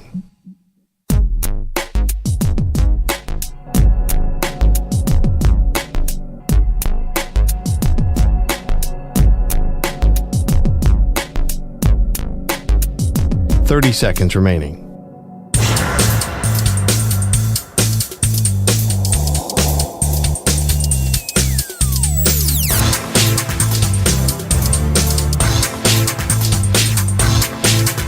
15 seconds.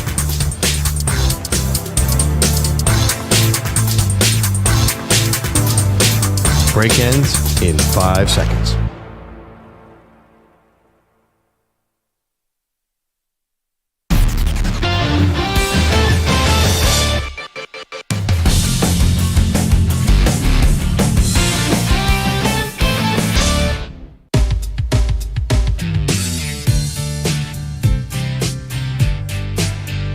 Welcome back. Maggie Gray, Andrew Perloff. Okay, we got Caitlin Clark's second WNBA game tonight, Pearl. That is against the New York Liberty. It's going to be on Amazon Prime, so that's going to be a streaming only. The first game did gangbusters, 2.1 million, I believe, and beat out the Rangers Carolina Hurricanes game that was also on opposite. By the way, everyone said that. I believe it was Carol. I believe that was it. Well, it was a hockey game, but that hockey game got 1.9 million, which is really good too. It's been a great series. I don't know why everyone was killing the NHL for that, but anyway, tonight this is how I follow Caitlin Clark.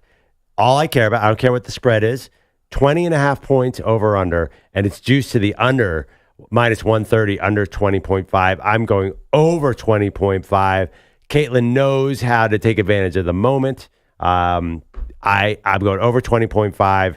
I wish I could bet season long over 20 points. I feel like nerves first game, get that out of her system.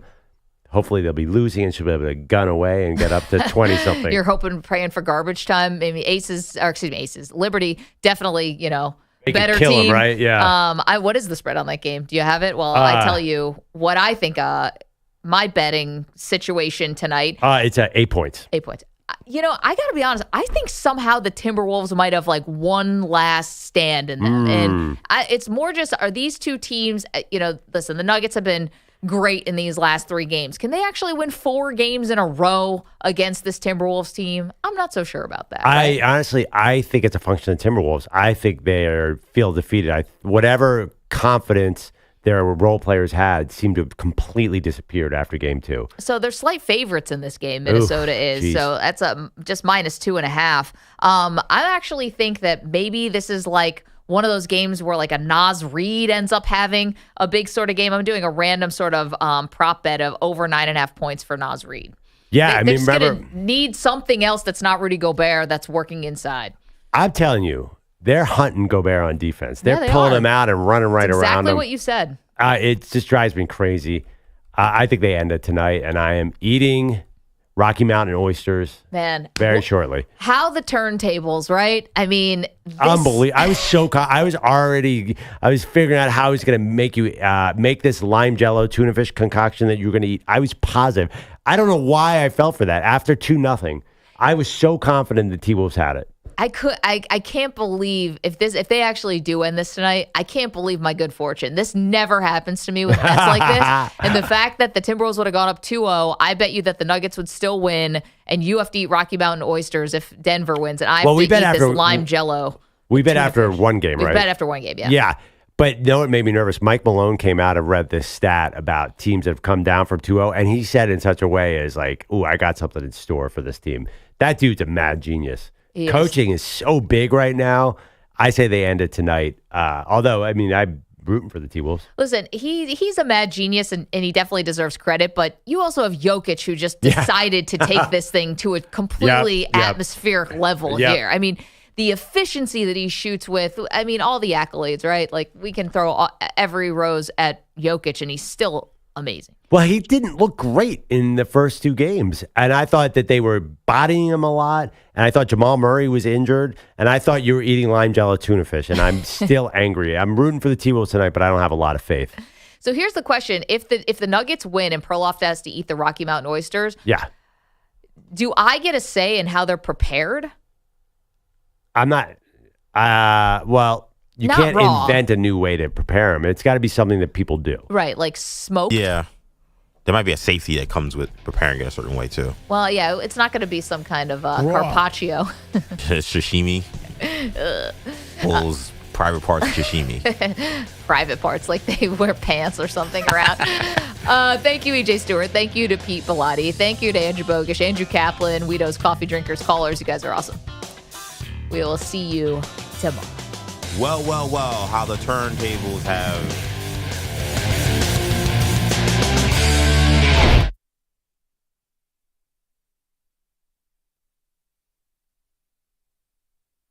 You're in a 5-minute break.